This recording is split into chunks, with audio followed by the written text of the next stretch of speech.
Hey, David. How you doing, Phil?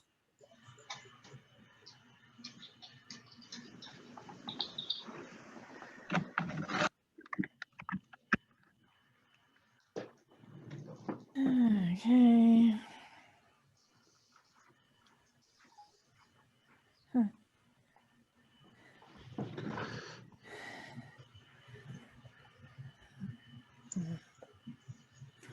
Hmm.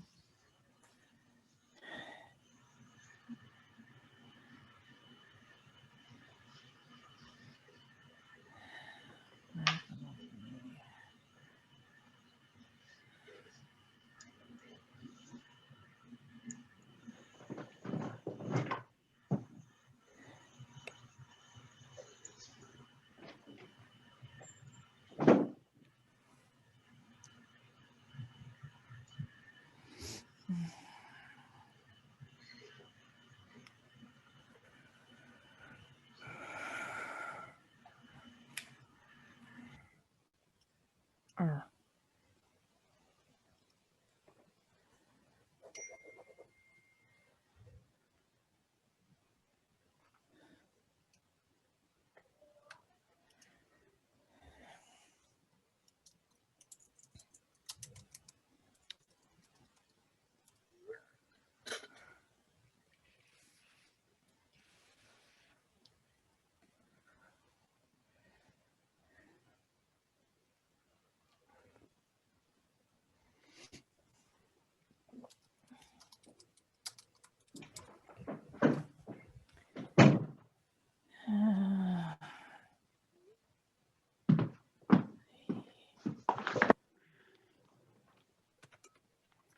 Christy.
Give me a minute, I need a pen.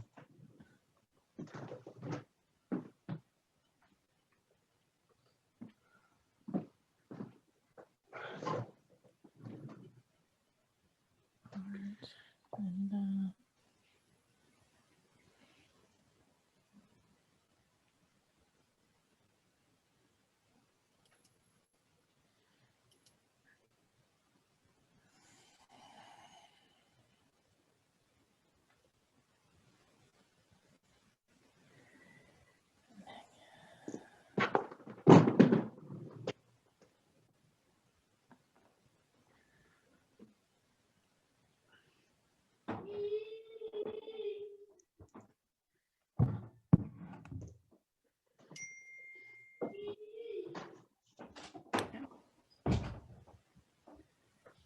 So it looks like we're just waiting for Beth. Hey, there's Herb. Yeah, I was sitting in on the wrong meeting from earlier. Oh, okay.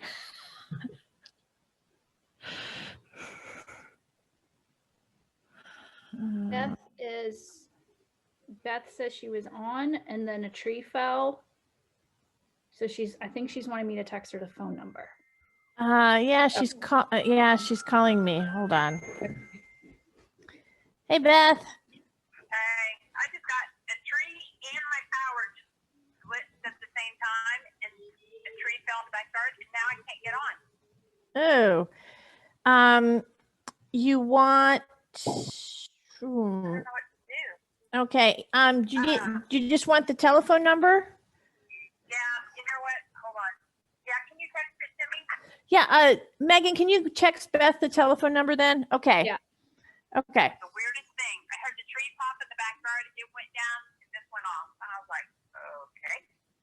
Okay, Okay, that was weird. Okay, bye. bye. Okay. Yeah, I need to turn my phone off and then all of a sudden my watch is still working. Yeah, that's not working. I need to turn this off too. Okay. Okay, so let's give Beth a couple more minutes to regroup after she had a tree down. I had more tree limbs down today also.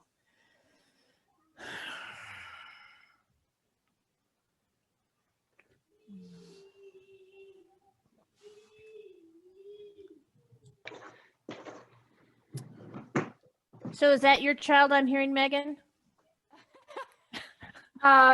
If you can hear that, then yes. Okay. Through the door. Okay. Well, I'm waiting for to Beth to regroup. Okay, so Sarah, did you have a public comment or a comment on an agenda item? Nothing to report tonight. Okay. How about you, David? Did you have an agenda item or a public comment? I have a public comment. I wanted to make a on agenda item 6 and 7.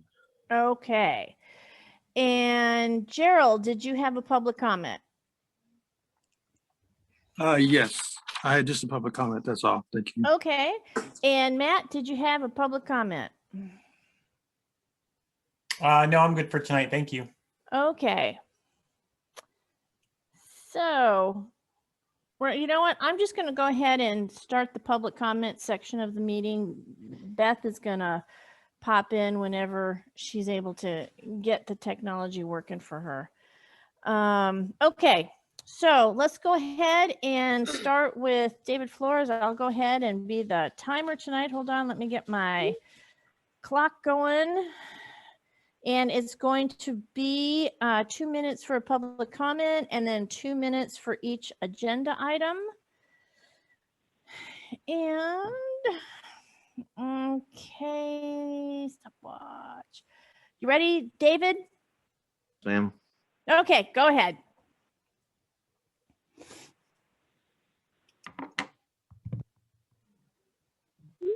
David?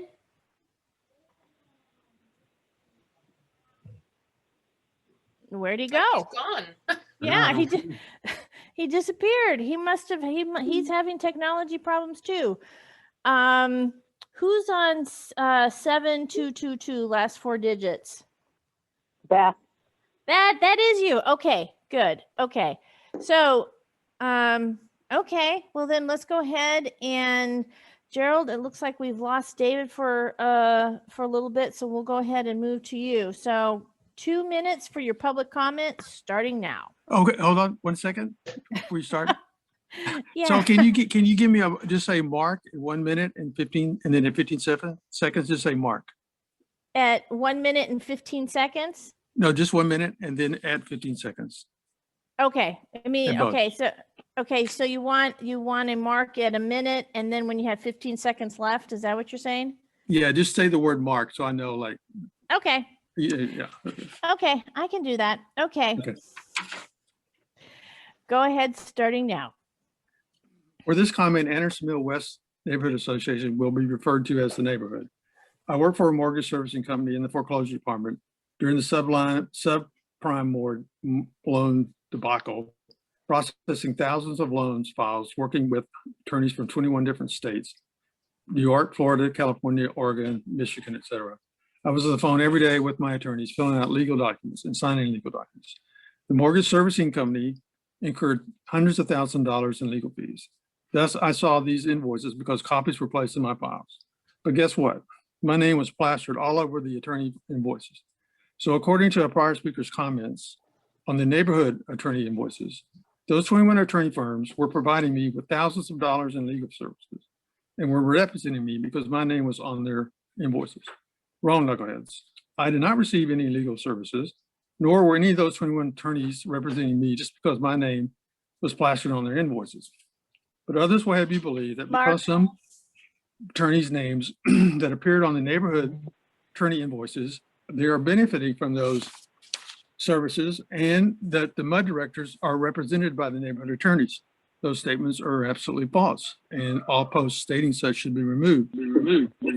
How one asserts such deductions is the testimony to a lack of legal literacy. None of the named MUD directors on the neighborhood attorney invoices are receiving any personal benefits or receiving any legal representation. So therefore, the $8,500 advanced to the neighborhood is legal and warranted. But the neighborhood only needs beautification funds because it and the Mark, MUD were sued to destroy the WTCMUD's beautiful residence deed restrictions.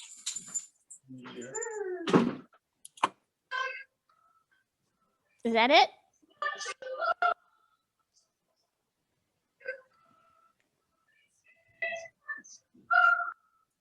That's it. Yeah, okay, okay. I didn't know if we had lost you or what. Okay, so David Flores, it looks like you're back. I am, yeah, sorry about that. It's okay. That's it happens. We were sort of having technical difficulties tonight. So, okay, you ready for your public comment? Yes, ma'am. Okay, so 2 minutes starting now. All right, I just wanted to, hopefully everybody in our community is safe and warm and taking care of neighbors. I wanted to discuss the money that was collected by the violations, deed violations that I believe we were speaking about where it was going to go, if they were going to go to their appropriate neighborhood. It's kind of last minute, but we have had a lot of limbs fall, and I think that that money would be wisely used to clean up our neighborhood, to possibly rent a truck and a chipper to go ahead through our district to chip all the down limbs and use those limbs as mulch in our parks to recycle and use our resources that we have.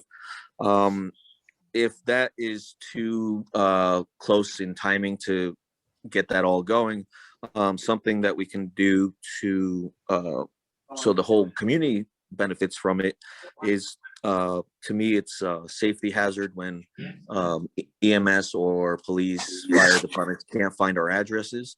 I think repainting every address on the curb with that money would be a greatly beneficial, would benefit our community greatly in that way. So I just wanted to bring that to the board's attention. Maybe they can discuss it, talk about it. But I just think it would be a great way to spend that money that affects every single person in this community. Okay, so now you want to talk about agenda item 6, I believe, and ma'am. that is, hold on, I will announce it. Additional services by Touchstone, new facility reservation system. Okay, so I don't quite understand what was wrong with the way we were doing it in the past. Maybe in your discussion you can bring that up and mention why, what was wrong, how can we make it better. A question I had was how much is it going to cost per reservation, and are you going to up the reservation cost to offset the additional cost of this new reservation service? I think also something to consider in your conversation on this is how many of these people are residents that reserve the make the reservations, and how many are non-residents. So it's just something that I think should be discussed before we decide to go forward. On the Touchstone, also our YouTube, when we look it up on YouTube, I think it would be in the best interest of the MUD if the MUD had its own YouTube channel. We had the rights to our YouTube channel, and this way all the meetings can be put on that YouTube channel so people can subscribe. A lot of people subscribe to YouTube. It's a lot easier than going to search it on our website. So I think it would be best to get people involved if we can easily access that and subscribe to it, so we're alerted when there's a new video available.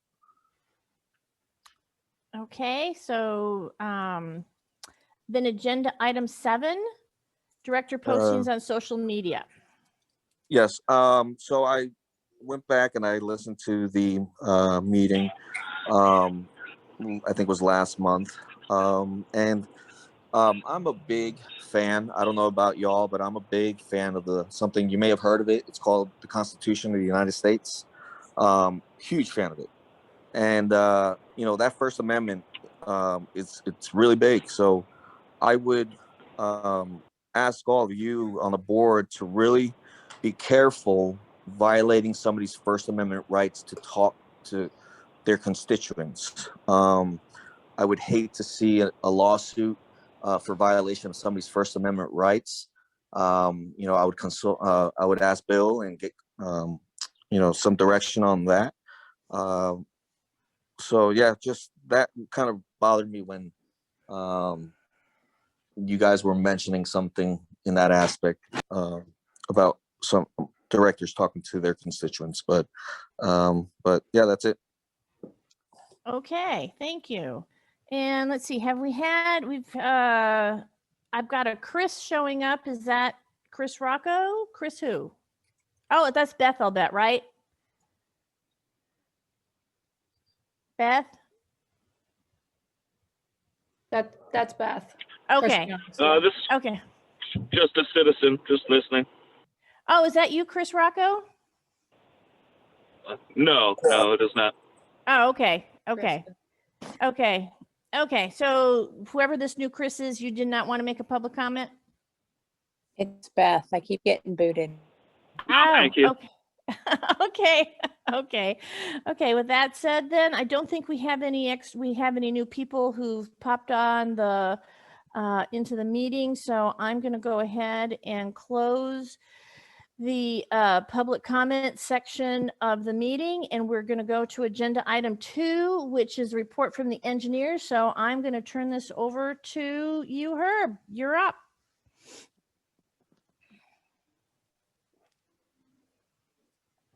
You're on mute. Now maybe I can start right. Okay. All Okay. right, here we go. Last month, there was a lot of questions and a lot of concerns were expressed from the board about billing as well as some of these Madeline Loop sidewalk project. I understood to go back to 2019. I did that. The only billing for Madeline Loop sidewalk or Madeline Pond sidewalk maintenance off of that 8892 that could be located were the charges in December 2020 that showed up on the January 2021 billing. So under that general number, no work has been done under that. What it does lead me, and I did not do any of the other research that we did kind of when we worked on Sunchase, we just kind of incorporated some of that time in that looking at it. There was no, again, specific job for it, so we just were kind of handling it. We also, because of that, there was also some questions and concerns, especially from my office, about attendance at committee meetings and what does the contract say, and there's some clarity. So with that, as I noted last month, we ended up not having an infrastructure committee meeting. We did, as part of that, our office prepare, as noted last month, we prepared the proposals that are included within this for the various projects that we have been working on, just so that everybody on the board can understand those projects. And then 2, we should not have any concerns on a monthly basis of what are we billing to, why are we billing to it, where's the authorization, all those questions that seem to be coming up a lot. We're hoping to address those tonight. That's the ultimate goal. With that, I figure really the easiest way to do this, we'll just go through what would have been the infrastructure committee agenda. And that's in your part 1 of the agenda item 2. That's 1 of 108. The first couple of items is noted generally or Infomark's items. Mackenzie, would you like to address those? I think you're on here. Yes. I am. I don't have your agenda pulled up in front of me, but I know water accountability is always first. We are at 81%, I believe. and which that is significantly lower than last month. I believe we are down 11%. With that, we have researched all of our numbers from our MOR reports to double check things just to see if we had any numbers off, formula errors, what may be. And upon checking our side of things, we did not find any significant issues or any sort of formula errors to indicate why this could have dropped. So I have since reached out to City of Cedar Park, which they basically prelim investigation said they didn't have any anomalies that they were notating, but that they were going to do a more thorough investigation and get back to me. I have not heard back from Nanette with Cedar Park yet. I have a feeling a lot of that is probably due to the weather we've had. But as soon as I do, we will take it from there to see if this is something we need to investigate meters for, to see if there's something within the district that's causing the water accountability to go down. Well, and if we don't have anything popping up from a meter point of view, does that tell us then that we got to start looking for leaks? Yeah, essentially, yeah. There's many different things you can do. It's best to make sure that our numbers are matching their numbers and they're actually recording. So that's kind of why we do this first. But yeah, there would be a number of things throughout the district we would start looking into. Okay. And just so a lot of people understand, I try to be as clear as possible. A lot of these items are specific items that Infomark works on as your general managers, but they're also items that fall under what would be the infrastructure committee addressing anything concern-wise that may come up. So that's why they're on the agenda is kind of broken out a little bit, just so that some clarity for everybody. Mackenzie, the next item on the list here is the Texas Tree Service landscape estimate. Yes, so I actually got one from both Texas Tree Services and Sunscapes. They're both in my manager's report. If you guys, let's give me a second, I will pull it up. So you can see this is something like Herb said we were going to address during the committee meeting. And since we didn't have one, I didn't get the chance to show these to them. Street lights, and this is regarding the tree trimming needed around the street lights within the district. So we submitted for 2 proposals to be sent in, both one from your landscaper and one from Don Meacham with Texas Tree Services, I believe. And we got these 2 back. Give me just a second, I'm pulling one up and then I gotta get the other one up.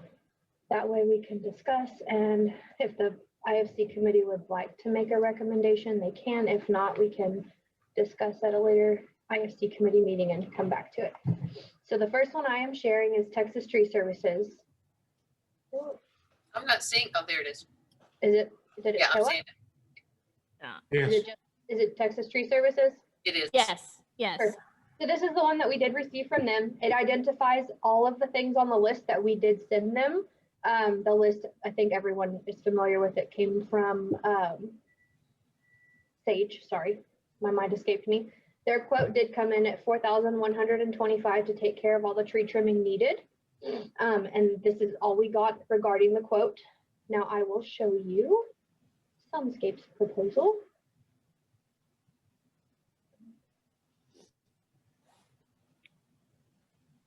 And here is Sunscapes. So this is the proposal we got from Sunscapes. Can you guys see that? Can you scroll? Yeah, I was going to. I just wanted to make sure you could see it first. So Yes. this again is the same list of items that we had covered on the other one with Texas Tree Services. And then when you come down to here, you have their proposal amount as well. So So the previous one was 43 something. It was and this- $41.25 $900. versus Sunscapes at $32.25. So The $900. line items are identical, correct? I believe so. The last time I checked, I thought that they were. Let me double check. I have both of them up. Yes, there's 33 on both. It's apples to apples, basically what I'm asking. Yeah. Yeah. So it's basically you're just looking at honestly probably who could do it cheaper. And I know this says tree prune, but this is really, it's not just pruning, it's trimming around the lights. And Scott is fully aware of that. Okay. Okay. Well then, okay, I'll go ahead and make a recommendation that we accept the Sunscapes offer for the tree trimming proposal that they've presented. We need a second? Yeah, that would be good. Okay, I'll second. Okay. Okay, so did either of the vendors give any timeline? You know, I mean, this has sort of become it's going to become an interesting thing as to when this can happen. They did not, and I think even if they had, it would have changed drastically. We got these prior to the inclement weather we just experienced and will continue to experience. But I can definitely get with Scott and see if he can give me an ETA of when this would be done. I know that their crew worked very hard on Friday to do a lot of tree cleanup. So some of these unfortunately may come off the list in the district by the time we get around to them, judging by how many trees we've had with broken limbs within the district, and trees just being pulled completely out of the ground, which we did have happen in Anderson Mill West Park. But their crew came in on Friday and did a very good job of getting as much as they could and anything that they saw as an emergency within the parks and along the CMU wall and anything obstructing traffic that they could get. And I know that we're trying to devise when they're going to be able to come back out and continue that tree cleanup. So I think this would probably take priority after, obviously, the district tree cleanup. Well, then I was probably going to say exactly the same thing you are, Linda. Is like there's no rush here. No, not only that, but here's another something too. Well, of course, the weather has changed this scenario. Yeah. And also we are now into don't trim oak season. It starts in February, right? So we kind of missed that golden window we were looking at to try not to spread oak wilt. And we need to totally redo this survey because with the weather, there is no telling what the situation is out there. So I will volunteer to go and recapture the information using this list as a starting point, but also gathering any new that may have popped up because of the weather. But I'm going to wait until the snow melts to do that. And then we really need to consider if we should be whacking away on trees. Between February and June, I believe, is oak wilt. Like stay away from your tree trimming during those months season. So yeah, I would like to make a motion that this effort be placed on hold until the weather event has passed and oak wilt season is no longer a threat and re-inventory can be done. Well, let me circle back because what I was going to say was I think that I was pretty much going to say exactly the same thing. Oh, good. Only because I think it's very possible that the list could have changed. I wasn't even thinking about the whole oak wilt thing. So I guess what I will do is I'm just going to withdraw my motion. How about that? Perfect. And then, because can we let mine go instead? I missed it. You're sort of breaking in and out a little bit. I'm sorry. Let me do it again. I motion that this effort be placed on hold until the weather event has passed and oak wilt season is no longer a threat and re-inventory can be done. Okay, so Bill, just make sure I've got my point of order here. I've withdrawn my motion. Is that all it does? Do we have to do anything to withdraw it so I can pivot to Linda? You can withdraw your motion. And okay. She just made her motion, so. Yes. Okay. So okay, and that's fine. I'll go ahead and second that because I'm totally fine with letting this go. The only thing I'm going to have to say is, do you really think that we're going to end up with a larger list because of the tree breakage? I don't know about larger, maybe smaller. Maybe reduce. Maybe I small. think, Megan, you want to say something? Because I know you have really worked really hard on all the trees in the neighborhood, and this is something that's really, big on your heart. So I would love to hear your opinion because I know you spent so much time on this. Yeah, I mean, I don't want to mischaracterize the nature of, what I've worked on. I haven't focused specifically on trimming around light poles and things like that. I mean, I think it's certainly thoughtful to think about when we're trimming. Yeah. If it's oaks. So yeah, I mean, I would generally agree with. Yeah. Okay, so I'll go ahead and call the vote. Linda? Yes. Art? Yes. Megan, Yes. Beth, Yes. and I vote yes too. Okay, so continue on, Herb.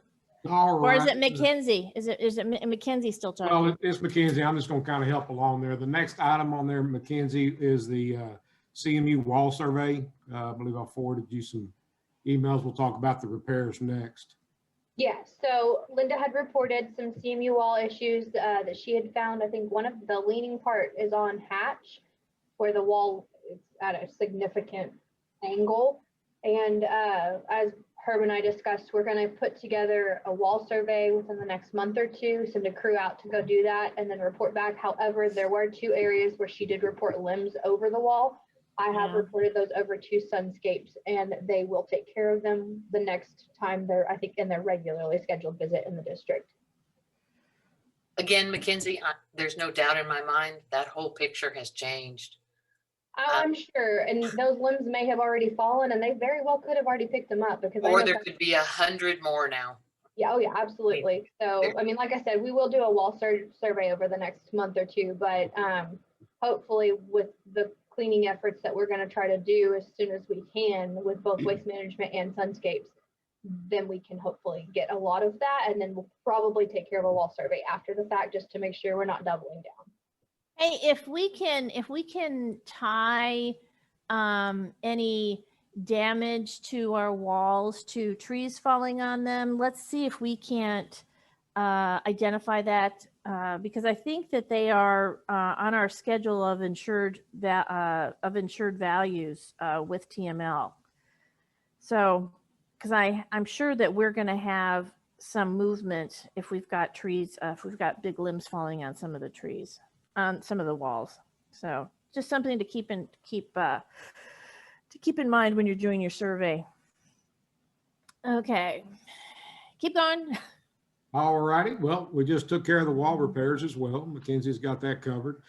In the past, what they've been able to provide was actually they checked every foot of the walls all the way through the district, and they documented and took pictures of everything that there was a problem noted or possible problem noted, and brought that report back. And they actually presented it to the board, but they provided it to the infrastructure, who ran through that. And then when it came to the board, once there was a concurrence there, then we went out to find individual companies to be able to provide some cost to make those repairs.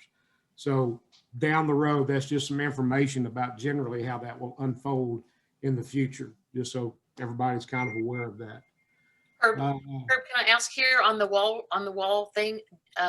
Does your office hold the project records for building those walls? Yes, the ones that, yes, The original CMU walls? correct. Okay. I would love to see the total project of the construction of those walls and all the repairs that have happened since. Our company will have the contract costs. We have not tracked any of the repair costs. The maintenance, that would be Infomark, right? Infomark handles the maintenance of the walls? Correct. Okay. All right. Yeah, it's a curiosity thing. And once I have those records, then I think I would like for Infomark to store the history records, the completed project record.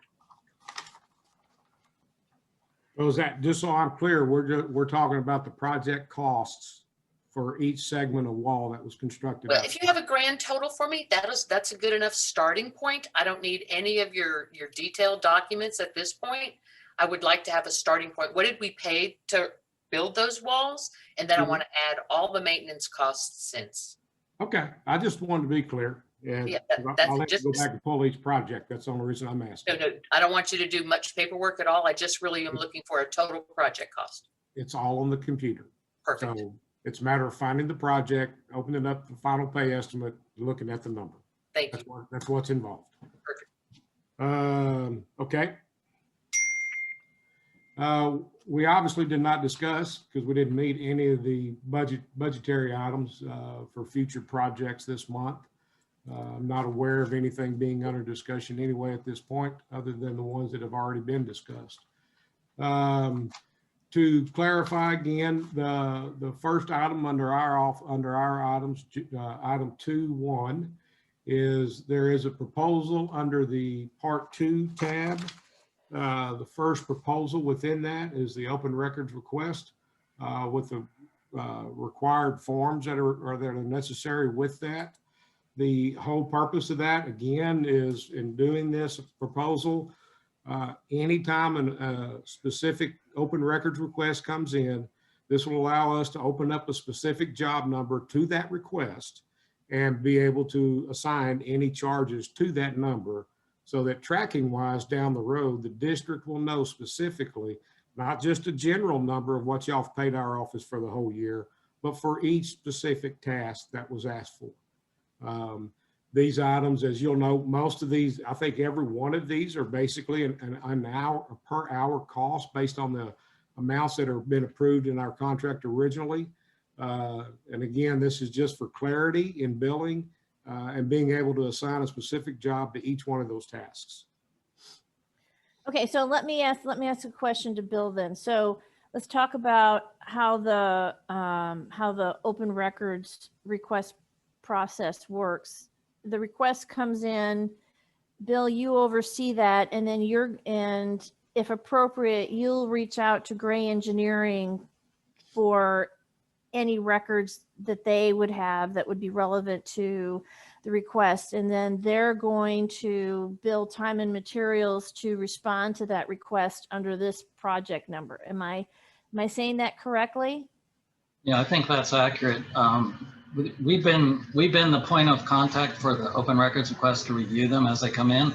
And so to the extent that information was at Herb's office that we needed to fulfill the request, we would contact him. Okay. And yes, I think Herb will correct me, but this proposal, what Herb is doing is he's putting forth a written proposal in accordance with his current contract, which was done quite a while ago, for this type of service, so that I'm assuming so he can get paid for it in the future and track it. It's not a project. It's not a project as defined in his contract because it doesn't have a defined scope. It doesn't have a defined budget, and it doesn't have a completion date, which is the definition of a project in his contract. So, and furthermore, we should not be paying her to retrieve records that he created for us, because his contract states that completed project records belong to both the district and the engineer, and reproducible copies shall be furnished to the party not in possession of the originals. So Herb holds the originals, but we can have 10 copies at no charge. So this could be seen as a double contracting issue, since Infomark in their base fee is in charge of managing the district records and responding to open records requests. Gray's contract says that they provide us copies of completed project records. So if Infomark managed the records contracted and responded to open records requests, there would be no additional cost to the district at all. But if they needed Gray's help to do so, then Infomark should be paying for his services to help them with open records, not the district. So I motion that the completed project records in Gray Engineering's possession be electronically stored by the district in the shared drive so that they can be managed by the district.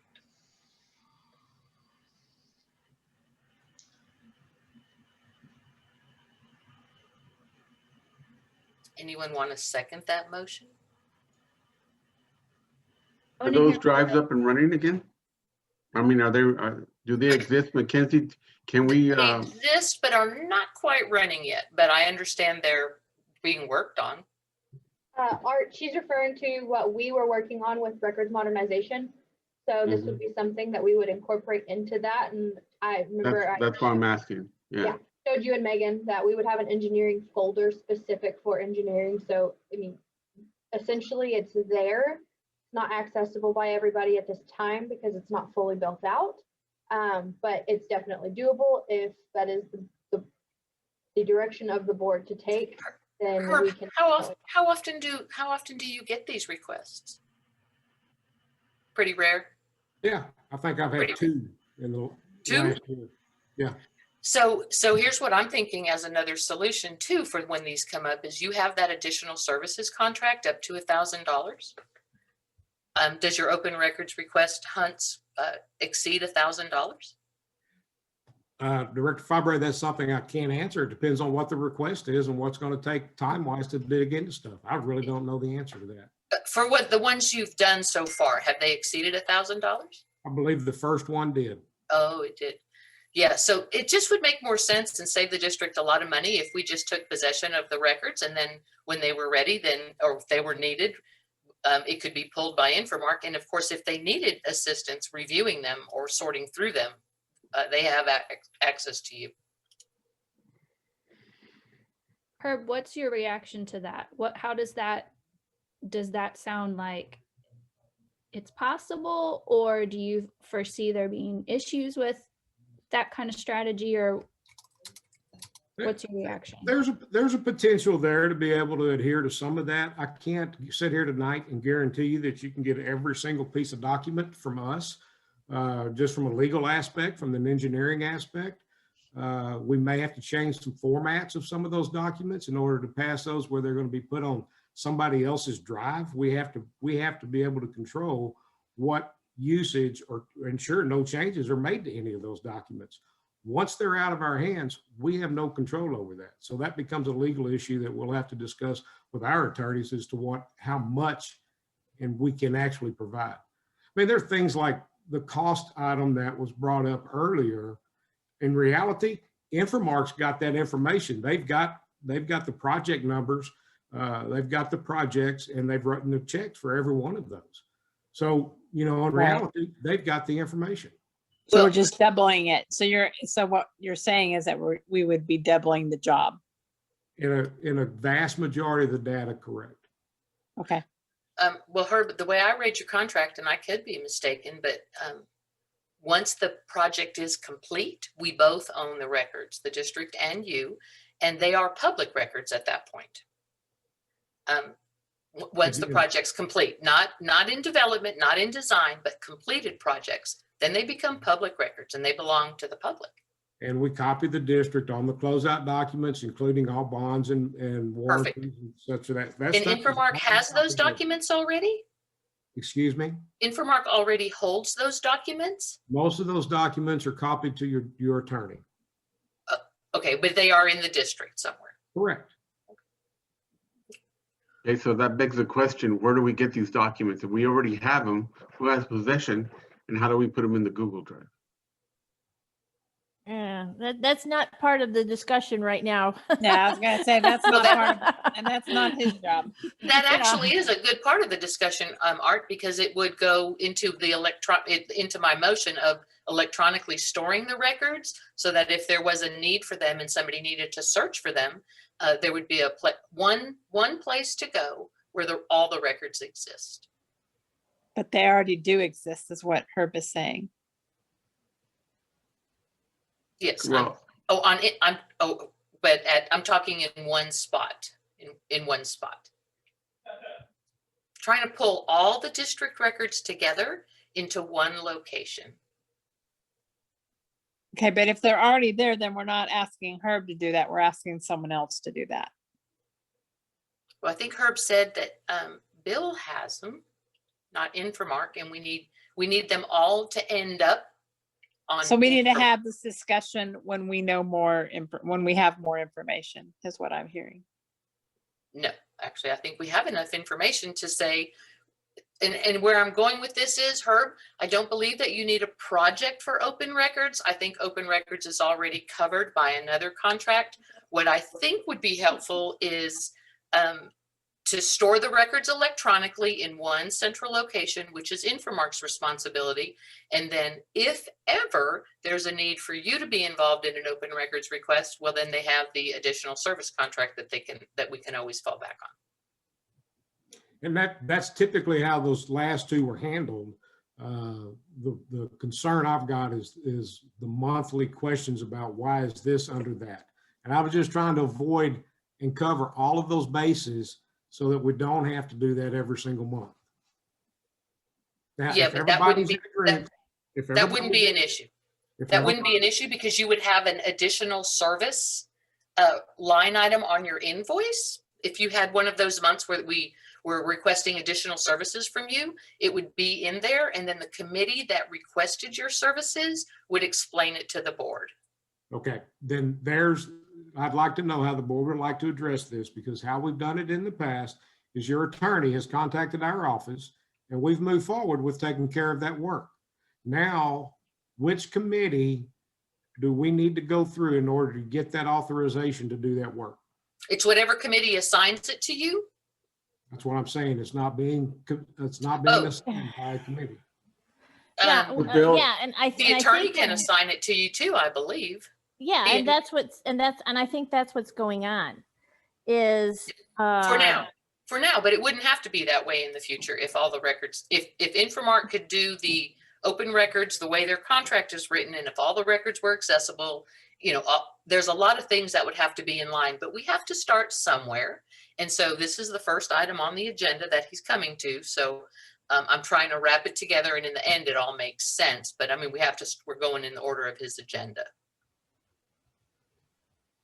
Trying not to duplicate costs here and have, many people involved in a function that we already pay for in a base fee for Infomark.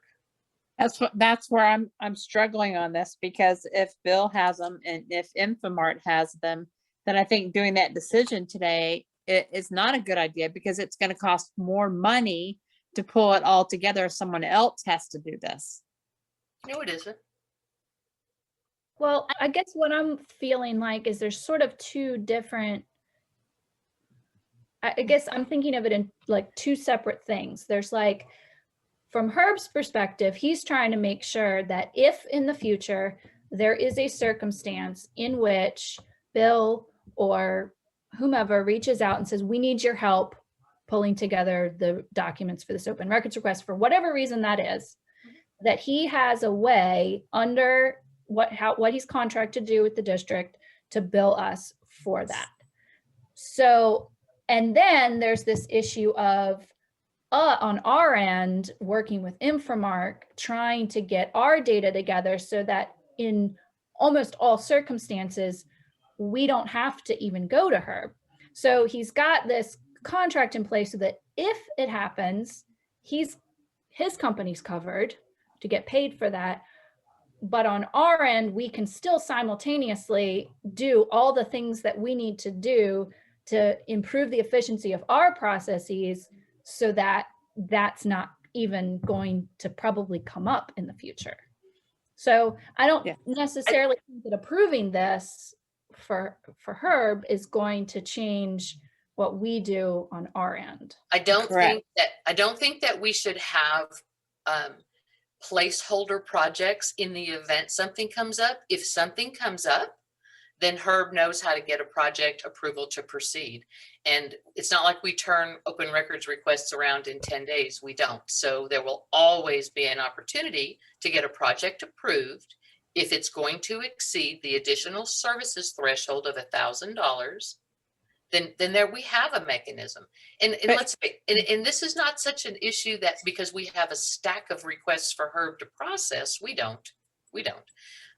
And it should be handled on a case-by-case basis. It becomes a project for Herb if we have to tap into his time in excess of $1,000. Now we have a project. It's going to have a scope, it's going to have a deliverable, and it's going to have a set amount of money he can charge to it. That's And Art, aren't you already doing that with him in your committee? Well, yeah, any projects that we, given the different milestones up to completion, yeah, we submit them. Yeah, that's what I remember when I was on that committee. That's what we talked about so much, and that's where you're spending your time. So that's already getting done. It is, but what Linda's saying is you want to be able, without Herb, let me see if I understand this correctly. So you want to simplify the process and not have Herb bill us for resources, his resources, and have access to the information, correct? It's not that I don't want Herb to bill us for what he does. Of course I do. No, I know, but just to. What I want to happen, I want Herb, if somebody needs Herb's attention for whatever the reason is, in excess of $1,000, okay, because that's his wiggle room contract. If that happens, if there is that need, and that need may just very well come up from time to time, then I want Herb to do what his contract says and provide a proposal that shows the scope of the work that's being requested of him, the amount of money it's going to take to do that work, and the timeline he's going to do it in. And then he brings that to a full board and we say, yes, Herb, we want you to do that project. Everybody say yes. And Herb has that project on the books and now he starts charging to it. Just like all Herb's projects are supposed to work. That's all I'm saying. So I don't see the things like a standing project that gives him a space to charge to in the event that it ever comes up where he needs to do this in excess of $1,000.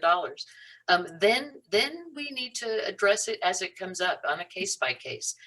It's not that often. It doesn't take that long to put together the little proposal and fill in all the details, and then we can all approve it as a board and just move on.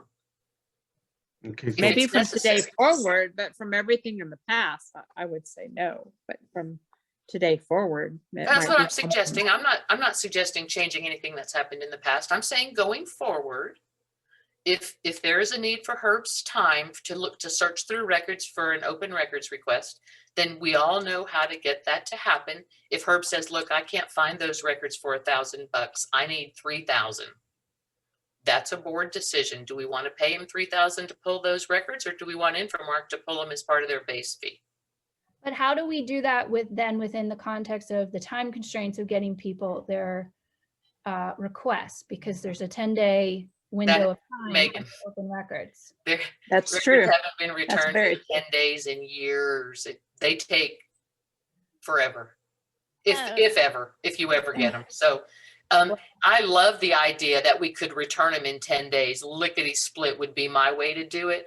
But the reality of that situation, Megan, is they don't get returned even in 90 days. And I had some out there over a year old and didn't get a response. So we should do better at open records requests. And I think once the data is all pulled together in that space that you're working on, it's going to be so easy to do them. Right now, I think part of the delay is they're scattered everywhere. Records exist everywhere in the district. The focus, and this is just how I'd like to start addressing these problems. Let's focus on how can we make this better for open records requests, for Herb's invoicing, for everything. Let's start using every opportunity to pull this together to make a functional system that will work. And this will work. And if there's we have mechanisms for emergencies. Open records requests aren't emergencies that I'm aware of. Bill, am I wrong? Do we have any emergency requests? Open records requests. Not emergencies, no. I didn't think they were considered emergencies, but we have mechanisms in place to handle those very unique situations. And most of everything is pretty routine. So it's just a good starting point, and it happens to be the first thing on his agenda where I could pop it up. So there you go. Okay, so what I'm hearing is what we don't want, we're not interested in adopting In that particular project for her. Okay, so what we're going to do is the expectation is that any open records requests are going to be handled under the $1,000 contract. And if he can't do it for $1,000, of course, he needs to say, I need a project. And then we go down that road. Okay. And Okay, that's well fine. then, so then, Bill, then if it comes back to you that it can't be done in the $1,000 time frame from the engineering point of view, then you're going to have to reach back to the board to figure out what the solution for that is. Or just Bill can tell him, Herb, do a project Well, project proposal so we can get it approved and you can pull the records. And that's assuming that Infomark doesn't have them stored by the time that ever comes up. Remember, Right. he's only done 2. Right, but the point I was trying to make is there's, he's going to have to coordinate with, the extension and all of that. That's all I'm trying to get at. Okay, so then let's go up to number 2, which is the committee, which was a proposal to We deal didn't with. finish my motion. We didn't. So we didn't- state your motion again. I apologize. I motion that the completed project records in Gray's engineering possession be electronically stored in the district in the shared drive. I will second that, but we need to stipulate when we're going to do this. We need a Well, timeline as to when we can do it. I know that the committee's working on it, okay? And this motion doesn't mean it happens tomorrow. It just puts things in place. So when your space is ready, you know you can pull those in, because we would have passed it tonight. Okay, yeah, because Megan and I are working with McKinsey on the records retention. So that would be part of it. We could tag team that with what we're doing. So I'll second it, but again, there's no clear timeline for now. So we have to address this again. Understood. And mine we've is that given Herb an option. nothing from the past comes up. It's only from today, from projects today forward. Of course, because there's no motion prior to today to redirect. But and if something comes up, Art, prior to the shared space being ready, we have a workaround for Herb. Correct. That's good. Herb, is this something that you're okay with? Yeah, the way I understand it, it's just perfectly fine. And we know with that discussion, I mean, I'm willing to pull that proposal so that you don't even have to be concerned about it. A lot of these are, I need clarity on moving forward. How are we going to be doing things? That's really what I'm trying to get to by preparing these. And the district was not charged for me to prepare these proposals. But I had to sit call the down, mud, Herb. but I had to sit down and lay it all out because Okay. That's why we call the mud, Herb. It's clear as mud. I think a lot of folks don't really understand what the infrastructure in our office and Infomark and occasionally I totally agree with you. really do. And that's Correct. what's behind all of it. Okay, so I got a question for Bill. Bill, are we crossing any barriers here? Can we do this? On the issue we're talking about right now, I think we're fine on, Okay. with completed projects being uploaded to the shared drive by Herb as a permanent place to keep them. That's fine. I mean, Herb's got to check out some of his concerns on the preservation of the documents or formats, things like that, which is probably something he can work out. I do want to clarify one thing. I think when Linda's talking about the $1,000, it's the $1,000 in our resolution authorizing any committee to engage Herb's firm between meetings, and provided they come back with a report on it to the board, what they did and why. So if any committee exercises that option with Herb, you need to read the resolution, bring it back. I don't think that I have individual authority to engage Herb directly for $1,000. That's not really in the resolution, but I certainly could contact the appropriate committee and get them to approve it. So That's what so Bill, that brings up another question. So if it has to be approved by the board, then why have that committee? well, the resolution that Linda's referring to allows a committee to expend up to $1,000 of engineering fees between meetings. So let's say it's an open records request, and I got with the Open Records Committee, and they said, yeah, we agree Herb needs to do that work up to $1,000. Then that committee would report back to the board as to why the money was spent. So it's pre-approved up to $1,000 if you follow the procedure.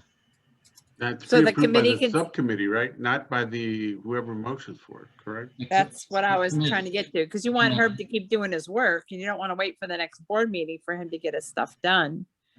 So to wait for it to be approved. Well, it's in each section time 1 would of the just contract. waste- Yeah, it would just Yeah. waste time. That's a lot of wasted time. Okay. All right, well, if you don't see any Okay. barriers, let's, We have a second, I second. Do you want to get a vote? Yeah. Okay. So we'll go ahead. We'll go Linda, Yes. Art, Yes. Beth, Yes. Megan, Yes. and I'll vote yes too. Hold that Okay. right. So now let's move to number 2, which is a proposal for committee meetings. That's correct. And that proposal, again, is on part 2. It's on page 9 of that attachment. The whole purpose of this is when we're attending, and there's honestly two ways to handle this, and there's the committees, which would be all committees as needed. Some I don't attend every month, some I do every month. That's been as requested by those committees. Once I start getting 2 or 3 committees, including when you get into your budget year, then sometimes I'm involved in that.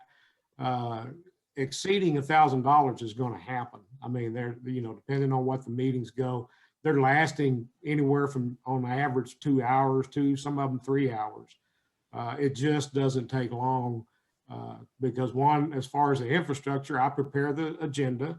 I work with the committee and Infomark on that. I hold the meeting and go through that agenda. And then also I prepare the notes and the comments from the committee so that those are represented at the board meeting and gone over. So I just want it clear, there's more than just a couple of hours involved in any one of these meetings. Now, if you wanted to pull the parks separate, there's a proposal for the parks at the committee. That committee could be included within that proposal. I think I've even listed it in there in case you wanted to. If the Parks Committee was pulled out of that, if the Budget Committee was not, I think the Budget Committee would probably be okay with the, but I have not sat back and done all my committees run the hours every month. I have not done that. If you want that done, we can do it. I think you'll see that $1,000 is getting pushed, if not exceeded, probably pretty often, quite often, because of that on a monthly basis. Well, Herb, this month I did look at your invoice and just your time commitment, your charges, your billables for just the infrastructure committee prep, the agenda, the comments, the meeting minutes, that was over $2,000. One committee, over $2,000. So here's what I was going to propose. Instead of having a project called committees where you have a place to log all that time in preparation of a meeting, how about billing the time it takes you to prep for a meeting against the project you're going to speak to at the meeting? So for instance, if you're preparing for the infrastructure committee meeting, and on your agenda for that meeting, you're going to talk about the wastewater line repairs, and you're going to talk about the Madeline Loop sidewalk construction, and you're going to talk about televising project, those 3 things. Let's just say those 3 things. And let's just say it does take the full 10 hours a month to prepare all that. Take the cost, that 10 hours, divide by 3, and each of those projects gets to have a piece of your time for preparation to discuss those projects in your meeting. That would be overhead to the project specifically, not just a blanket project to track overhead hours. Because again, a project has to have a scope defined, has to have a budget defined, has to have a start and end date. And an open-ended for committee meetings just doesn't fit that description. It just doesn't work. Open-ended is not a project. And I agree that you need to have some time to put those hours that you're preparing for meetings that you attend. But they should literally track back to the project that's been approved. Because everything you do is supposed to track back to a project. And that's where the other proposals come in, and that could Right. easily be done, assuming these other proposals are. I think your other proposals look, they're so close that I could see them actually working. But the open-ended ones, I didn't find those satisfactory, because I understand your contract to say that your hours are billable back to a project. A project with a scope, with a budget, with a timeline. Okay, so what I'm really hearing is that we're asking for Gray to micromanage their billing to be more in line with what happens with Bill. It's not really micromanaging. It's called tracking total project costs, which is an obligation we have to the public. If they wanted to say, how much did you pay for those CMU walls? Well, we should be able to give them a number that includes not just the construction, but all that other costs that happened when those walls went up. Like, I'm sure, Herb, you were involved in oversight of the construction project and checking to make sure things were being done right. All those costs should be tracked against the project. And if you stick them in something like committee meeting or or any other open-ended thing, then we don't have a total project cost. And that is something that the auditors explained is something that they look for. They're real interested in that we charge things to the project so that we can always tell the public what the total project costs are. So how much extra time is it going to take in order for you to, start doing this micro bill out, invoice out? That initial part is really not an issue. But as long as I understand, are you talking about dividing out the infrastructure meeting as well as the preparation of those notes from that meeting? Yeah, it's simple math. Nothing fancy like I sat here for 15 minutes and wrote this little paragraph. No. If it's 10 hours a month, you talked in your infrastructure meeting, you talked about 5 projects, take 10, divide by 5, you get 2 hours per project, moving on. And if that's how the board would like to handle that, I'm perfectly fine with that. Would that be fair? I mean, I'm sure there are some projects that you spend a lot more hours on, and of course, charge it correctly if that's the case. Absolutely, it's true. I mean, there's no doubt on that. And again, most of these items have not had specific project numbers in the past because they've just been created projects. Right. That's why we're doing all the proposals tonight, is to try to get that part straightened out. So I think we're close. I think when the other projects work, then you do have places to charge your time to, and we're back on track to the contract deliverable. I have no issues with that. So if we want to go that route, again, this is another one of those that, I can withdraw. I'm fine with that. Okay, so we're just talking about changing how we're talking about changing your time accounting is what we're talking about. His invoicing. Yeah.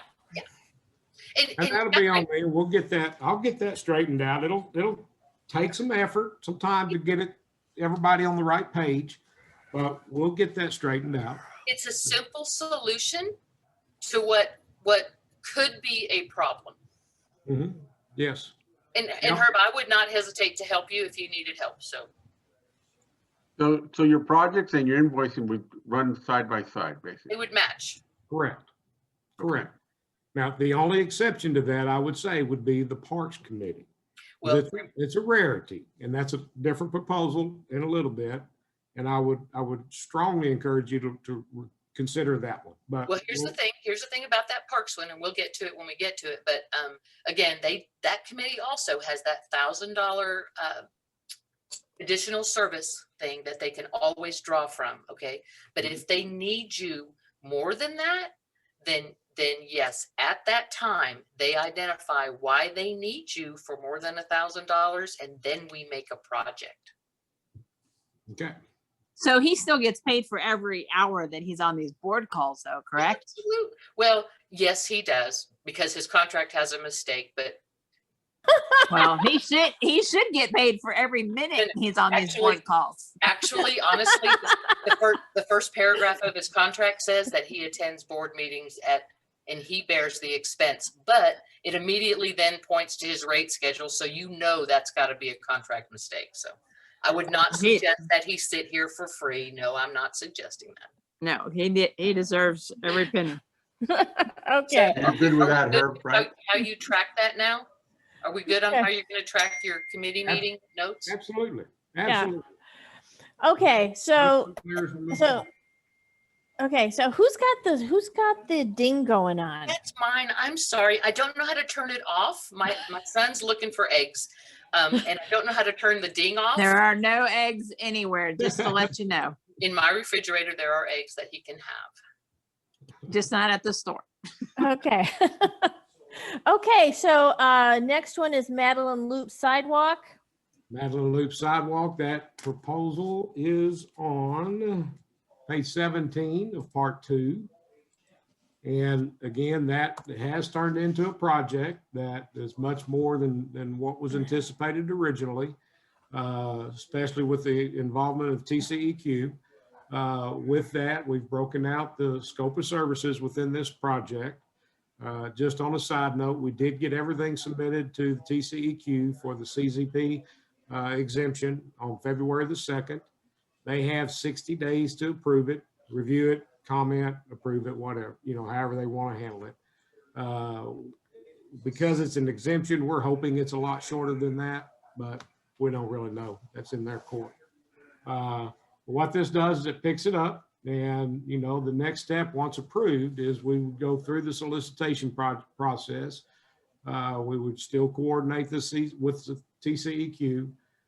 We'd review any of those proposals that come in and be able to make a recommendation to the infrastructure committee as well as the board. We would, oversee and review the processing of material submittals, the completed work by the contractor, and the completed work by the contractor is the frequency of which y'all would like us to go out there. If y'all don't want us to go out there, we will only go to a project enough that we can satisfactorily sign off on it with a concurrence letter to a project. That is definitely to go out and review testing. That's, definitely go out to review pay estimates, contractor submitting for a certain amount of footage of whatever in any kind of project. We've got to be able to verify those quantities prior to processing it and suggesting or recommending that the committee and or the board approve that for payment. So there are some stipulations that we have to do from a liability. Milestone payments. Yeah. Basically. So all of that stuff is covered, is broken out there on that deal. Can I ask you a question about this one? Sure. Is this the connecting sidewalk from the Madeline Loop Pond supposedly to the Sunchase Park minus the street? Is this a new sidewalk in Madeline Loop Pond? Connecting at Sunchase Boulevard, correct. That's what I'm thinking. Okay, so here's the deal. So it's not a maintenance project, it's new construction. Am I right? It's been looked at as maintenance because we've got existing sidewalk there, and there were existing landscaping stuff that needed to be removed. So the total area of disturbance is quite similar. It's like 3,000 square feet, did I read? I believe that's correct in that amount, yes. Well, so here's why I'm asking, because it to me looks like it belongs with part of the pond projects. All the pond work that's been done for the last 2-3 years. Oh, Ferris cool. Design did it, then the construction happened. This looks like a continuation of the pond project. It's a connection up to it. Yeah, I mean, the committee and the board made the specific decision to not connect those two pieces of trail. So And then last year, I remember Lewis wanted this project. I remember in the budgeting cycle where he wanted to go ahead and complete that sidewalk connection. Am I right? That was at the direction of the constituents, the neighborhood who wanted to that sidewalk. Yeah, it was all connect. approved last year. Yes. Okay, so So the name of the project, it's not maintenance. Maintenance means you're fixing something. It is new construction, and it matters because of how you bill, how your invoice will be, and how you will be compensated. You're compensated differently for construction projects. We don't pay you by hour for those. You get a percentage of the contract cost. That's why it's important that the project be identified properly, because it definitely ties back to how we pay you. But it's already been budgeted in, and it's already been budgeted for a certain area for him to be paid for that. No, that's not how the budget works. The budget's for the project, the total project cost, the actual cost to construct the sidewalk, plus all the time that he spends against that project. And again, Beth, most of what he does, or a lot of what he does, he charges per hour. But when he does construction projects for us, he gets a percentage of the total construction cost. That's how his contract's laid out. I can't tell you exactly what the percentage is, but it is a percentage of the cost. You following? Herb, you look confused. Well, one, we didn't come up with the name of the project. This is Yeah. what the project has been called. So now you're wanting to change the name of the project to something else. That's where you can't do that. So that you can get a different pricing from our office. Is that what I'm hearing? It's not necessarily for the purpose of pricing. It's to be really transparent about what's going on in the Madeline Loop Pond, which is the construction of a sidewalk. Okay, well, that's a committee, that's a board and committee issue that we've been going through for a while, discussing this project as a maintenance project. If the board and the committee. There's an existing sidewalk there, correct? Correct. But he's Okay, not so- fixing an existing sidewalk. He's building a new sidewalk. No, but there's an existing one there, the way I understand it. Oh, no. It stopped, or they built some and it came to a dead stop, and he's finishing. He's finishing where it stopped. He's adding brand new sidewalk all the way. to Catherine, the- can you share about that from last year that it's already been budgeted? It's not about Right. budget. It's not, yeah, I agree. This is not about the budget for the sidewalk. No. But it is, the issue, it really is getting to how Gray Engineering is going to be compensated for the project. And I think Herb said it correctly, is that she's looking to change the name of the project to change which part of the Gray Engineering contract that manages their compensation. Is this a T&M? Is this a T&M, or is this a percentage of the total project?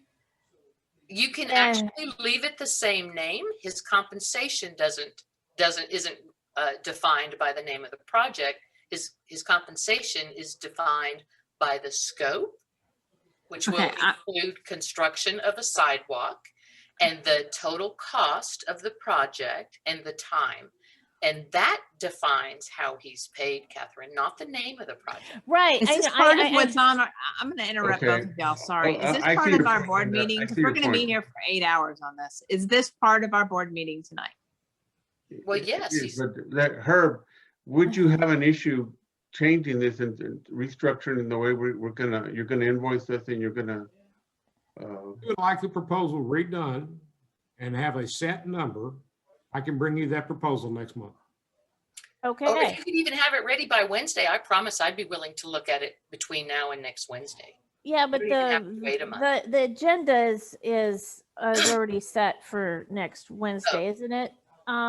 It's not posted. No, the agenda's not set, and after today, I need input on items, but I don't think that we were requiring Herb to come to that third meeting. The idea was to take care of all his business. So if we bump something to next week and What you do the next meeting? Right. So let's go ahead, let's go ahead and have him redo this proposal. Sorry, Herb. Okay. That works. Okay, that's not a problem. Okay, so let's move on to J. Actually, it's C. It's I'm sorry. I'm looking at it. I'm looking at a different agenda, but yeah, it's the sidewalk phase 5. Yes. Or phase 5. Yeah. That's the releveling of sidewalk throughout the district. Actually, that work has been reported as being complete. They submitted an invoice, but it was too late for the packet. So once the board takes action on approving our office to review that work and process those pay estimates, then we'll do such. So this is phase 5. So we have a project 1, 2, 3, 4 sidewalk maintenance already somewhere, right? We've done 1 through 4, correct? The We do budget that. item that We do have a project already? Sidewalk maintenance phase 1 through 4? Yeah, because they're different. They're tied to different I think the Budget phase years. is connected to the year it's actually done. Yeah, the budget year, yeah. So in other words, so we're in the 5th year, so it's phase 5. Am I correct, Herb? Correct. Okay, so, Okay. so, and on your proposal, you're doing an hourly here.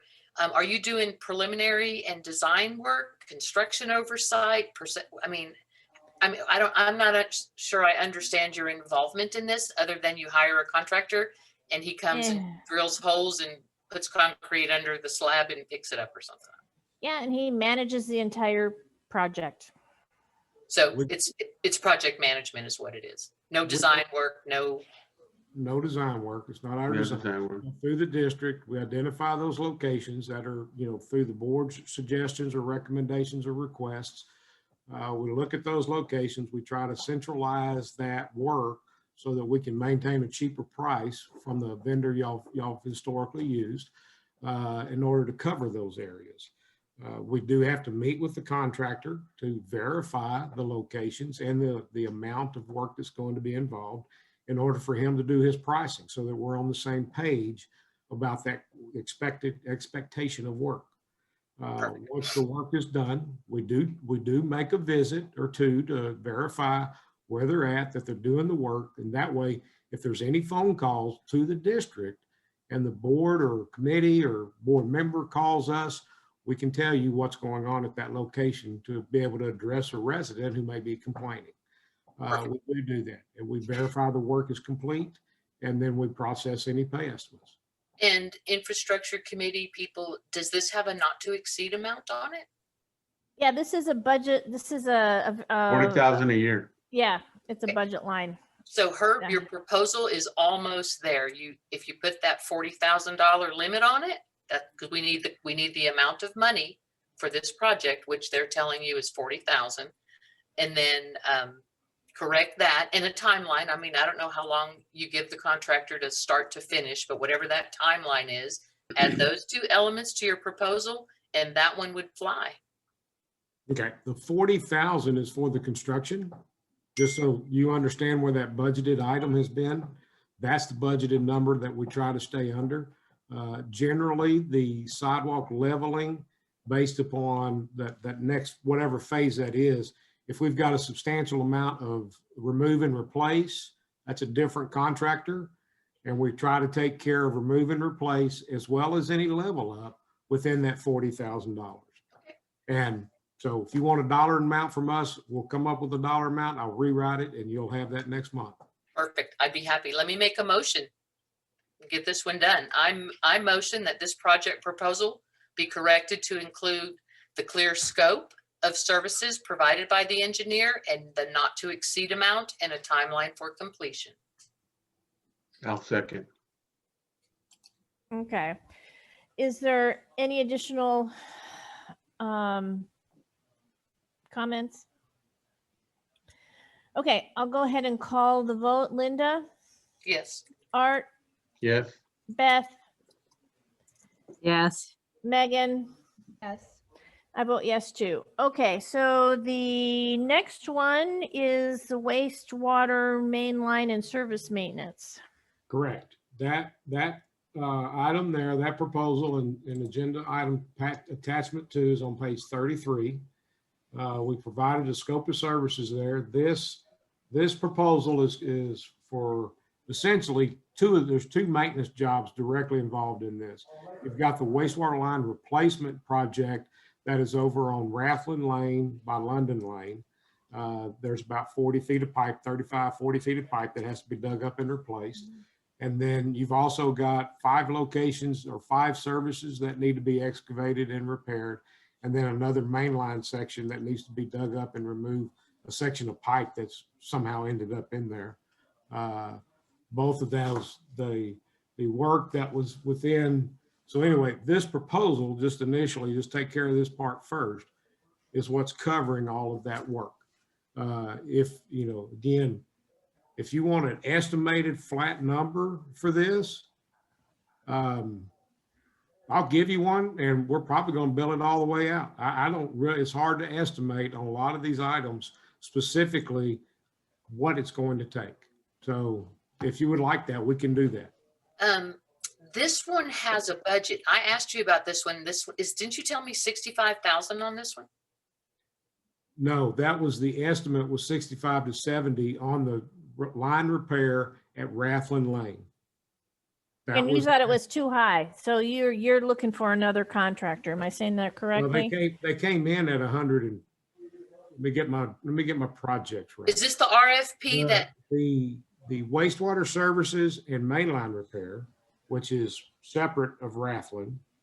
Yes, that was, and we were anticipating 60,000 on that service work, on that one. The one that we ended up having to advertise because we got bids that were 140 and up that were just The line jetting. we just couldn't get behind. That was rebid publicly as directed by the board. We did that and got bids on that. That was and that was for London Lane and Rathland Drive, right? correct. 23,000, 80,000, and 100,000 approximately were your bidders, right? Correct. Okay, that's And the one. So then I'm confused then. So what additional work is on this particular project? Which, both of them or one of, this is covering both. Do you want them broken out? I mean, No, I no. can give you whatever No, you no. want. So this bid does not only London Lane and Rathland Drive, it also does those other spots you mentioned? Yes, ma'am. Okay. Well, that's even more telling about your low bidder. No, the low bidder is only for Rathland Lane. It is not, that's the project that they bid on. The other one has been solicited. It was a solicitation because we expected the prices to be below that threshold where we needed to publicly bid. So the three bid tabs, all of those three were just for Rathland and London Lane work? Yes, ma'am. And the disparity between them was 80,000 from high to low bidder? It was about 60,000 difference. And yes, I called the low bidder. I talked to the low bidder. We talked about the bids. We talked about the bid tabs, and he's standing behind his pricing to do the work. So Wow. 23,000. He's gonna dig up street, pull out pipe for $23,000, and his next closest bidder is 80,000. the board always has the option not to accept that proposal and go to the second. If Well, you want. I would like to ask some questions of the bidders. I mean, come on. You've got to know that the disparity in those prices. Here's my concern, Herb. The guy gets out there, we do the 23,000 bidder. He gets out there, he tears up the road and he says, wait a minute, I'm out of money. And all of a sudden in come the change orders. Here come the change orders. And before you know it, this guy's walking out of this district with 80,000 plus, because for the bids to be that off, that much disparity between the lowest and the highest bid, that causes me to, that's a lot of risk for the district. That's a lot of risk. But you know what? If you want to go with the $23,000 contractor and guarantee that he never exceeds it above 25,000. But he's, you know, You take the risk. well, no, we're just not going to pay him more than, What are you going to do, Catherine, if there's a big 35-foot gaping hole in the road? You can't leave it. Well, part of that, Linda, is my confidence in Herb that he will Yes. direct that contractor. He's done it in the past. yeah.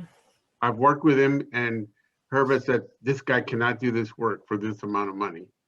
So I recommend we go with this guy. And Herb, if that's an accurate statement, I want you to use your best judgment and your expertise to guide us down that path. Yeah. I mean, I agree.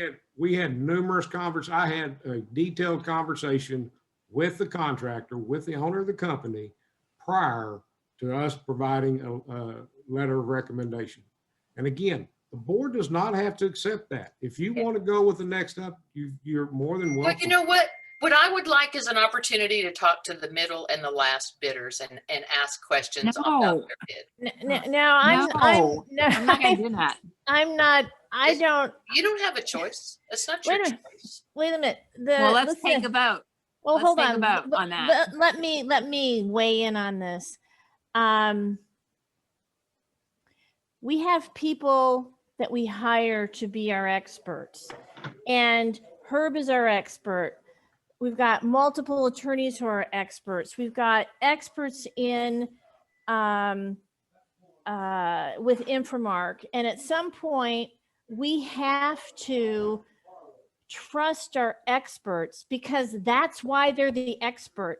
Because Yes. Linda, I am not going to be supportive of you deciding that you're going to be the expert in everything. that we Everything. do. Yes. Thank So you. I am very comfortable accepting the engineer's letter of recommendation. And this sort of gets back to something I said a number of years ago. Hey, I need a low, medium, and high bid from you. I need you to tell me what, the pros and the cons of having the Chevy versus having the Maserati. And that's what we're doing here. So to give you some ease of mind, Herb has come back on occasion with a contractor that wanted more money for a line item and stuff. We discussed it, we disapproved it, and he agreed. And we held the contractor to his feet and said, you have to finish the job. You have to complete the job or you're liable. for what you bid it out as, nothing has changed. So he gives us his advice, we take it, and then if there's an issue, then we discuss it as a committee, we bring it to the board decides, you know what, he's liable for that. We're not going to pay him any additional funds for completing the project.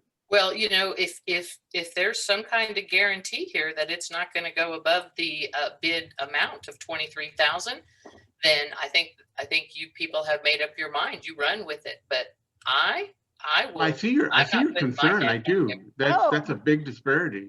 I do. It's huge. It's huge. And in the business, I will be the first one to admit when I have in my personal life, when I've had something like this, that I didn't necessarily go with the lowest bidder, but here I got somebody to tell, give me an expert opinion, and I trust my experts. Well, so that's good.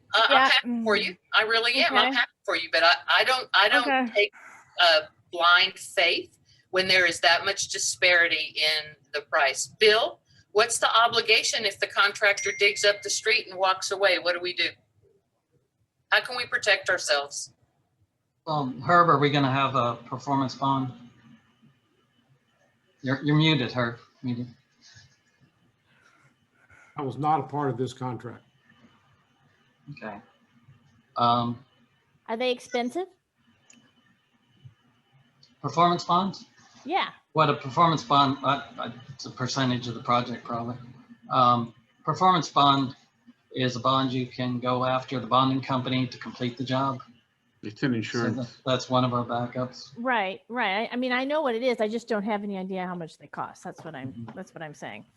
So, Herb, do you have any reason to believe this contractor is incapable of finishing the job or financially irresponsible, or do you have any past experience that's bad with him?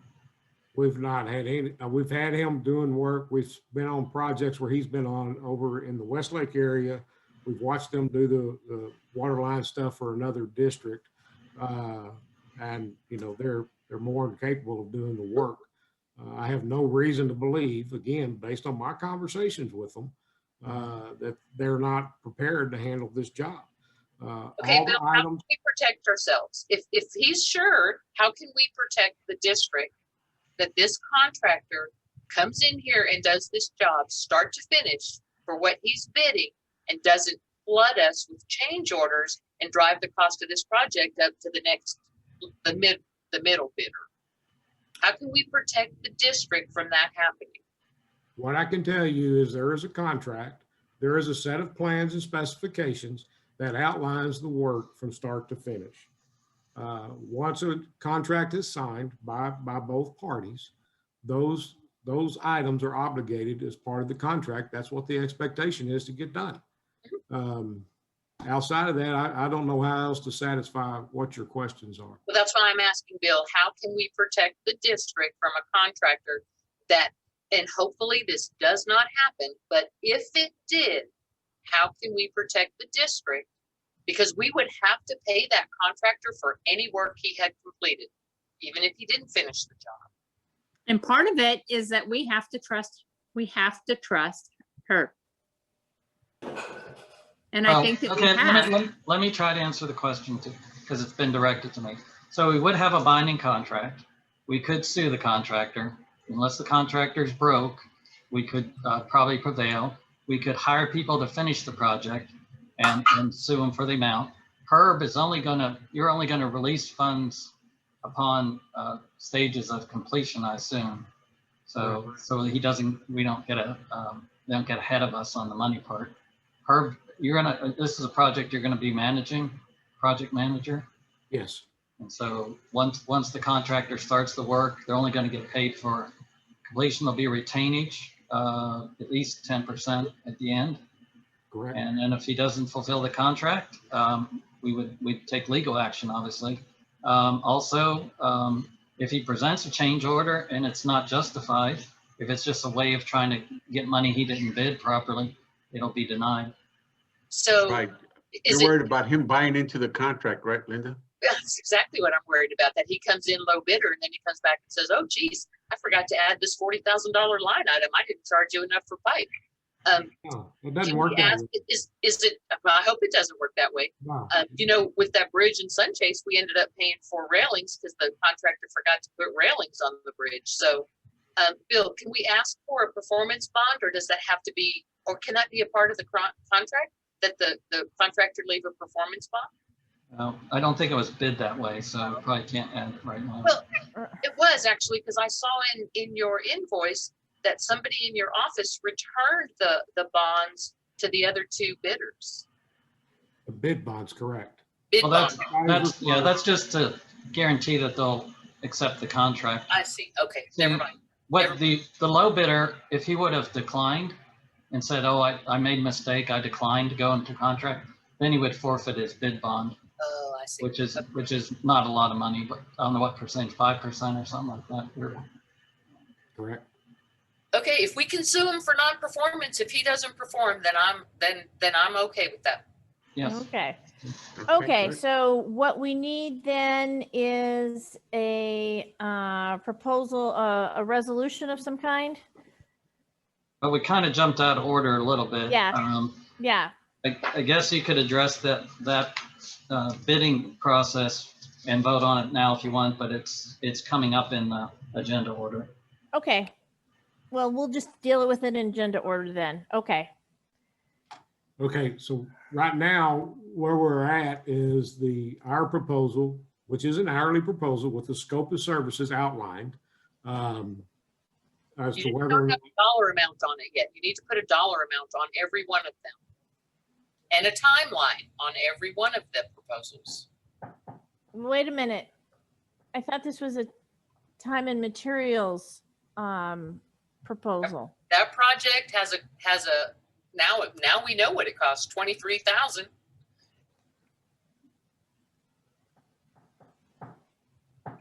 I thought you were talking about Herb's time.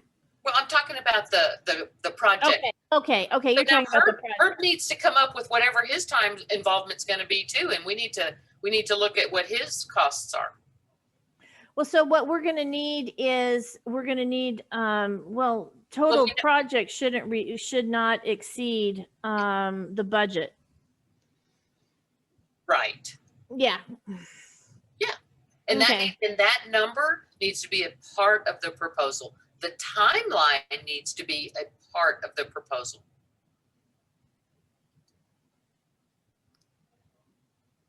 Okay, so Herb, you understand what I'm saying, don't you? absolutely. And if you want to, if the board wants these proposals rewritten, we'll You don't rewrite have them. to rewrite them, just add that in. Well, it's not just, there's some legal things with David Gray that I have to make sure of are correct as well. I can't just arbitrarily go do that right now. So we're not making a resolution tonight on this then? So Is that correct? you can pull that and then just know what, I mean, all of these jobs that we're going to redo, there's not going to be, I don't suspect there's going to be much work on them this month. Anyway, so We'll pull Yeah. that. Well, I'm not suggesting that you redo all that paperwork because you did a pile of paperwork. I'm just asking if David Gray will allow that you add those two elements that are missing into every proposal that we're going to go forward with. I'll discuss it with him. I'm sitting here writing it down as we go along. Perfect. The next one is the wastewater jetting. That's item, where are we at? Item F. K, we're on K. Okay, on your board agenda, you're correct. Yes. I'm Yes. referring to the infrastructure committee. So Oh, sorry. wastewater line jetting. That proposal for our services is on page 41. Because again, this is a breakout of a project from doing the televising inspections. We've done that work.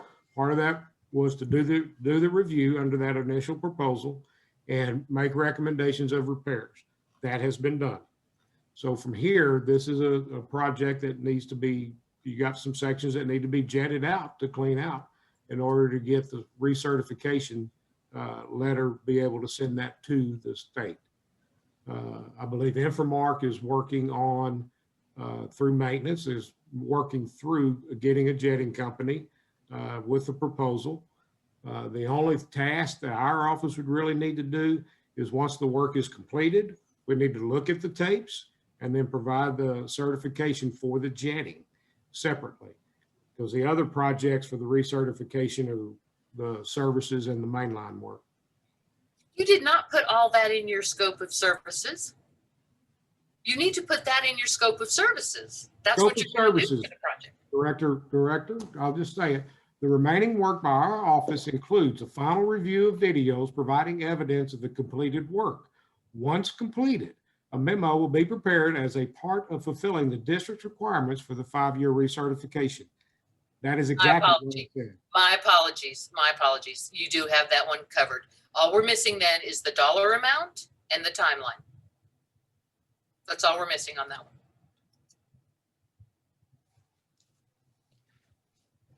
All projects have a budget and a timeline. Do you have a proposal from Infomark already? Did I understand that properly? No, ma'am. Oh, I misread that. I thought there was one to look at. There is, it's in my report. Oh, it's in your report. Do we have any other proposals besides Infomark? To be fair, mine is not from Infomark directly. It's from a company that we contracted through to do it because we don't have the equipment to jet 8-inch lines or larger. So it's not directly from Infomark. Do you only have one? I was asked to provide ours, not get multiple. I can't hear her. I was saying I was asked to provide what we could, not get multiple. I didn't know that we were requiring Well, multiple. is it over 25,000? Let me look at it. I haven't looked at it in a minute. I got it last month and we were ready for it, and then I haven't looked at it since.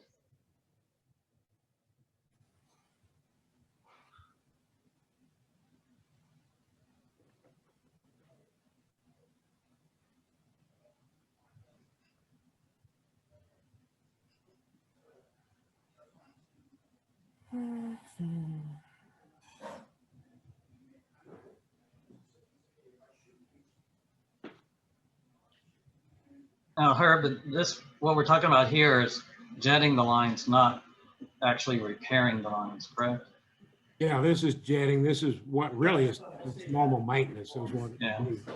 So Linda, this doesn't come under the 25,000, 75,000 regulations. This is essentially just servicing the lines, maintaining. It's not construction or repair. Okay.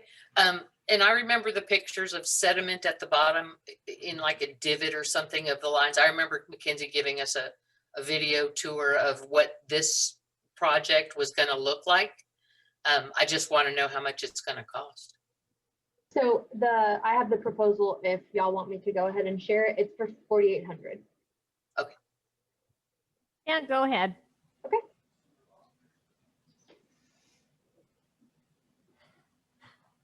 All right. So, well, there you go. Aren't those the same people? Wastewater transport? No, they didn't do the jetting. They didn't do the televising. That was somebody different. No, I think they did. Okay, never mind. Yes, so I think it was the same people. I'm pretty positive because we use wastewater transport as pretty much our exclusive jetting company because we don't have the equipment that can handle larger lines. So we kind of use them as, and they've been a great company for us to go to. They actually come out anytime you guys have any significant sewer backups in the middle of the night and things need to be jetted. They're always the first ones there to respond, and our guys hang around with them just to make sure everything's complete. Okay, thank you. I appreciate letting me look at that. Anybody Okay. else need more time? Nope, I'm good. Good. All right, so I would assume then on the proposal for cleaning and inspection, you want dollars and you want time, Yes, and now we know the dollars. which, okay. Now we know the dollars. Perfect. I knew there would be some Then- winners here. Then the last item I've got is the park proposal. Wait, you're out of order. Let me What go number back are we to on your now? agenda.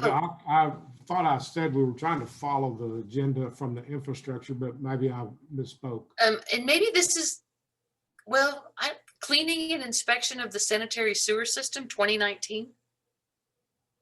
That was the proposal we were just discussing from our office. Oh, that was wastewater line jetting, I thought. That is. The other is. Where's that one at? Was that page 49? Oop, Wrong tab. Let me go back over here. That is on page 49 of addendum items 2 or attachments 2, part 2. I'm looking, and it might, I'm looking at the agenda for this meeting, and the wastewater line jetting is item K on the agenda, and then item L is cleaning and inspection of sanitary sewer system -2019. What you're telling me is the wastewater line jetting is a result of that 2019 project? Yes, ma'am. Okay, so do we need another project, or do you do the service that resulted from that televising project under that same project number? I'm not sure how that works. No, based on the discussions of the last few months, we need a separate job because the completion of the last task was to provide the locations of where repairs were needed. Okay, and that all got done, right? Now you're cleaning them. So, okay. So then, okay, so we're good on the project wastewater line jetting. You're going to update price and timeline. That's good. And then cleaning and inspection of sanitary sewer system. Is there something we need to do with that? No, I again, if this is, I've put these proposals together based on how things have worked in the district in the past.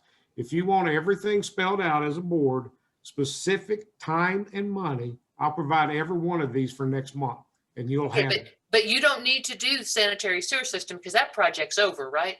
That's complete. Am I right? That's complete. Back, that's that one. 49, let me go back. Mark, housing TCQ compliance, main work completes. Okay. Now on this one, you have the jetting line, which is the review of the tapes as well as the certification letter for the jetting. This is a final review of the completed wastewater line repairs and preparation of the required engineer certification, along with submitting documentation to the TCEQ program staff. Once completed, this will fulfill the district's requirements for the 5-year recertification. Your And that's project recertification- 21004, correct? Correct. So that will be a new project to complete all of this once all this other work is done. But if all this other work is done, this can't be addressed. That's what I'm concerned about, is what I'm hearing is that everything needs to be redone. And you've done so much work. Why are we having to go backwards?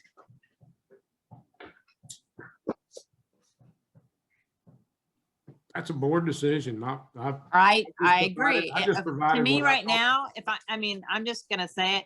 I feel like we're having trust issues and control issues. And I'm really struggling that we're asking you to redo all of this when we haven't ever had problems with what you've done in the past. And so why all of a sudden we're asking you to redo everything? I'm really struggling with that. I mean, if we were having problems with you, you wouldn't have the job that you have.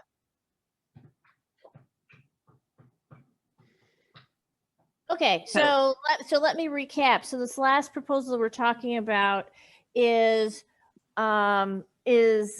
addressing the final paperwork that in order to finish our 5-year plan, the things beforehand have to be completed before we can do this so that we can submit our 5-year plan. Am I Correct. saying that correctly? Okay. So So it's pending work. It's pending work, correct? Correct? Correct. Okay. right. So is there any reason for us not to accept basically this proposal in order to finish the paperwork to complete our 5-year plan? No. Okay. As long as it has all the elements required by his contract, I'm good with it. Okay, so what do we need to do to move forward then and get this proposal accepted? Make sure it has cost and timeline included. Well, wait a minute. This proposal here is a time and materials contract, isn't it? Project. You know, he's going to Everything do has the a paper. cost. Yeah, You but have wait to a know minute. up front what you're going to be paying for. You don't leave it open-ended. You can't leave it open-ended. No, you can't. It's a time and materials project for him to go do the paperwork for us. Am I saying this wrong, Bill? Am I Well, misunderstanding? he knows this? if it takes him an hour to fill out a report or if it takes, a week. Or... No, I mean, listen. Hold on, okay. Catherine, let me ask Herb a question. Herb, would you have a problem putting a not to exceed on this? Time and materials, but a not to exceed? Yes, I can do that. So would that satisfy you, Linda? The It not to absolutely exceed? would. As long as it's Okay. not open-ended, it will very much satisfy me. So it's not atypical, Catherine, on projects where you can't precisely come up with a lump sum price, like maybe Herb doesn't want to commit to a lump sum and it wouldn't be fair to the district lump sum. You do it hourly in materials or expenses, but often you put a not to exceed on it so that you know what you committed to is not going to go over that amount. Well, and that's my chicken and egg thing here is like if you're asking him to do a hard line and it's a swag, it's a scientific wild ass guess, and if that's how we're gonna handle Well, it. but So Herb can handle that by making sure his not to exceed is sufficient to get the work. Yeah, just put a not to exceed on it, Herb. And Herb has experience, Catherine. He knows how long it takes him to get projects done. And it's not the first time he's been in this rodeo. So he's going to have a very good idea of what it's going to cost him to complete this project. I have that much confidence in Herb. What? I do. Okay. I do too, Herb. Very All nice. right, let's Okay. move on. Okay, so this one is, we can move this one up to next month since the other preceding things are not going to be completed in time. Okay, what's next, Herb? Catherine, let me ask you real quick. Are any of, and I'll ask Herb too, do we want to include any of these on next week's agenda or can they wait till the next regular meeting? I think they can wait till the next regular meeting. Do you agree with me, Herb? Yeah, I mean, it really, I believe might be able to get things turned around, but it would be like Tuesday at best. before I Nah. could even say, because Yeah, that way he doesn't have to come to the meeting. Yeah. And Let's okay, all right. Yeah. okay. Let me go back. So what I'm hearing is some of these things that we were going to get started on last month that we were going to try to get done this month are still not going to get done until the next month now. Actually, that's not exactly true. All this stuff has already been started. Herb's just catching up on the paperwork. No, Yes. the Rathline and London Lane was going to be done this meeting, but now it's not going to be done till the next meeting. And then there's 2 projects that he actually was ready to start, but we cannot start because we're continuing more, what do you want to call that? Not trusting what Contractual no, Linda, Yeah. it's more of a trust issue that you're having with him. Well, I'm sorry that you feel that way, Beth, but it's not about trust. I'm not it's the about- only one. It's just nobody has said it. Well, that's okay. That doesn't hurt my feelings if that's where you're going with that. I'm Yeah, obligated- because I'm we haven't Okay, had obligated can we to move make on, sure please? that- Can we move on? Let's move on. It's just horrible what you're doing to people. Well, get over it. Let's move on. Come on. Thank you. Okay, Yes. so what's next? So the next item on the board's agenda, following that now, would be the GEI invoicing, our company's invoicing. Okay, Are those the 3 you sent us? Yes. Okay. okay. I think I want to say, did I respond? I want to say I reviewed those and responded back. Did I miss that, Michael? How about you, Art? Did you respond back?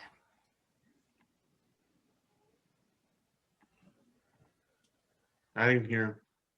So the ones in question are project invoice number 58243. Total cost was $7,934.24. Correct?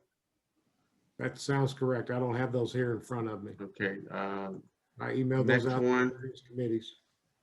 Let me see. The next one was invoice number 58242 for $1,162.83. That's for the bidding and specifications. Oh, wait, no, I take that back. I'm sorry. Never mind. Let me read the total. $52.09.10. Okay, and then the next one, there was only 3, if I recall. I believe that's correct.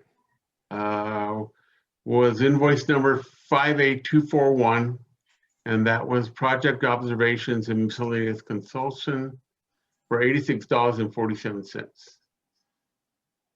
Okay, Can I so motion? yes, go ahead, motion. I motion to approve all 3 invoices that I just described. Okay, I will second that motion. Okay, do we have any discussion? Well, let's go ahead and call the vote then. Linda? I vote no, and for the record, the only reason I vote no is because that invoice does not link to projects that we have on the books. Okay. Until the project proposals are finished, that invoice does not correlate according to his contract.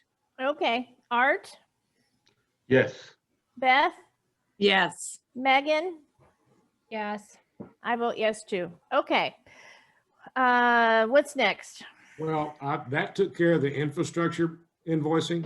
I believe there was some budget and invoice. I don't believe there was a park invoice this month. Yeah, I don't believe so either. All I have is those 3 and then your regular base invoice. That's what I'm showing. Correct. Okay, and then looking at the agenda, we have O, which is an amendment to the district's contract with Gray Engineering. And I asked to have this put on the agenda because I'm trying to come up with a way to add an addendum to the Gray Engineering contract, because what I don't want is when we're in a board meeting and we give a directive to our engineer, I don't want him to come back with a proposal to tell us how long it's going to take for him to figure out how to do the directive.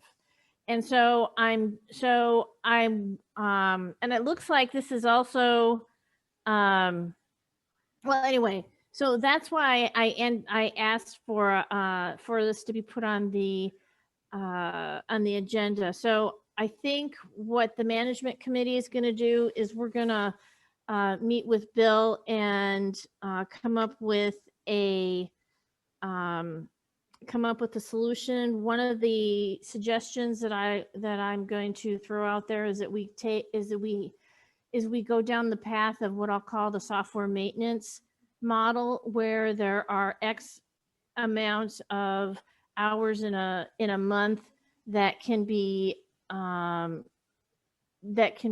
used to deal with these kinds of issues.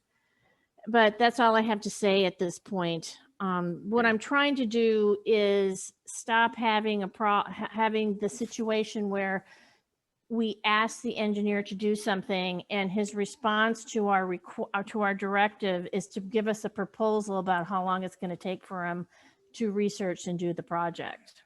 So, So we're going to amend either section 1 or 2, correct? I would think wherever 2. or wherever it's appropriate.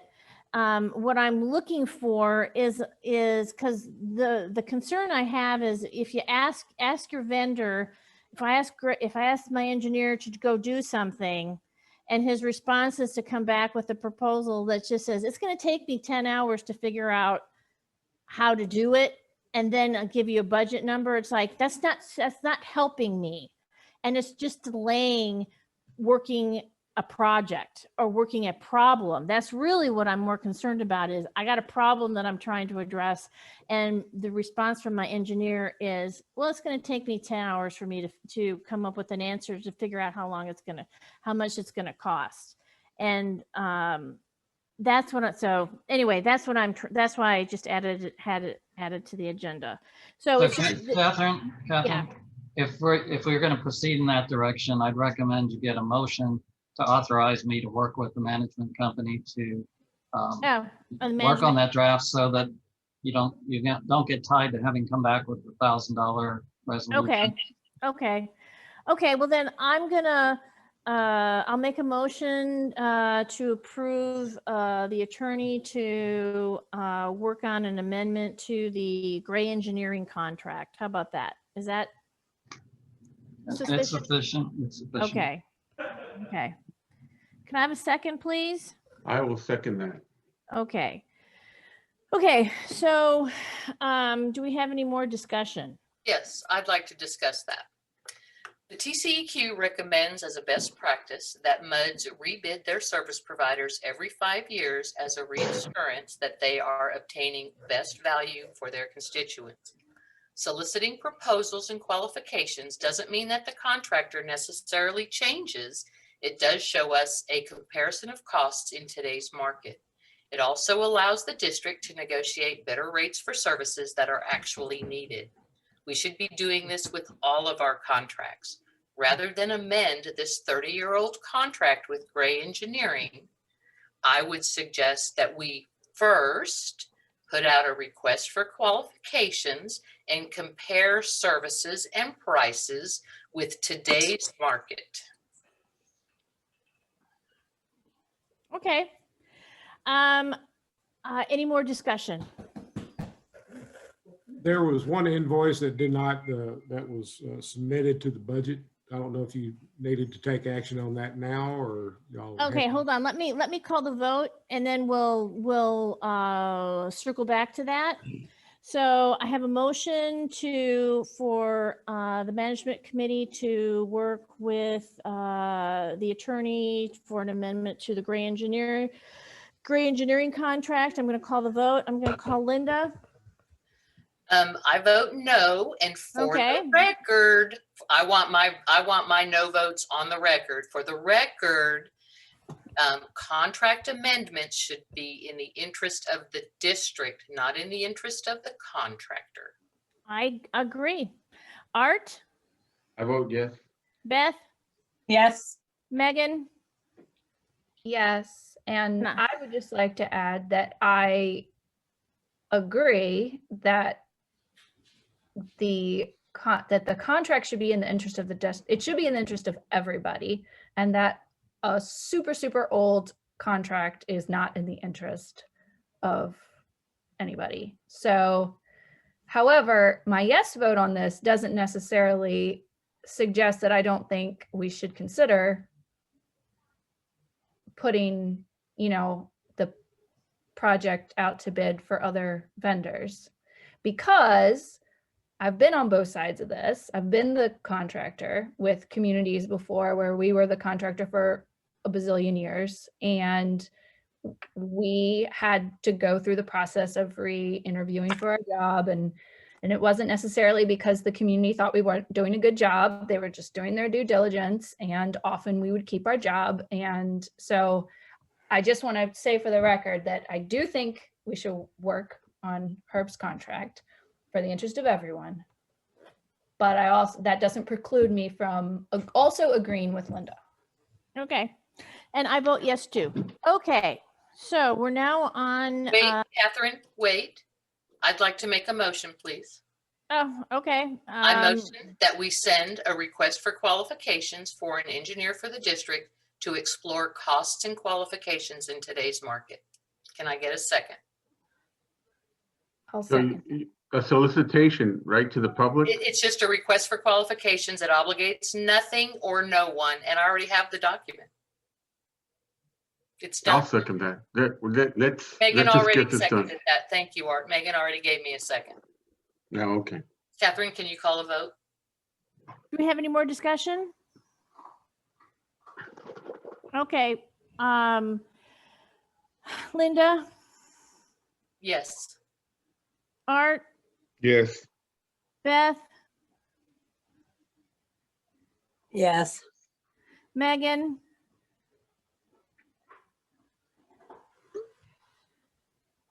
Megan, Oh, I said yes, sorry. Did it not come through? I didn't hear you. I'll say yes too. Okay. Just So, clarification, Catherine, mhm. who's going to handle that process? Do we have a committee that's going to do it, or? Well, doesn't it make sense for the infrastructure committee to handle that? It's up to the board, whatever the board wants to do. We can make a vote for that. Okay. Who's got the time? I have time to do it. I have a qualification already written. Megan has experience in it. I'd gladly pass it to her to look at to make sure it's on the up and up. But shouldn't it be with the infrastructure? It can be wherever, whoever has time to do it. We're just gathering information. We're not making decisions here. I will gladly gather the information if you'd like that. We can have all the qualifications. Anybody who wants to submit, we can have them sent to Bill's office if that's, if you prefer that. He can gather the documents and the whole board then can look at them. Art, can you handle this in your infrastructure? Of course. Okay, great. Then let's take a vote. Okay, so somebody making a motion then. I How do you motion- word that? Art, you can, because it would be your committee. Okay, I make a motion that we look at, review Linda's summary for solicitation. Correct, Linda? It's a Okay. qualifications. Yes. It's a Yeah, request There you go, summary of qualifications for potential vendors to the board, to the For the WTCMUD1.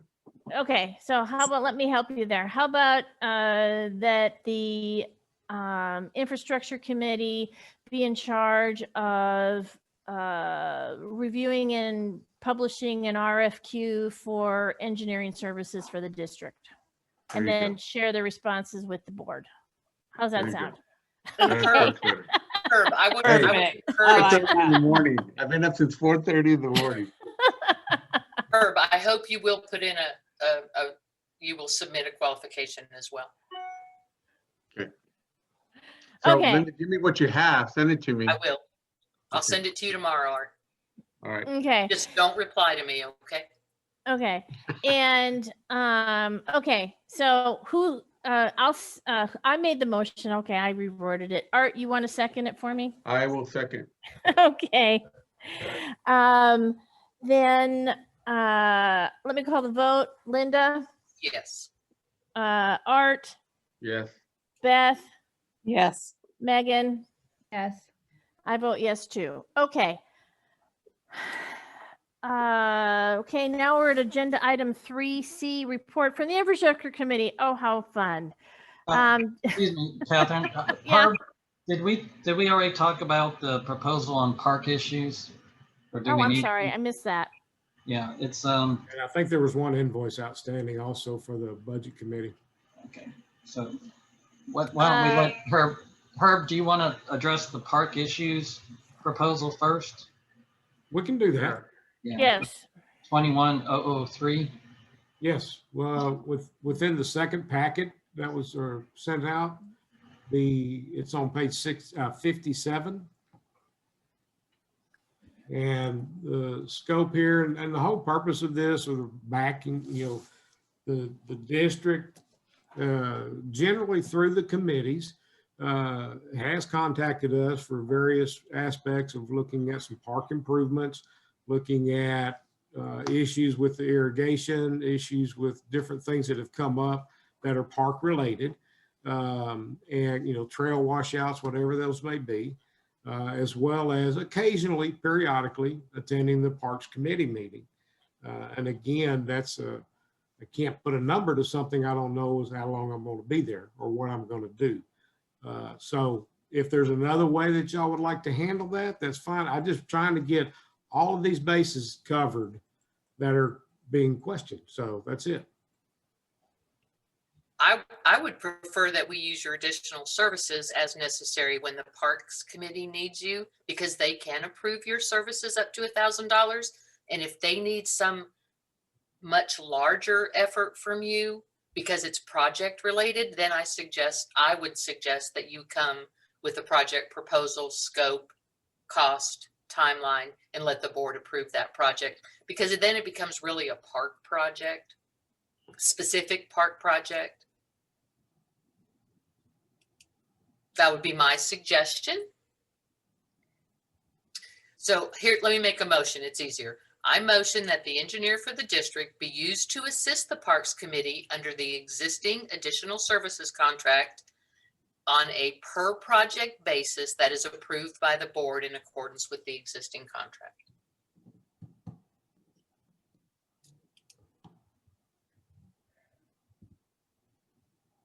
Okay, I'll second that. And I'm then questioning whether we need a motion for that, though. That's all I'm trying to understand. Because then it won't need a project proposal. It'll just be the way they currently use his services. Exactly. That's Then why you I'm don't saying, need a motion for that. yeah, that's the point I'm trying to understand. I'm sorry for cutting you off, Megan. you're fine. If it's already in place, you don't need to make a motion on it. Yeah, I mean, my general sense, and Beth, you can obviously weigh in on this too, because this is our committee. My sense is that probably the $1,000, unlike the infrastructure committee, is fine for us for what we typically need. Herb, would you agree with that based on? Yes. Okay. Yes. Okay. So I think that would work for us. And then if we need something more substantial from you, then we'll do it as a separate. Yeah. Yes, Yeah. I agree. The only Thank you, reason I Megan, made for a clearing motion, that up.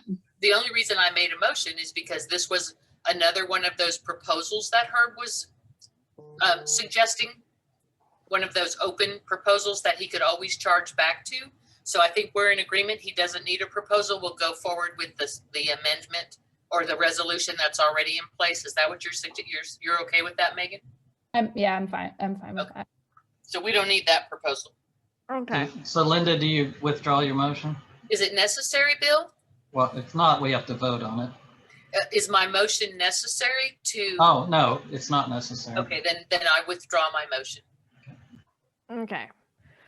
Okay. So, agenda item 3. I think, Catherine, I think Herb wanted to talk about an additional invoice. He mentioned. Oh, okay. That's right. Yeah, there was one to the budget committee. I think that's the right name of it. Linda and Megan, I believe, are on that committee. Linda and Catherine are on the budget committee.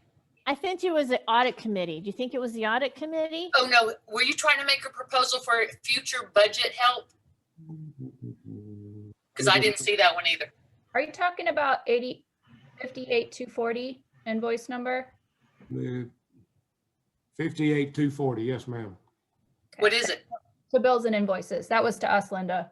I know, what was the invoice for? It was all of it was what you were talking about before with all of the infrastructure committee meeting stuff. You sent a really long email about it back to her a week ago. Yeah. Do you know how many emails I've sent already? Sorry. Yeah. Sorry, I can't refresh my memory and get back there that quickly. And Yeah. my screen is filled with other screens, so I can't go there. But refresh my memory, please. Let me see if I can. Okay, so it was all. Budget committee? Yeah, it was for the amount, total amount was 5,561.36 cents. It was for infrastructure committee attendance. It was for some researching records and such. Oh, that was the only invoice I got originally from Herb. Yes. Yeah, Yeah. you That got has that nothing to do with budget. way back. No, it's billing. I think it was the billing and invoice committee. That's why it's you and that's why it's Megan and Linda. Am I Okay, right, Megan? Correct. Okay. Yeah, that was the only piece of the invoice I originally got, was just that work, that overhead work. And yeah, and I was looking for it to link back to a project, but we've already discussed all that because all that can now link back to a project once the proposals we've approved get built and numbered and what have you. Right, but we still have this outstanding invoice that needs to get paid. Is that where we No, are? it was Meg? already covered. Art's got it covered. Art covered Okay. it. Was Is that that- the one for $89? No, his grand total, again, when we get to finance, you'll see it. You've covered them Okay. all. You've All covered right. them all. So we motioned for it, it's done. You guys have voted for paying. him. Okay. Okay, so now we can we can go to agenda item 3, which is report from the infrastructure committee, which has got additional items, invoicing, MS4 permits, and the last one is streetlight maintenance, repair and replacement. Is there anything on those 4 sub items that we have not discussed? Yeah, what's the status of the infrastructure plan? You mean the MS4? No, the infrastructure plan. Haven't worked on it yet. Can I get a list of projects from the committee in priority order then? Sure. Okay, that'd be helpful. Is Herb going to be in a position to help you guys with that? And With- how would that be With built? what? Well, if you, it seems to make sense that his input into a capital improvement Oh, plan. definitely. I totally agree that that this is going to involve working with the engineer. Yeah. Then when you're ready to start on that plan, then Herb submits a proposal and here we go. We got a project. Okay, I just want to make sure that that's clear to everybody so that if Right. that project that's going to be, Anything that infrastructure committee comes up with that they need to do, that's over $1,000, absolutely. Proposal, project, done. Just follow the contract, that's all. It's really simple. Okay. Catherine, y'all did not take any action on that item N. I say, is that right? No. It was a Park letter, issues? it was a letter of recommendation. Yeah, they voted to take your low bidder. Okay. Did we? Well, I think we said we were to, but I don't think that we've actually acted. I think there was We a- have not voted on that yet. Right. No, I thought there was a okay. lot of conversation. So we'll need a motion to accept his recommendation of low bid. Okay. What's the name of the vendor? Integrated environmental. Okay. So, and the amount was 23. 23,000. Oh, was it even? Yes, ma'am. Okay, so I move that we accept the,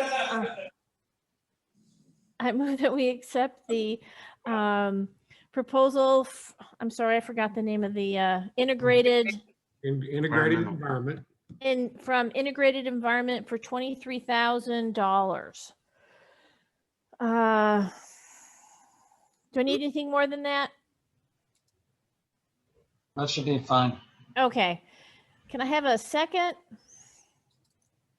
Who's on the parks? No, that was an infrastructure thing. Oh, that's an infrastructure. Then you have my second. Okay. Okay. I thought that was a park issue.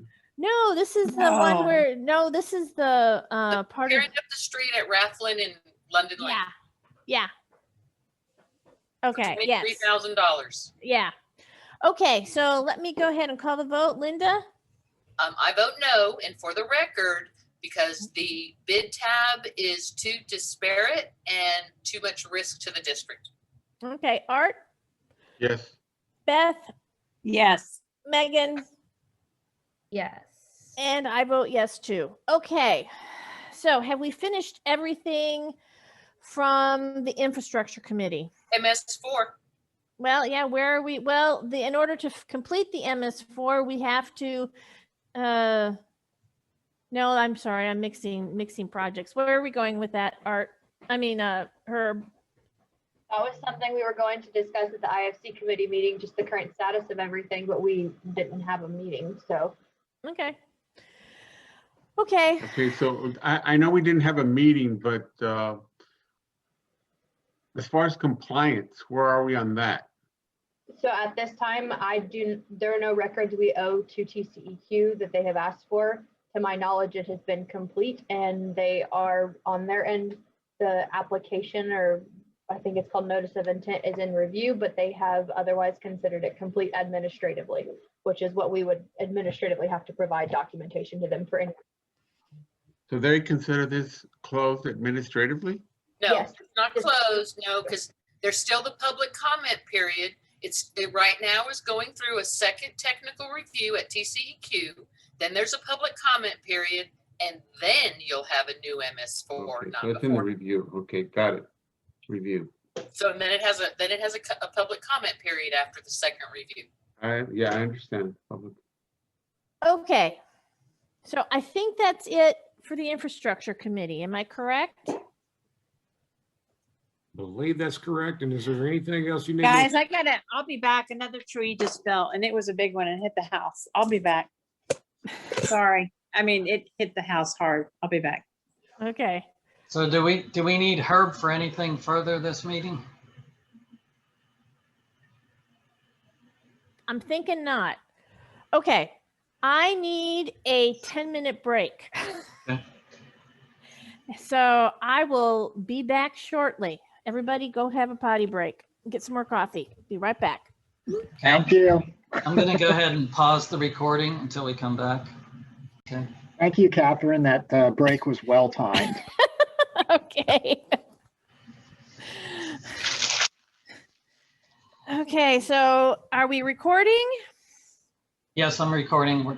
We don't have everybody back yet, I don't think. Oh, we're not all back yet? Okay. They're coming though.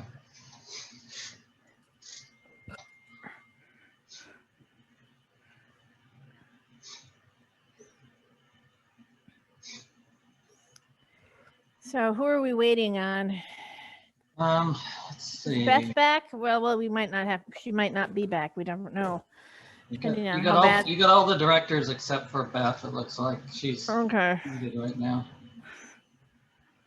Did Mackenzie need Herb for something before he signs off? I do. Can we move Mackenzie's Herb need to the top so Herb doesn't have to wait around? I plan to. It's within my manager's report, so it's just, I'm gonna skip down to it. Okay. Okay, so is he Trying to still on the help you out. line? Yes, He's he still is. Okay, Okay, I'm Well- gonna go ahead and share. thank you. So the item we're gonna talk about here is going to be item D. And to give you guys a little bit of context here, we did get I don't know why every time I autocorrect sewer to server or sever. So sorry, that's supposed to say sewer. We had a sewer backup reported at 3008 Cottonweed. We checked the line and the backup was clearly on the customer side. We walked up to the home and it was literally, you could see it sitting inside of her 4-inch stack that leaves her home.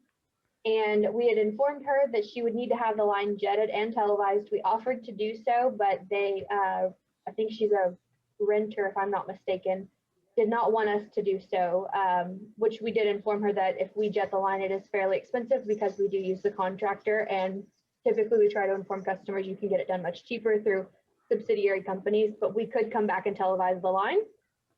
So I did have the tech visually inspect that, and during his visual inspection, we noticed the 6-inch stack was not visible out into the yard. So we sent out for locates, and then we had a crew come back 2 days later to perform a dig to go ahead and make sure that that was locatable, so that to make sure to rule out that being an issue. And upon digging and locating the 6-inch stack, it was actually determined to be underneath a tree in the yard. So I'm going to unshare and reshare here for a second. The tree on Google Maps, so you guys can kind of understand a field of view of what we're looking at here. So this is 3008 over to the left, and then this is 3010 over to the right. Can you guys see this? We can't. So, okay, so 3000, it's on the left. Is that what we're talking about? This is 3008, which is the one that had the sewer backup. This is 3010. So left is 3008, right is 3010. This tree right here, I don't know if you can see my cursor, but the one really close to the sidewalk right here, it's actually about 7 feet from the sidewalk, is the tree that sits over the line. And it's just a hair to the left of the tree.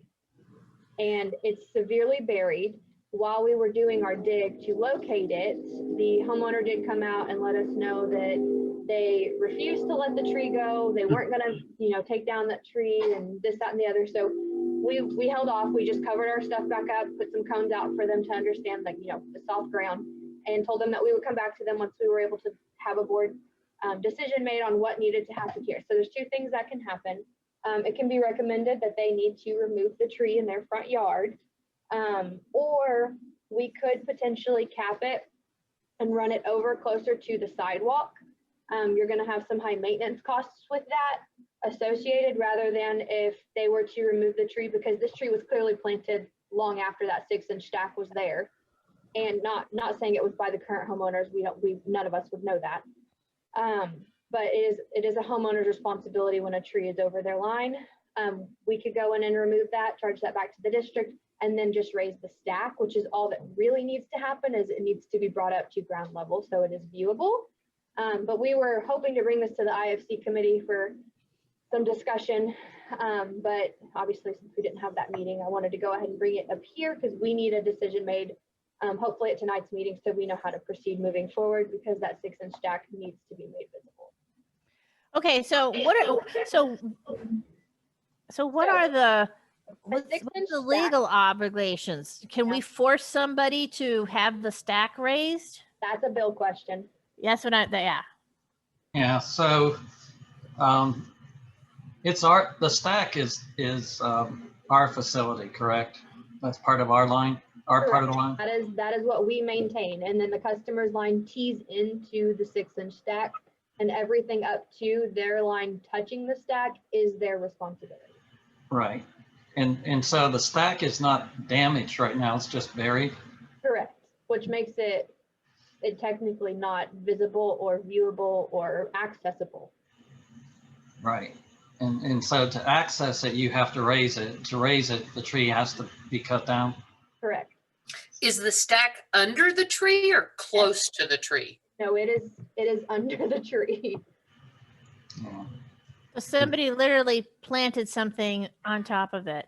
Okay, and just so I'm clear, the sewer backup was on the house on the left, and you just happened to figure out that the house on the right, that the stack was buried under the tree. Goes to both houses. Both lines tie in to the one stack. Oh, that's what the problem is. Yeah, in your neighborhood, dual connect, the Y connection that they call it, is common, the dual connection. That's how the developer put the houses in. So they share a wastewater tap. Okay, so how about this? How about you cut it? Oh, you can't see my cursor. You cut it behind the tree, not close to the sidewalk, go behind the tree, cut there, put a new Y connection over more towards the greenhouse, the blue house. You know what I'm saying? Like just move that stack. Yeah, move the connection further back. Yes, that's what I'm saying. And my cursor was pointing right to the spot. So that was the first option I mentioned, is that we could potentially just redirect. So what we would do is we would just not tee off, but basically make a curve for the stack to go towards, more than likely towards the sidewalk, because that's the safer place for it to be. The further away from the homes, the less likely it's going to be a tree is going to be planted on top of it again. So we try to do that to mitigate this in the future. The only thing that you will experience with that is some high costs and things like that as to get it moved over. But that's definitely an option we can pursue. How much does cost? What are you talking about?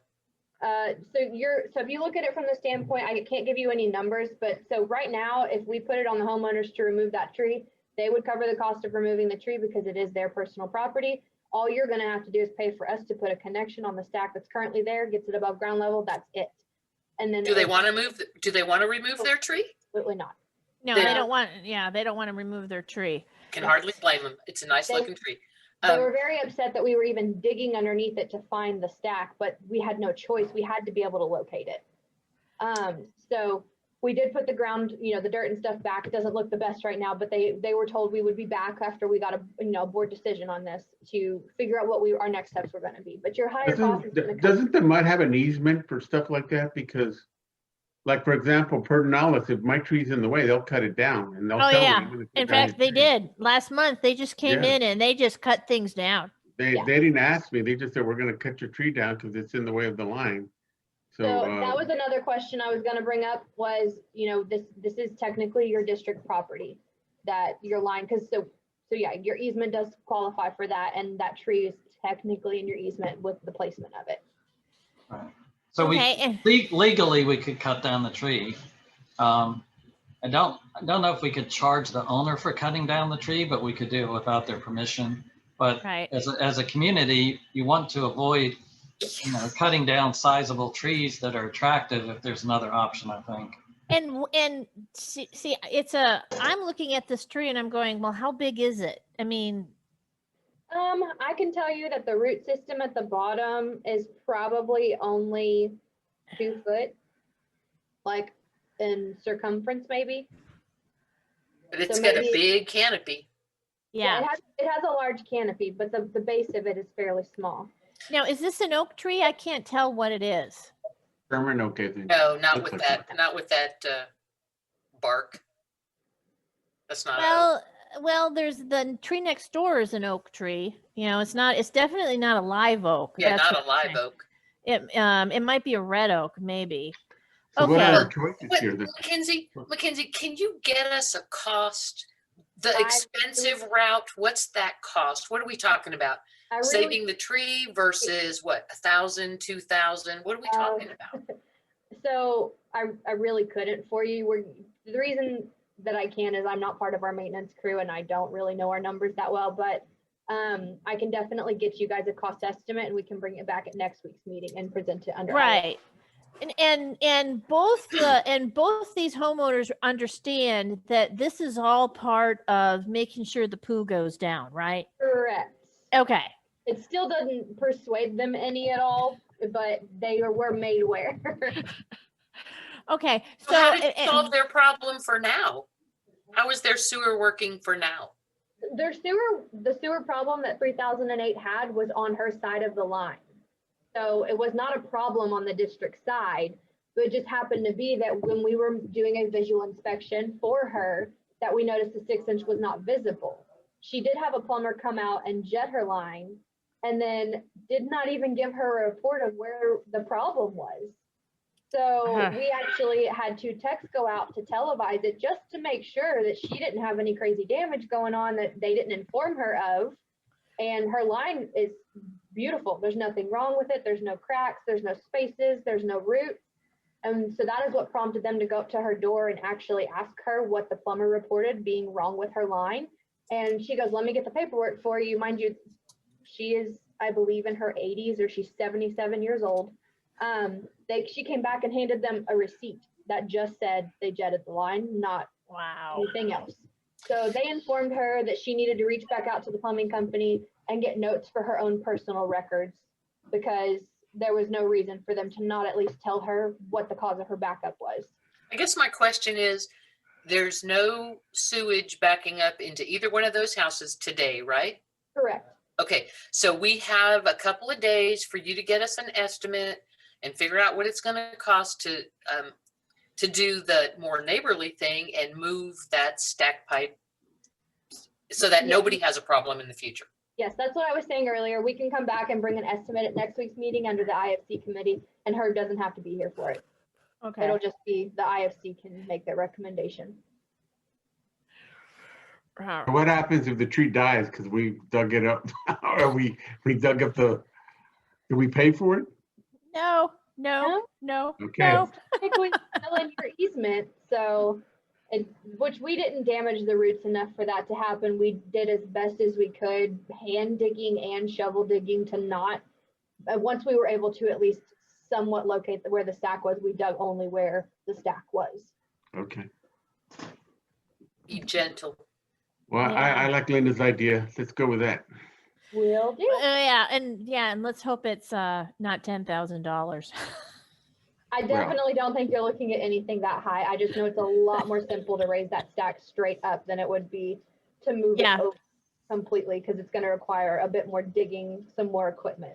And what have you. Mackenzie, how deep is it again? I'm sorry. I know you mentioned it, but.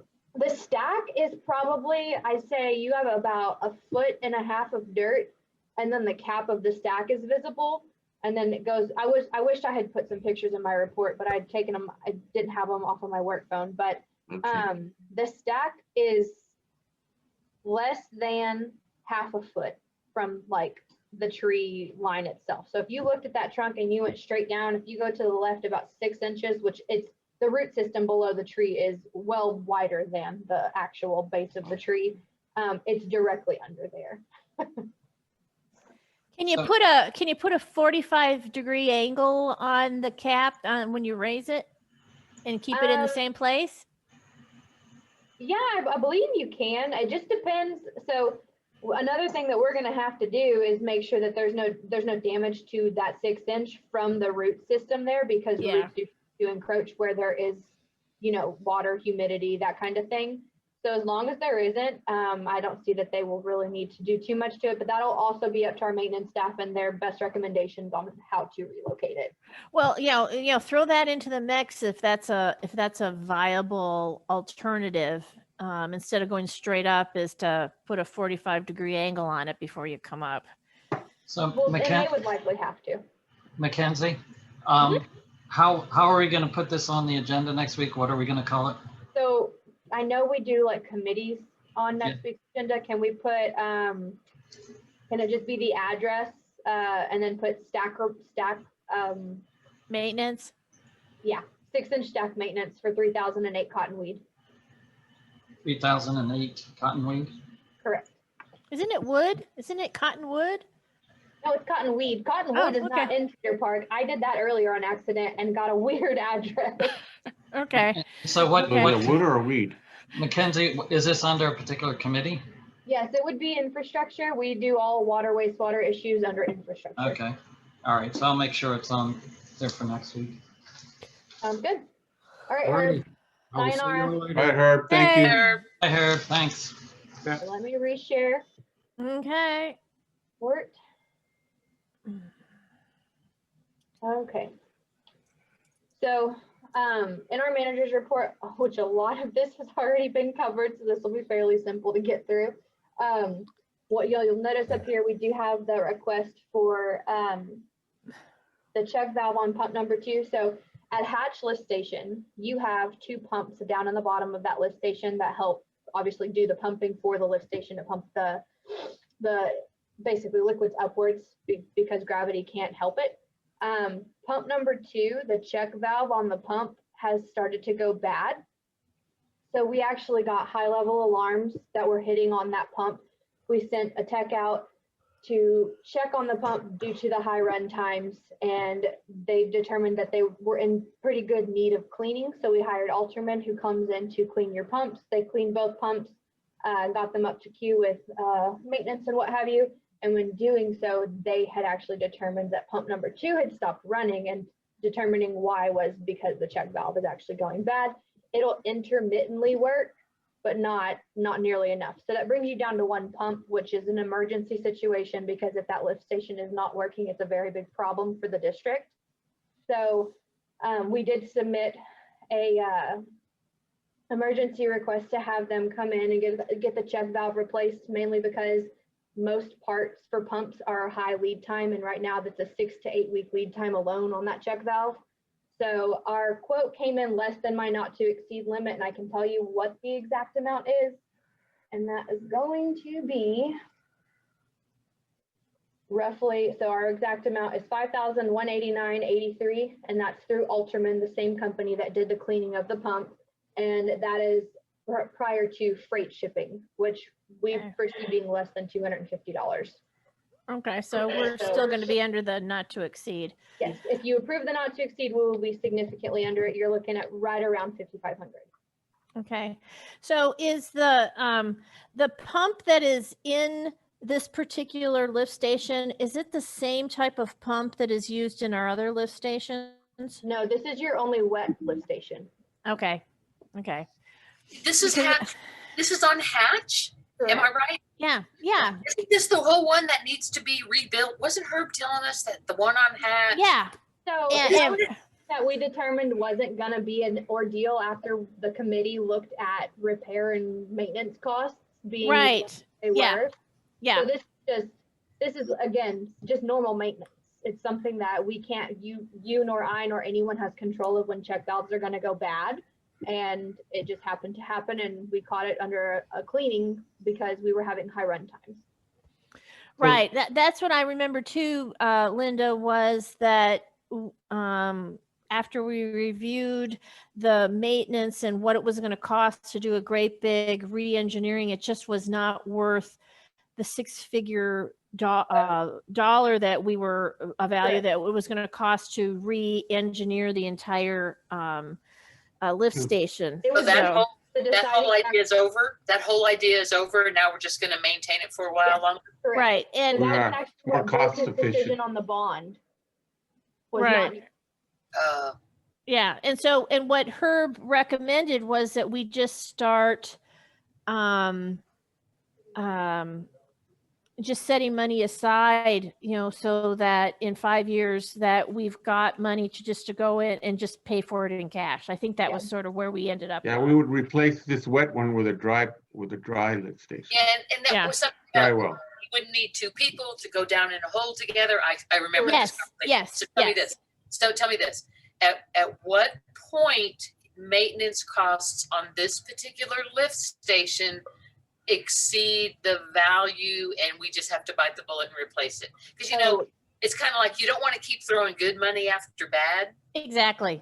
I can Now, tell if you're talking a three-digit replacement, 6,000 doesn't touch it. I mean, it's nothing. It's a drop in the bucket. But is it like 6,000 this month, 6,000 next month, 6,000 the month after? You can see how quickly it would add up. So I can tell you that your repair costs or your maintenance costs, I pulled the work orders for Herb, significantly lower over the last 5 years than the cost to replace the entire lift station. But as it ages, I imagine that's going to change. That would be my guess. And it will, but I don't foresee you having any more problems within the next several months, if at all. I mean, granted, I'm not a magic person. I don't really know, but this isn't something that we see that's going to come back a month from now or a week from now. So I don't. And like I said, I think this was one of those things that we just decided that we were going to need to plan for a replacement, 5 years out or something like that. That's how I thought that we were going to. Yeah, it was almost $500,000 to. Oh, was it that much? I thought it was only 100,000. You're saying it was a $500,000? It was a lot. Oh, okay. Well, Okay. I'm glad to know that. And that's the kind of stuff that we need to hear from the infrastructure committee. Because in my head, I thought we were replacing this lift station. I didn't get the memo on the change of direction, but that's fine. That's fine. Yeah. And I want to say that our maintenance costs on this were less than 150,000 over 5 years. Oh, yeah. Oh, that's going to be interesting to look at. Yeah. Okay. Okay, so do we need to make a motion to approve, or we've already done it? Am I No, saying we that need to correct? make a motion to approve it. Okay. So who's the vendor? Alterman. Okay. So I move that we accept the proposal from Alterman for $5,500. Is that what it's going to be for lift Not to station? exceed 6,000. The not to exceed is 6, but I don't think that we'll get anywhere near that. So I think you're good at 5,500. Oh, I thought that we had a hard number. No, our hard number doesn't include any freight. So that's Oh. why I'm a little iffy on what our freight cost is going to be. We Okay. don't foresee it being over 250, which would then bring your total up to 5,500, but you never know. Okay. I would go 6,000. Let's just do the not to exceed 6,000. Yeah. Okay. So, somebody give me a second. I'll second that. Okay. So do we have any more discussion? Okay. I'll go ahead and call the vote. We got Linda, I vote yes. Art, Yes. Beth, Yes. Megan. Yes. I vote yes too. So Awesome. is there a hole in your roof, Beth? I don't know. I can't see it. My neighbor and I both are trying to figure it all out. His half of it went down on his side, half of it went down on my side. So it's a mess. Okay. I stopped sharing for a second because I want to show you guys something else. So 3 people are aware now. WTC's community building did flood today due to pipes bursting in the attic. So we had your tech out today for the first time since Friday.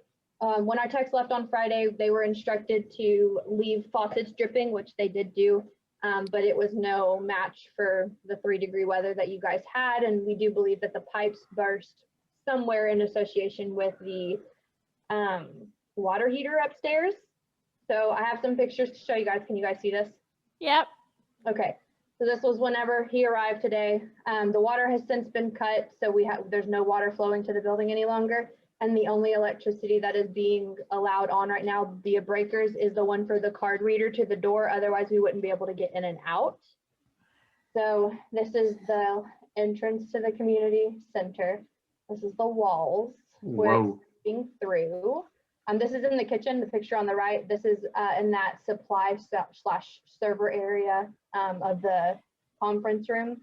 Well, that's the sheetrock that is sagging. Am I saying that right? It's the coating on the sheetrock. Coating on the sheetrock that the paint. Yeah, it's the paper, The paper. Wow, I've never seen it do that before. Mackenzie, I have to know, why did you not shut off the water to this all the facilities? I sent you the reminder from Cedar Park. So why did it could have avoided all this damage? Practice to need to shut off water to the entire building. We do what's called winterizing, and that is when we shut off the water for things like your water fountains and the bathrooms at the parks that are more susceptible to the cold weather temperatures affecting them. But it's not standard protocol that we would cut water to an entire community building, because in some cases this could have been somebody in the district's only shelter to go to. Yeah, but you know something? No, we didn't open it for shelter. And Cedar Park shut down these things so that this wouldn't happen. And you know, it's just a crying shame. That's a lot of damage. Yeah. I'm glad Infomark's responsible for the building. We have insurance, right? We can claim that on insurance. We do, and I've already actually submitted your insurance claim, contacted the company, and reached out to a mitigation company to come in and do water damage control. Hey. That should have never happened. That was somebody else's unstable internet message, right? I don't think that was mine. Okay. So, wow. Pictures go on. This is the office. And it took the most brunt of it all. There's more pictures down at the bottom. This is the server area. This is where you can just see it dripping down from the ceiling. Again, more pictures of the kitchen. And it Wow. seems like the pipes definitely burst over the left side of the building because that's where the water was flowing. This is the office where the ceiling came down over the desk. We have not been able to get in to really assess any of this yet. This, like I said, happened today. This was found by our tech. My goal is tomorrow, if I can safely get out, to get over there and see what we can do about the things in the office. I want to check the server box and things like that. There was still power running when the tech got there, so that's why we cut power, just to prevent anything further from happening. And then this is the ceiling where it came down. Jeez. that's Okay, a can lot you of see damage. but we can't see the hot water heater in those pictures. No, and this is just, I believe these pipes run all along that side of the building. Yeah, And you the can see the water pipe right here. See the, oh, yeah, you can't see my finger, but it's there. I'm looking at it. It's white. It's Yeah. white. Okay, well, let's make sure that we don't have any, as part of making sure we're fixing everything, that the, because we've got, don't we have something, we have AC in the ceiling up there, don't we? Correct. Yeah.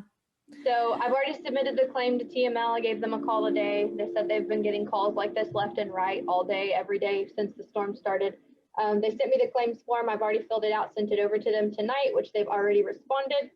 And I did send them pictures as well, and then reached out to a mitigation company. I'm just waiting to hear back from them, and they'll come in and help you with water damage control. Okay, so as I'm looking at this picture, what I'm seeing here is there's absolutely no insulation in the attic of this building. Am I But saying you that? can't tell because the ceiling came down that. Well, that no, but pink there's, stuff- the pink there's- stuff on the floor, that was insulation.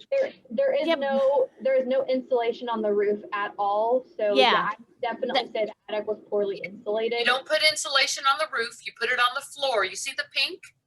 That's no, it. but there, That's no, well, maybe that's a Texas thing, but in Minnesota, Oh, you've yeah. got it, yeah, you've got it on the ceilings too. I mean, it's like, with vapor barriers Well, and all that. If we Yeah, have but this more is normal winters weather in like this, Minnesota. we're gonna need that kind of insulation, but we're not supposed to have winters like this. Yeah, I agree. Okay, well, the only Minnesota, reason yes. I'm the glad only we reason have I- insurance. Well, no, what I was going to say is let's have an understanding of maybe we can, since we're going to have to redo ceilings, that we might and expose all of this, that it might be worth it to try to do something to keep the attic warmer, because the building was warm when you walked into, when the tech Correct. walked into it. The building was very warm. It was Okay. The temperature of the thermostat. Yeah. Okay. Wow. Okay, wait a minute. You know what? We didn't oh wait, never mind. We did vote on the last resolution. Never mind. Keep going. Okay, so we've been over item number 1 in Herb's report. I've given you guys a status update on that. Regarding the collection system, we had the quote prepared for the jetting from wastewater transport. We were in the process of preparing a quote for the line repairs as well. You guys have already accepted one tonight. We just hadn't had our chance to get that one in yet. Under parks, as most of you know, due to the recent ice that we had on the trees last week, and I am sure again this week, because I know my trees here near my house are covered in ice and sagging again. We had lots and lots and lots of down tree limbs. Sunscapes was great enough to come out Friday upon request, even though they didn't know if they could get a crew out there in time to get some of this stuff cleaned up. And when they did so, I asked for some pictures. Let me scroll down some. Which parks did they go into? All of them? I think all of them, as many as they could, and they did what Scott called it, like an emergency task force pickup, to where anything that looked like it was of emergency is what they grabbed fastest, because they only had 2 trucks that they had available to fill up, which I'll show you here in a moment. But this is actually the pictures they did send over to me. So this is them over at Lakeline, blowing a lot of the stuff that was in the road out. Their guys bringing limbs in. This big old limb here, I don't know where this was located, but they were out there cutting them up, loading them up into their trucks. And this is the 2 trucks that they were able to fill up with on Friday. So they did a lot of good damage control. They took care of some stuff that was along the CMU wall, which was right here. Oh, Yeah.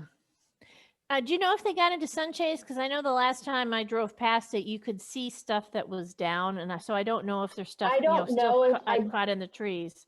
I don't know for sure if they did or did not. I know that they were at capacity, I think, like when I talked to him and they had visited 3 of the parks, which I don't know what 3. I know at least Anderson Mill and Lakeline, but I don't know which other one they made it to, but their trucks were full and they couldn't get them to come back out that same day. However, I have emailed him since then, and he is going to update me when they are available to come back out and do some more tree assessments within the parks and the district side of things.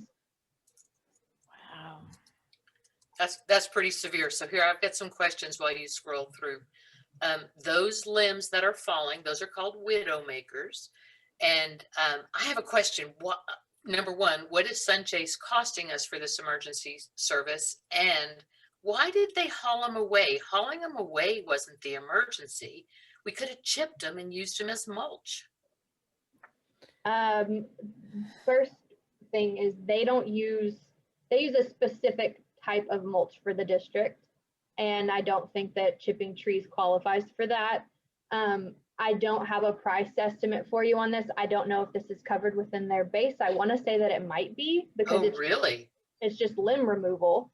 I could be completely wrong, but That's I know a lot of limb removal. it was not presented to me that this cost extra or anything of the sort when I requested it, but we will know more from Scott hopefully when the time comes of him being able to get back to me. But when I asked, I just asked for him to, I didn't even ask for them to come on Friday. I just asked for his crew to come to the district.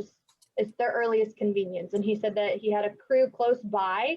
And then about 5 or 10 minutes later, he said he would have a crew there in 30 minutes.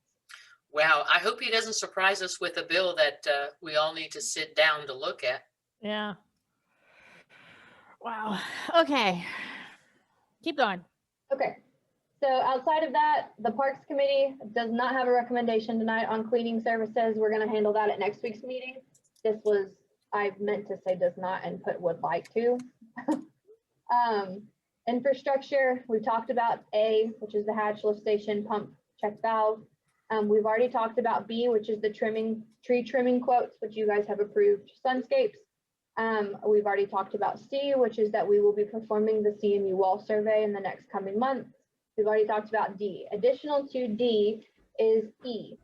So this is just an informative info for the board. During the dig for 3008 Cottonweed, our crew did hit 3010's water line, which Catherine is Jana's screenshots.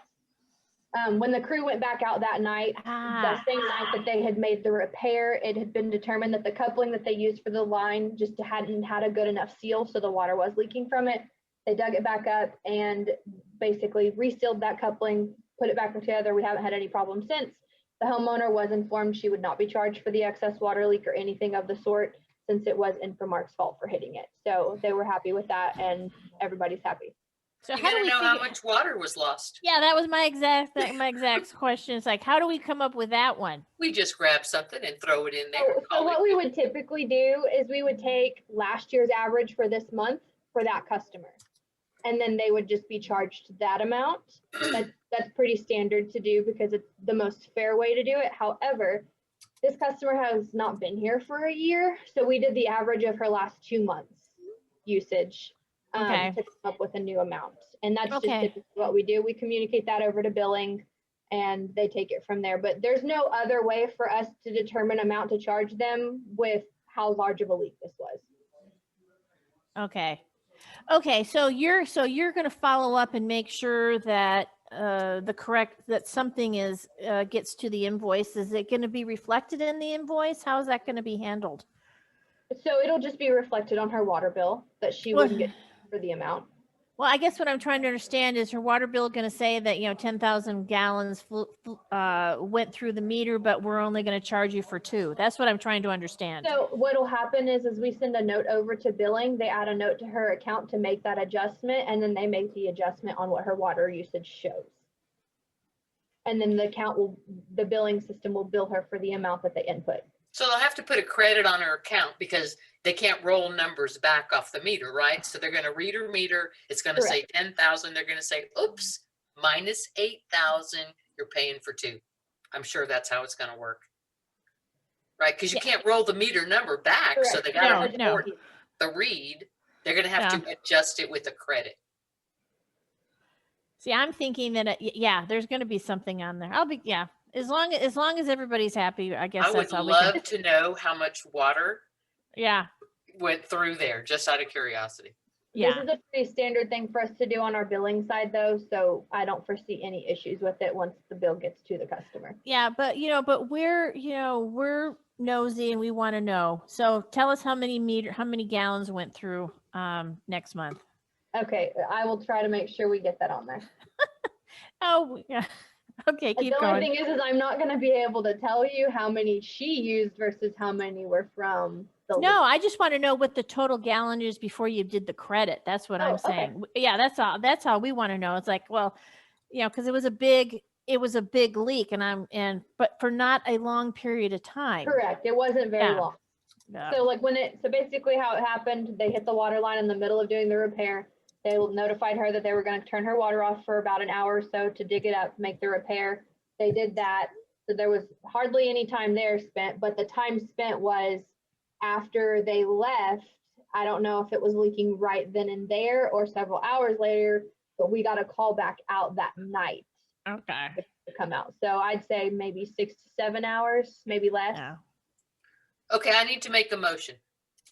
I make a motion that if Infomark breaks anybody's pipes and there's a leak, that we do the same billing fix for everybody. Yes. Isn't that, doesn't that go without saying? Yeah. That's standard. Then the motion's easy. We'll have it on the record. If Infomark is responsible for the leak, then the customer gets credit for that water waste. Oh, yeah. And okay. That's simple. Yeah. Okay. I'll second. Thank you. Okay. So the question is, what's in the do we already have something in our policies and procedures that's addressing this? I don't know that we have something that specifically addresses this. No, I don't think we have anything written. I think it's been the policy followed. So the motion probably would be appropriate to document it. Okay, that's fine. Do we have any more discussion? Okay, I'll go ahead and call the vote. Linda? Yes. Art? Yes. Beth? Yes. Megan? Yes. I vote yes too. Okay. Awesome. Item number 5, solid waste committee. This is just a FYI, which I think you're all aware of. Trash, bulk, and recycling has been delayed this week. At this time, I do not have an update from Paul other than I think services have been canceled again for tomorrow. They don't have any update of when they're going to be able to come out and pick up. And I have yet to receive an update from him as well regarding what their efforts are going to be, or capabilities, should I say. Hey, Mackenzie, I talked to Paul last night and he called me and he said they couldn't get out anybody probably till Thursday or Friday. Okay. I know Is that for just trash pickup? Yeah, for trash pickup. For trash pickup.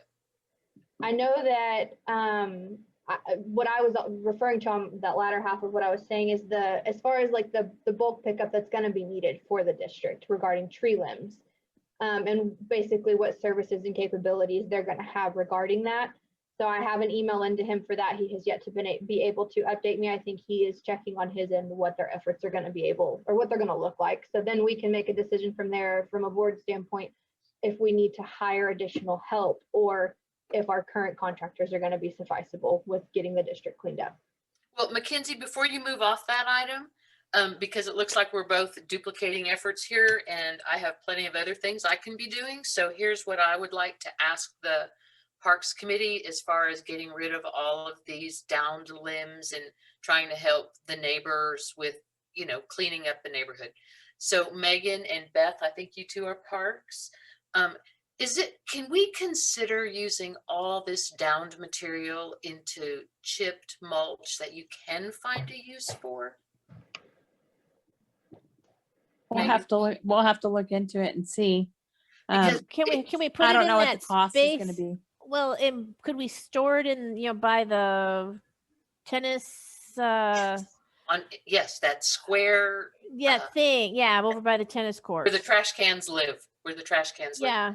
Well, here's what I'm thinking, is it makes a difference on whether or not we use waste management to come out here and haul away limbs, or we get McKinsey on task to call companies that do chipping services to bring out a wood chipper attached to a truck and chip up all this stuff for us and then store it in that spot you're talking about, Catherine. Yeah. If the Parks Committee thinks that it will, in their vision of parks, if we can go more natural with mulch and use the materials in the district. Another thing to consider here is your trees that have come down are covered in ice. And I don't know what impact that has on the chipping and storing, because you can't separate the ice and then it is wet.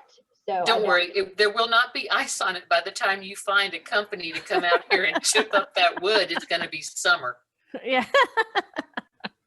Or spring. Yeah, it's going to be next month. Can we ask McKinsey to make it a priority on her task list to see, let's get some prices to see if we can get a neighborhood chipping service, what that would cost. What would they charge us to come in here? And McKinsey be generous and say, you know, we got at least 100 trees down, maybe more. I don't know about you, I've had so many contractors come to the door asking if we wanted to get our trees picked up. Any of these guys would be willing to work with us, so. Yeah, there's a well, bunch of and them. I think so too. And literally, if you get just a couple of 2 or 3 quotes, it might, you know, I mean, it's worth looking at. Nobody's going to be out here tomorrow to start the cleanup anyway, so we have a little time. And if as long as we can, it doesn't slow down the process of getting trees out of people's yards. I think it's a great idea, but I think we may have to take the trees somewhere else to have that done. Maybe so. Just maybe because so, I can tell you that I have 4 down in my house alone, 4 trees down. Yeah. And I guarantee you, I think every house probably has at least one. Yeah, well, not every house. I don't have any trees down, but here's the thing. We have, Beth, I agree with you, but I mean, nobody wants to look at this for a month, but here's the deal. Everybody is going to be so backed up. We're not going to get anybody out here immediately. Yeah. So we have a little time to get some estimates and try to come up with putting the organic matter back into our system. Yeah, I mean, we can look at, there are multiple ways we could use it probably. I mean, mulching of, you know, landscaping and trees is one option. We use mulch in other places around the playgrounds too. And I mean, depending on what, you know, the other option is we could also offer it back to residents. Yes. So, you know, like logs, like firewood. Like firewood, but yeah, so like we would have it and you can come get a bag of it, or mulch. We could offer the mulch back. That's what I mean. Oh, Yeah. I love that idea. Oh, I really like that idea. Yeah. Yeah, I do like that idea a lot. Okay. I just know that people, when these trees are out on the side of the road, they're not going to want them there for months. And so I think it's all going to depend on what we can get. How fast we can move. Yes. I agree. Okay, so I do think the mulch is a great idea, though. We just got to find a way to get the trees out of here. Is and McKinsey then maybe on task? Is McKinsey maybe they on can task? go somewhere. McKinsey, are you on task to get some The estimates? trees all go to one location and then they get mulched. I've already submitted an estimate request for one. Thank you very much. Okay. Okay, so moving on here, security committee update. So the security committee met regarding adjusting the constable's hours, which I know we discussed at the last board meeting. That has been communicated over to the constables. It sounds like they are not following through with that, so I will send a reminder over to, I think his name is Thomas, right? Constable Thomas, and ensure that they are working within the parameters that the board approved at the last meeting. And with that being said, I did get a hold of the executive assistant to Sheriff Leasing at the Sheriff's Office, and they basically communicated what our request would be over to the sheriff, who agreed that they, you know, would love to help out. and then pursued to push our request over to the chief, who is supposed to help us get our next steps in motion. This was supposed to happen this week, but given the current circumstances, and I'm sure how busy they probably are, I have not heard from the chief. I was not provided with his contact information either. I was told he would reach out to me whenever he had a bit of a game plan going. So we're just at the mercy of waiting on him to reach out. He has all of my contact information. And as soon as we hear from him, we'll move forward with an interlocal agreement and then the MOU and the allocation of hours to the sheriff's office from the security committee and approved by the board. Well, that's exciting. So we're not going to have a roadblock with him. That's great. No, I think it took them all of 30 minutes. His executive assistant spoke with me, took her notes down, sent her an email. She called me back within an hour or 2 hours and told me that he was on board. So yay. Simple. Records Modernization Committee did meet. We reviewed the current status of the Google Drive. They were pretty happy with that. We have a great start going and our next steps lined out. So that's just kind of an update from that standpoint. Okay, so let me. What's complete? We have like the basis of the drive with a lot of folders set up. Oh yeah, they're coming up with a structure. So that was my question. I received a whole bunch of emails. Yep. About, and they went into another folder that I had never noticed before in my about, you know, you've been invited to, you know, access stuff on this drive and this folder and this folder and this folder. Yeah, every committee has their own folder, and the committee members are the only two people that have access to that folder alongside Infomark. So How come I didn't get an email like that? You should have, because I invited you to all of your committee folders as well. You might. Like I said, I just found, you know, because you know how you got your primary and then you got social media and you got updates or whatever. It may not be in your focused inbox. It might be in the other. Or yeah. Yes. And so it's like, hey, what's this? And it's like, and then all these other emails.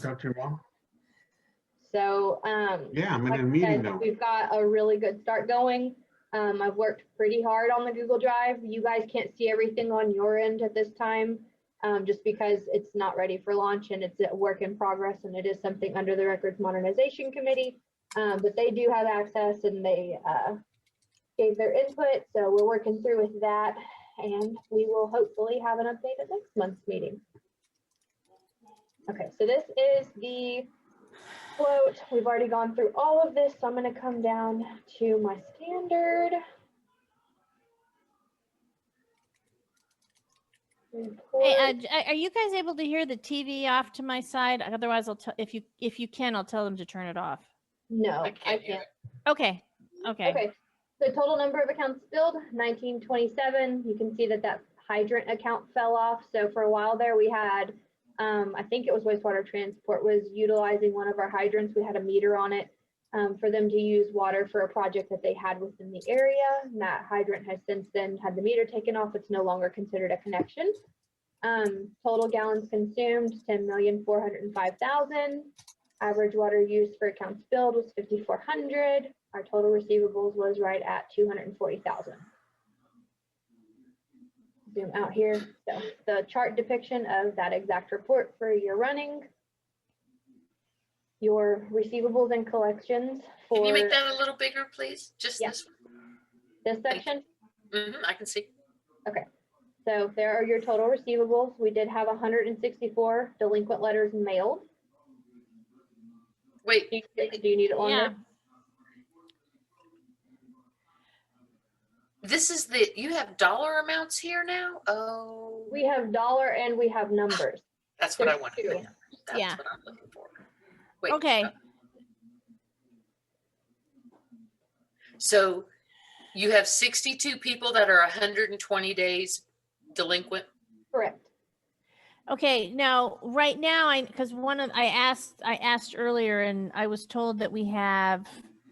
Correct me if I'm wrong, Lee. We've got 51 accounts that's over $300 past due, and so the question that I'm trying to understand as I look at this age billing is, do we have people who are just 120 days past due, but they're making smaller payments, trying not, or are they, if they're just not paying anything. That's what I'm trying to get a handle on.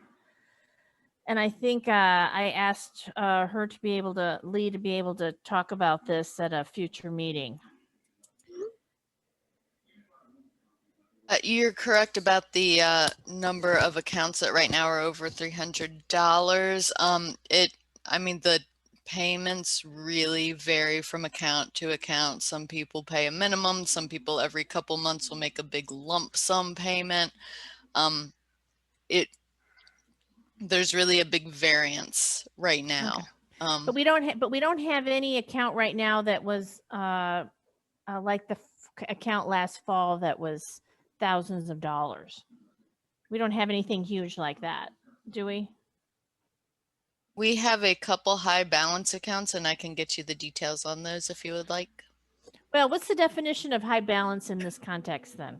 Probably over $1,000. Oh, yeah, we need to have a conversation about that. Okay. Yeah, okay. That's so disappointing. Yeah. That's so- okay. Okay, so keep going. Okay, so your arrears depicted in chart form. Your water quality report, doing good here. Requirement is to be above 5.5. You're at 2.91. Water accountability report. This is the graph portion of the next report. It's not my favorite, but like we did discuss, we did fall down to 81%.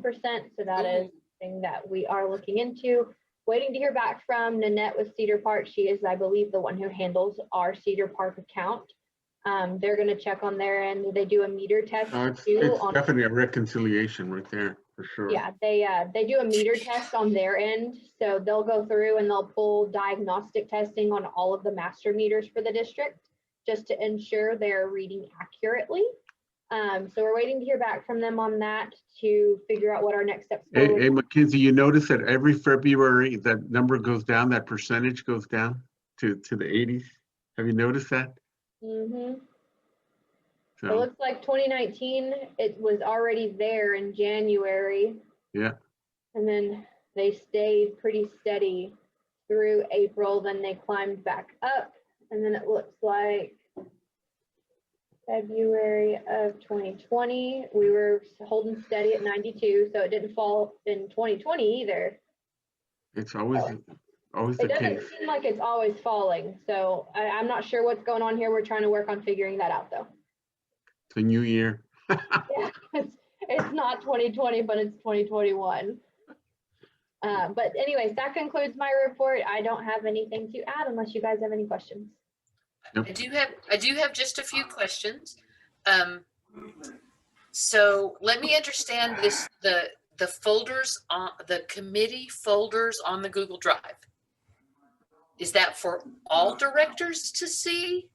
No, so each committee are so for instance, records modernization, no, that's not a good committee to choose because they handle the Google Drive formatting. Let's say, so for you, security, you and Catherine are the only two people that have access to that security folder. So this is it's designed to create a workspace for the committees to work within, and basically prior to anything they want to bring to the board. There's a separate folder for them to transfer documentation over once they've done their review or whatever they're doing on their end for them to be presented to the board. So this is just kind of like a little workspace, perhaps you could call it, for each committee to have a place to store their documentation in between meetings, things like that, that you might need for a committee meeting, any agendas for those committees, things like that. Okay, well, then I think I misunderstood because I was under the impression that everything that was on this Google shared drive was going to be available to all directors, because by the time it got there, it was visible to all, because committees can share data between themselves by just creating their own drive, shared drive in their Google workspace. I mean, Megan and I did that for a while so that only one of us would have to do all that work. So that's how committees share information. I was thinking that the Google Drive was for district information that was going to be available for all directors to see. It is. So the reason the committee folders was brought up was because Catherine said she had gotten a bunch of invites to her committee folders. The rest of the Google Drive will be accessible to all of the board members for view access only. Those committee folders are just a working folder for committees to have access to. All the other folders on the drive, which there are quite a lot, you will all have access to when the drive is ready for launch. So it is intended to be a place for board members to access all of their historical data that they choose to store on the Google Drive and any additional information that you choose to store on the Google Drive. It's just the committee folders that we've created are specific to the committees to have a workplace on the Google Drive. So it's all in one area. I hear you, Bill. Bill, this question's for you. Can any information stored there be held from all the rest of the directors? So is it kosher to hold away documents from the rest of the board? Well, I think in the most part, the committees are going to be, those are working documents that they're discussing. So as a discussion, you want to limit it to just two members back and forth. Right. And so long as the committee is discussing a proposal or a project, I mean, the tradition has been that the committees would not be sharing it with the rest of the board because it's a committee project. Now, legally, you know, it as a working document, it's not a open record, but every director has a right to see documents. It's just that the committee work is, you know, kept between the committee because it's back and forth. So I don't know if that answered your question directly, but if the director demanded to see everything that everybody was working on, I guess legally you probably could, but then you get involved in the back and forth. Right. Open meetings. To add to that, these folders for the committees are the only folders that the committee members will have edit rights to, which would then open the door for any sort of back and forth communication things. So the committees have read write, and if you're not on the committee, you can just read, correct? Yeah, see, that sounds reasonable to me. So that sounds more reasonable. The committees themselves within their own committee folders have edit rights to those folders. And then outside of their folders, all of the board members only have read rights to everything else on the Google Drive.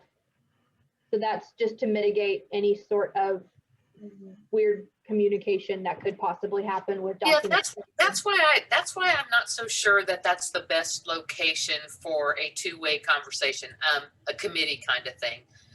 But I'll leave that to the modernization committee. But I'm the kind of director who likes to see everything. So, because I have an opinion about everything. So, I don't know.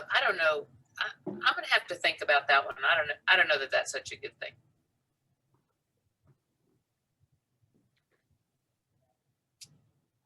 I said what I was going to say is we got to start with something. So that's where we're starting.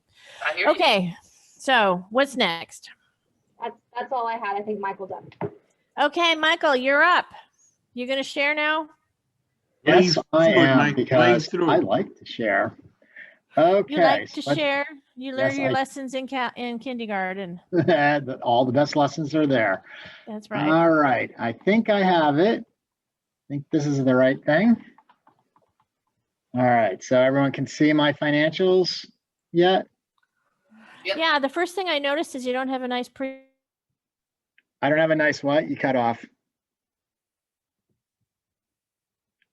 Are you there, Catherine? Did I freeze? No, you're good. No, Catherine has frozen. in front of your report. She's back. She's back. Oh, Intermittent. All right, Catherine, yeah, you got cut off. I didn't hear what you said. I don't have a nice what? She's frozen again.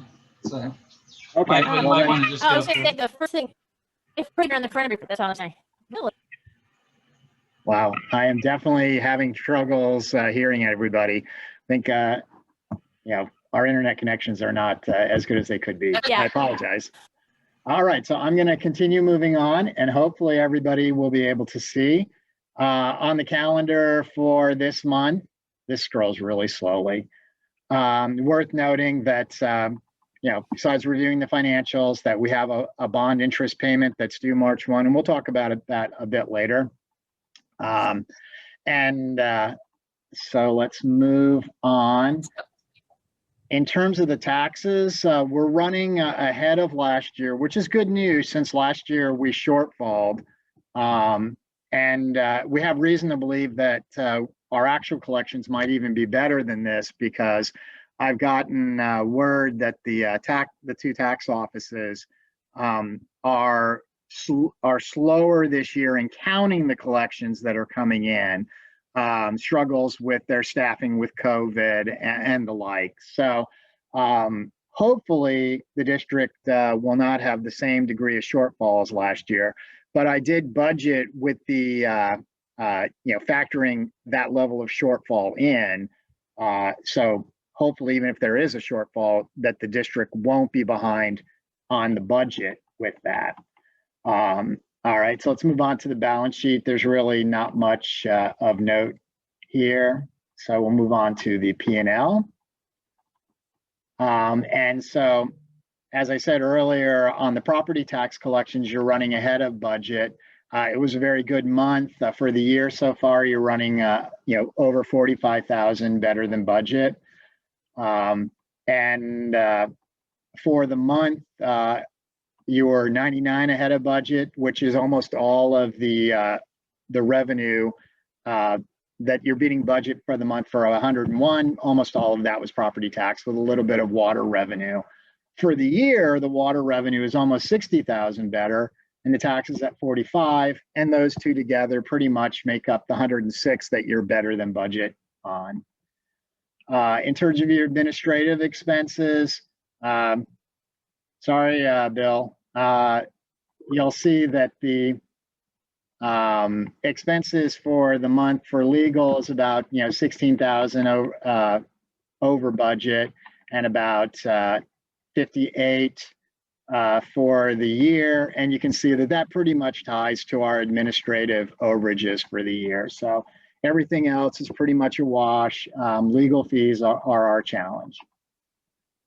Moving on to the maintenance and operations. On this, you can see that our water and sewer purchases are over budget, but in both cases, you'd already seen that the revenue was also above budget, so that's not surprising. And we're net positive really between those for the year. The revenue overage is higher than the expense overage. You can see that they're on the system maintenance, we're well under budget.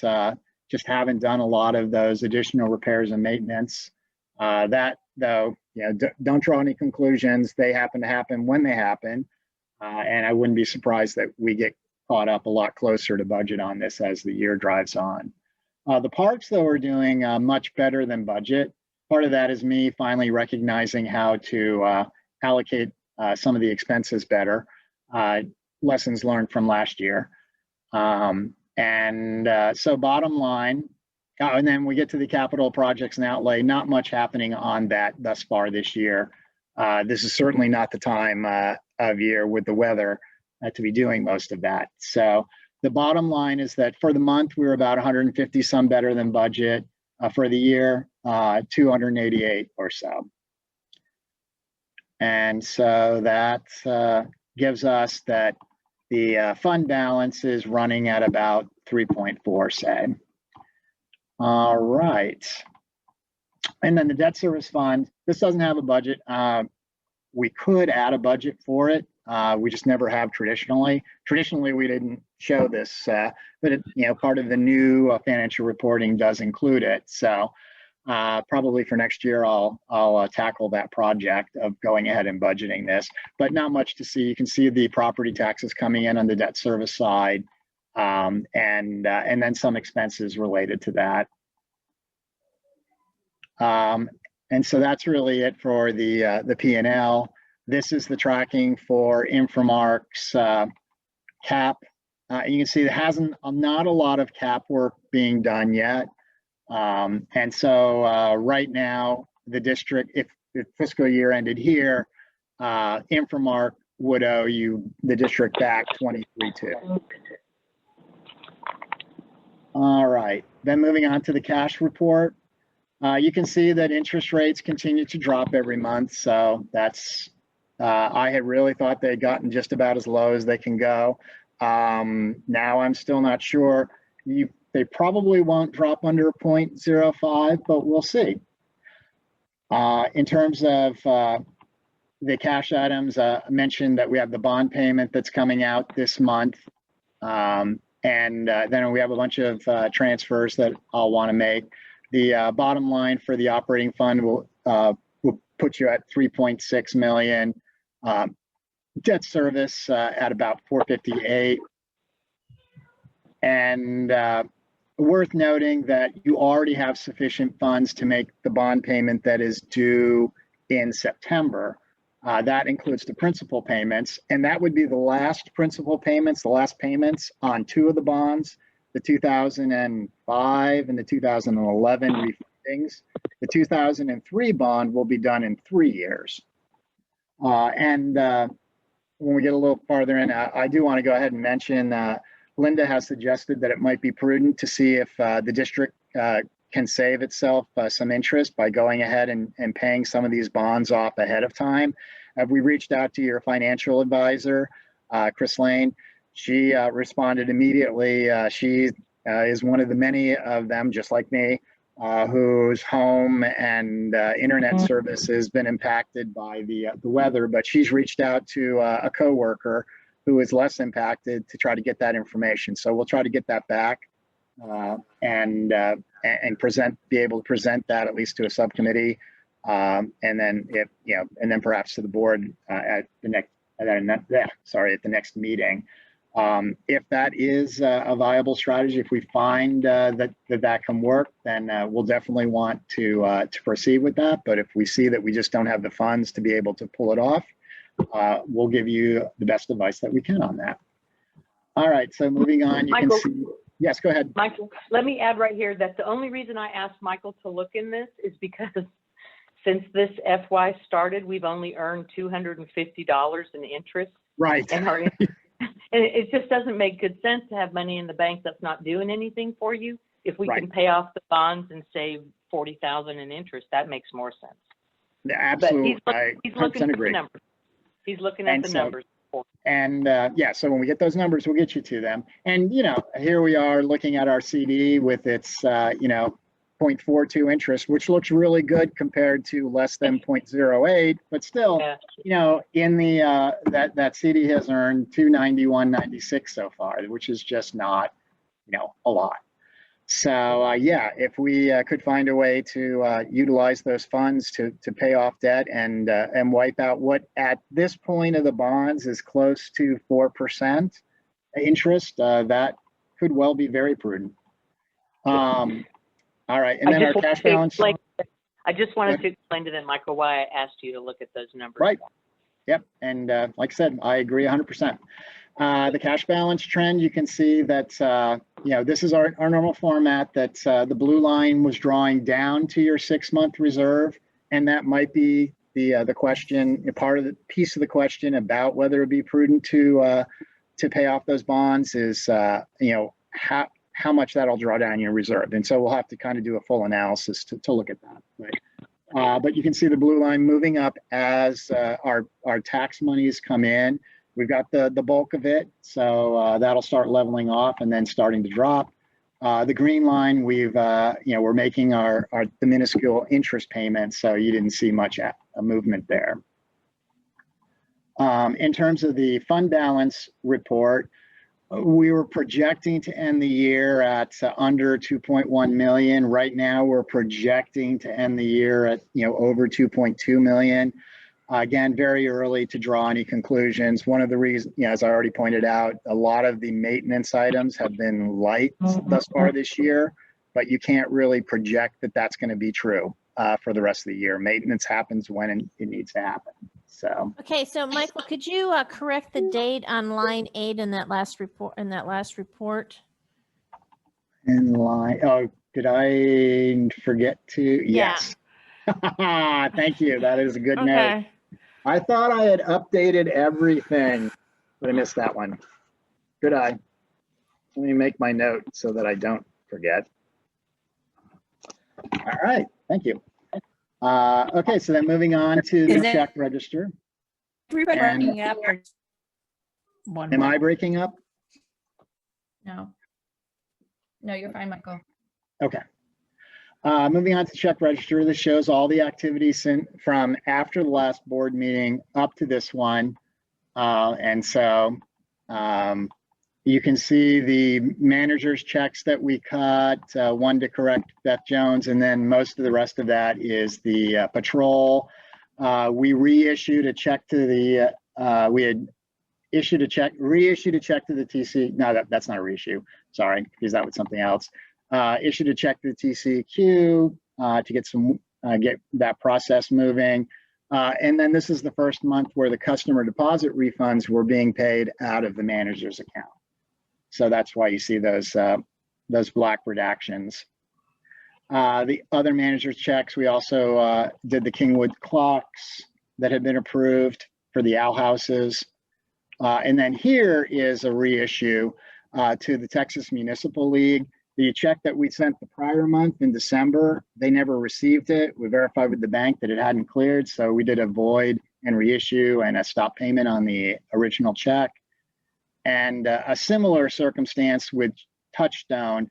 This check was from June, I think, and it had never cleared. And so Touchstone said they never received it. We were able to verify that, they in fact had not cashed the check. So we've reissued that as well. And then another patrol. And then in terms of the operating checks that you're approving at this meeting, we've got this one numerically is out of sequence. I think the date on it, it was supposed to be on the last check on the last report, but somehow the date got set to the 21st instead of the 20th. But either way, you can approve it now. And so I'm not going to walk through all of this, but basically mostly your regular normal invoices. Janiking is the big, is really kind of a big one. You'll see the voids. We have some cases here where the printer doesn't work properly when they send the checks. And so we have to void it and reissue. And so let's get down to the actual Janiking check. Here we go. So that 36-1252 includes $100 credit. It's multiple months worth of invoices from December through January, or through February actually, for one of them on the various parks. Mackenzie and I had worked through all of the billing and worked with Janiking to try to get this all cleared up, and we believe that we have that all right here. But it is quite a lot of billing errors, corrections, and credits that are flowing through this. So. Yeah, and we went over this last month, correct? Yes, we had reviewed all of that last month, though it does have at least one invoice that came in after that. Yeah, I was going to say, Catherine, last month we approved some, not an exact number, somewhere around $2,400, and now it's back up to 36. We said okay to the 24 and change, but now it's back up. So I did ask Michael for a list of all the invoices paid to Janiking for the last 2 years, I believe, so that I can unscramble what's going on here, because the billing is not consistent. It's not consistent. And right. so and if you looked at that history that got pulled for you, not by me, I was out of pocket at that point. But I did quickly review it. You can see that it is very consistent for a long time. And then this past year has stopped being as consistent. So, there's definitely, they've raised prices. Then there were, of course, we March and closing the parks, the addition of the, $100 a month for the extra, the extra quality of cleaning, a higher level of disinfectant. And so all of those issues, Mackenzie and I worked through. We feel confident that this is correct, but of course, we're willing to have our work reviewed. So how come we have 2 invoices for February 2021? well, there's 2 parks. They bill for each park separately. Okay, never mind. Okay. And then they bill for supplies as well, I found in. Yeah, and that's a separate invoice, right? Yeah, and so as they use supplies, they'll replenish the stocks that they have here, and then they'll bill us for that. And by the way, just so you know, you can tell the 2 parks. Can you see my cursor? Yeah. Yeah, so the 572.76 is one park, and the 572.70 is the other. And right off the top of my head, I don't know which is which, but I could look that up for you. Well, it actually is closer to being consistent now, because you're seeing, $622.50 for. Well, that should be down to $622.50 was with the extra $100, and now it's $522.50 on that part. Okay. And that's why I want to look at it, because you'll remember that when this all got discombobulated, it was because there was a 231% increase in the fees they were charging. And I can't tell if this is with that increase or back to the original pricing. I literally got this at 4 o'clock or 3:30 this afternoon. I haven't had a chance to look at it. Yeah. And when in last month or the last meeting, when Mackenzie gave us this perfectly figured out number and we all approved it, pay that, yes, we'll go with your number. And I'm guessing those invoices are in here, but look at the change in the number. It's over $1,000. So why? Right. And that should be the 2 February invoices, the 776.40 and the 522.50, which is a total of $1,298.90. But here's the deal. And let me go. They didn't get paid for all of January. That was what 2313.62 would be the rest of it, which I think is what we had all worked out to, but I don't have that right in front of me. I remember that Mackenzie had negotiated with them a reduction for January because they didn't go clean. They didn't clean in December because there was a sign. There were signs on the doors that said the bathrooms are closed. So they thought nothing to clean. Bathrooms are closed. So there was a whole lot of that going on at the same time. Right, and I think that might be the billing got this messed up. invoice correction one for 261.30. We also had the $100 credit, but that was for the chemicals, the extra cleaning agent. So yes, when I get a chance, I'll be happy to walk through all of this with Mackenzie and get that to you so that we're clear on every piece that's in this. I think it's going to be so much easier for me to figure this one out now that I have billing records that I can look at. Right. Because it's real easy then to spot the differences. This was just really entirely too complicated. Well, and I can definitely agree with that. There were, multiple moving parts on this of things that got added, weren't supposed to be added, got deducted, and then months that got billed incorrectly, and then credited back, or a month that didn't get billed at all, and then needed to be prorated. So yes, but I don't remember all of that off the top of my head. Me neither, but I have an email from absolutely, I agree that we won't be releasing this check until we verified. But okay, that was going to be my next question. Yes. Because we've things were stable for so long and then they become discombobulated in the last year. It makes me wonder if the franchise was sold and they're under new management and they can't figure out how to handle their billing or something like that. Something really went wonky on this one, but Yeah. Mackenzie got really a little frustrated with the woman that she deals with this company, and Mackenzie was on a mission to find a new janitor contract, a janitorial service. So, and that it's worth looking at. This one, if their billing is this wonky and it's taken this much time to figure it out, maybe there is something better out and there. the fact that they have begun to raise their prices pretty quickly, as opposed to you'll see when you look at the history, it was steady state for a very long time, and then about a year or so ago, things, began to ratchet up. So, Yeah, and I have a recollection of, we went out and got multiple bids like in 2016, and they were still considerably less expensive than the next closest bid. Didn't So we we do stayed that, with Catherine? them. Because they had messed up the billing back then as well. And they charged us like 3 times the amount to kind of catch up.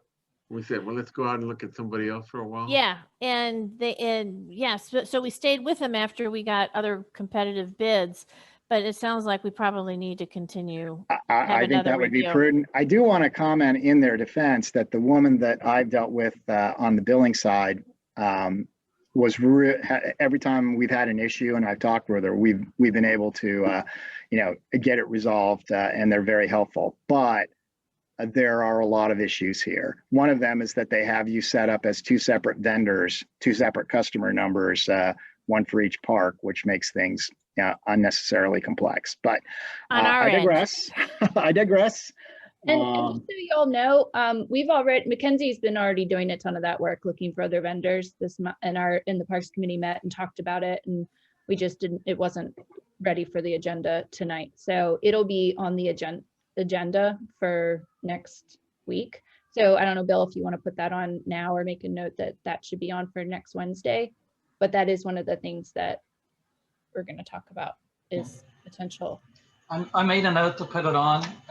Again, everyone should communicate to me the items they want on that agenda, preferably by tomorrow. And Mackenzie, if you could just send me a list of your items when you put it together, maybe tomorrow, I'll be sure to check what I'm hearing tonight. And I would like to make it really clear that the janitorial contract is one of 3 contracts that Infomark is completely responsible for. So this really doesn't need to go through a committee. It needs to be handled by Infomark because it's in their contract that they manage janitorial, waste management, and one other. Mackenzie's doing all of it. Yeah, and she said she had given it to the Parks Committee to make a decision. And what I'm trying to tell you is that it doesn't need a committee decision. It needs to be. Decision isn't the right word. Recommendation. So Why would the Parks Committee be involved in a janitorial contract? Because they handle the oversight of the buildings and the parks. It's and it's one of those, that's the way it's always been. Is that Pardon me, the Parks Committee has so much coming up that where Infomark is paid to do things, we should really let them actually we should require them to do their contract. And I'm not arguing that is that they do that. They just present it to it has just been traditional that they present it as part of the working process of the Parks Committee. That's all. So they do all of that, but they just run it through the Parks Committee and let the Parks Committee then present it to the board. So yeah, okay, on the whole thing. Beth and I haven't done anything other than to talk about it.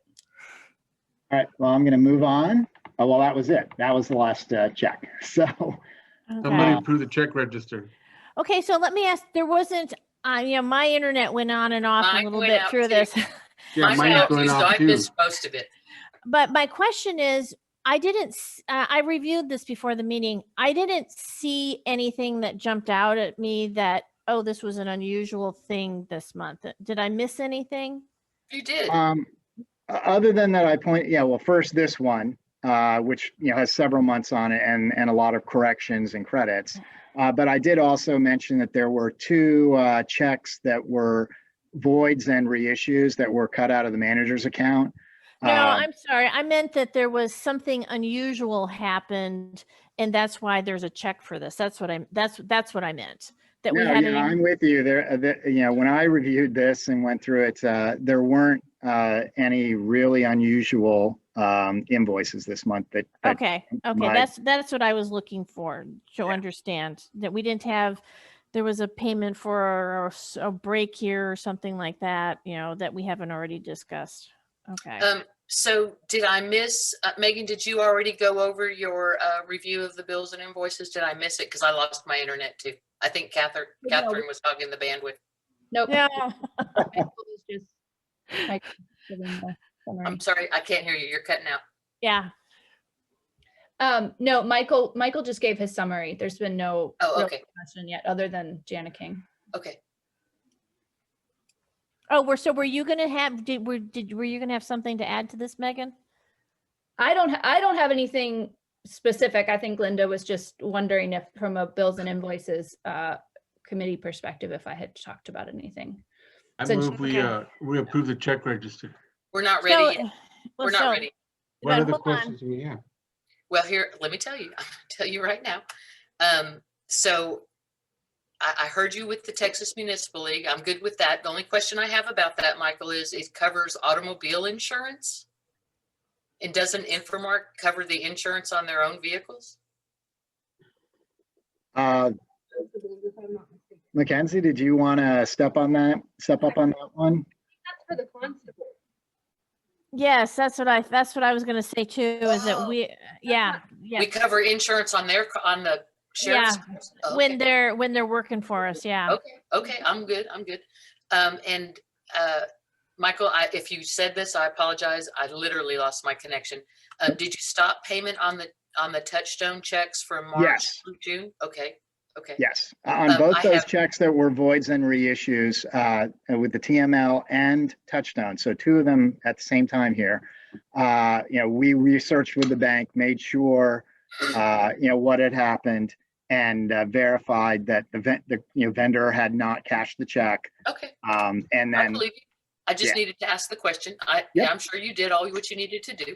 And I have no disagreement or problem with their invoice at all. But what I do have a problem, Michael, is the way you're capturing it in the reports, because Touchstone invoices their web services and their meeting services on the same invoice. And you've been capturing everything as meeting expenses. Well, except in this case, on that one, that web services that they did, well, actually, unless you're saying that their one invoice each month has two different things in it. On the reissue, they had one invoice that was for different work that they did, web work. And so that was coded separately. And it's a kind of a moot point here because that was expensed in prior fiscal year, but it was done separately, and we followed that same pattern in the reissue here. And then I had to, on the back end, journal entry that to go back against the fact that the original check hadn't cleared. So there was a little accounting work there, but let me get to that check. And I'm saying this, and I'm sure it's true, but I would like to actually see it.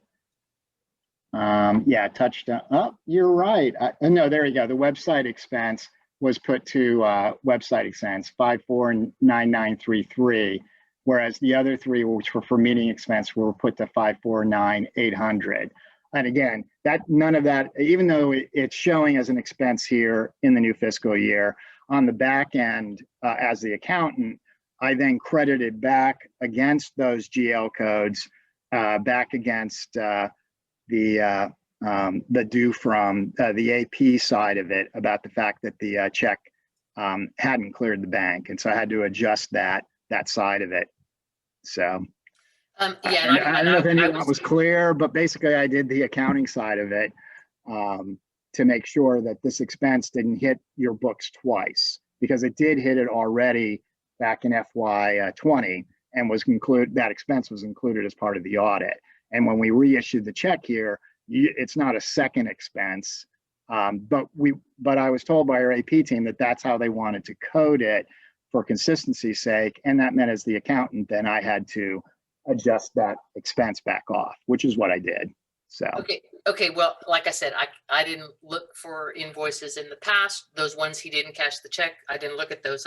I mean, I don't have those invoices. I just wanted to make sure that you were aware that their invoices often contain services of website and if that, and when I first launched into my grand peroration there, if that's what you're saying, no, I have not noticed that. I will make a note to be looking at those closer to see if there's something that needs to be split out. Well, here's So- what I was going to do and make it a little easier for all of us. If Megan, next time she has a conversation with these people, I don't know how difficult it would be for them, Megan, but if they could break their invoices apart, Love one of that. them is for their meeting stuff, one of them is for their web stuff, then it would always hit the right account at the, it would always be recorded properly. Doesn't Yes, change. I'm 100% on board. I love when we can get our vendors to do that, or at least subtotal it within their invoice so it's easy to split out. Because Right, I'm on otherwise board. we have to do that for you. And then it's really hard to go back and say, did this one get broken out right? So anyways, Right. but I do want to bring something up on this Touchstone business. And it is one of those areas where there's double contracting going on, because Infomark is responsible for the website development and maintenance. And so if we're going to pay Touchstone to do this work, then we need to either negotiate it out of the base fee of Infomark's contract and let Touchstone do all of it, or we need to not double pay vendors. Infomark's contract in their base fee has them doing all this web stuff. That needs to be looked at. So Right. Right. Let me just jump in there real quick. But I think that part of what we've got going on is we've got sort of a separation of duties. Is that a good way of putting it? Because we've got the uploading of minutes and agendas and stuff like that, and some of the low hanging maintenance is being handled by Infomark, and then more complicated stuff is being handled by Touchstone. Am I understanding that correctly? yeah, something that needs like tech expertise, coding, or complete restructuring of something is Touchstone. Other than that, Infomark handles all minor updates to the website, as in add this, whatever, change this text or whatever. The only piece that that Touchstone's is working on is, for some weird reason, on our homepage, we have our latest news banner. And for some reason, the way that's set up in the website, it can only be changed by coding. So they're working on their end to make it so that latest news can be just updated the way the rest. Yeah. Okay. Yeah. So they're looking to make a configuration change so that moving forward, Lee can make those kinds of updates to the website. You can make them all now, except for that latest news. That's what I mean. That's what I'm saying. They're trying to reorganize the back end so that it's a simple update for Lee to handle for that latest update banner thing. Well, they can't update the calendar either. And there's a lot of things that they actually cannot do. And this is the point I need to make. Infomark's contract has them doing web development and maintenance, all of it. It's all their responsibility. And I'm okay with making it all Touchstone or all Infomark, but paying two contractors for the same service, that is just not good business. That's not okay. good business. Well, I think we're talking about level of expertise here is what we're talking about. The contract doesn't delineate. And if Infomark needs expertise to do their job, then they pay for it. We don't pay for it because the contract says they're responsible. Why are we picking up the cost for the expertise that the contract holder doesn't have? We do that too often here. Well, yeah, but I also think we're discounting the amount of time that they do spend on website related stuff, that Mackenzie and Lee spend on website related stuff. The only things that they can't update right at this moment are the calendar and the latest news. Every other aspect of the website, if I ask them to add something to the website, they do it almost instantly. So why is it when I asked him to add something, they couldn't? And when they finally got it done, they buried it so deep in the website that nobody can find it. And it it was an opportunity for those 62 people who can't pay their water bill to tap into some federal money that was available. So if you're talking about the link that you sent, that was discussed almost immediately. It was sent almost immediately by Mackenzie to the info management committee. So she didn't sit on it. She sent it right to us, and we were about to have an info management committee meeting. So we just said, well, let's just talk about it. Because I hadn't even looked at it yet. And we looked at it, we said, yep, that's fine. Let's put it on the website. And from our perspective, it belonged with COVID related stuff, since what it related to. So that was that's just what we decided on. So it wasn't an attempt to bury anything. It was just, well, this is a COVID related thing. Let's put it with the COVID information. So it actually went up that then same day. Lee did it. The reason why there was a disconnect possibly from your end is that, and whether or not it got done right away, is because Mackenzie had to dip out of that meeting. So she didn't actually, so then we finished up the meeting, Beth and I, with Lee, and Lee put it up same day. So it was up almost instantly. So no one is intentionally ignoring, Okay, I believe you.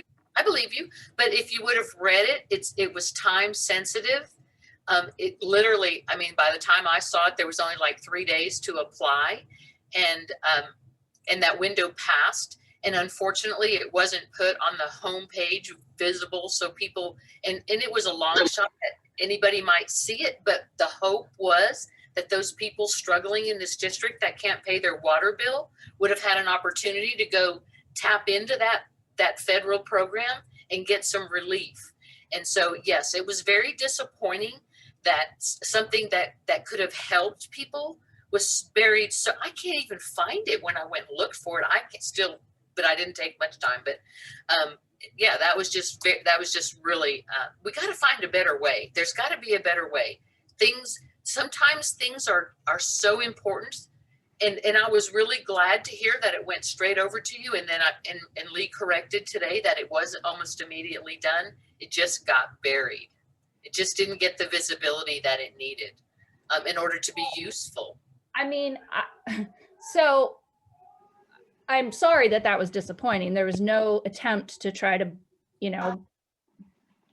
bury it or make it so that people couldn't see it.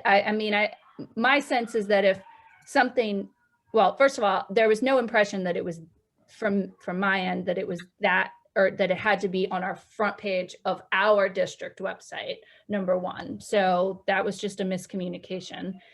And I do think that it's helpful because people don't check the website often.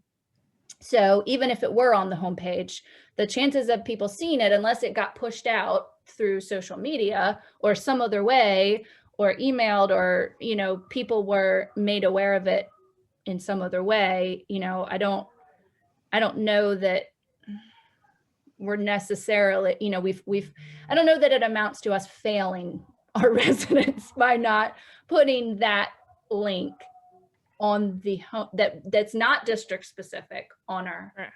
Okay. But in the future, if something seems like it's got to be front and center, then just communicate that. I just think helping our residents always should be front and center. Well, again, no one's trying to not help our residents. I get it. It wasn't. It's kind of a. Okay. So what's next? Okay.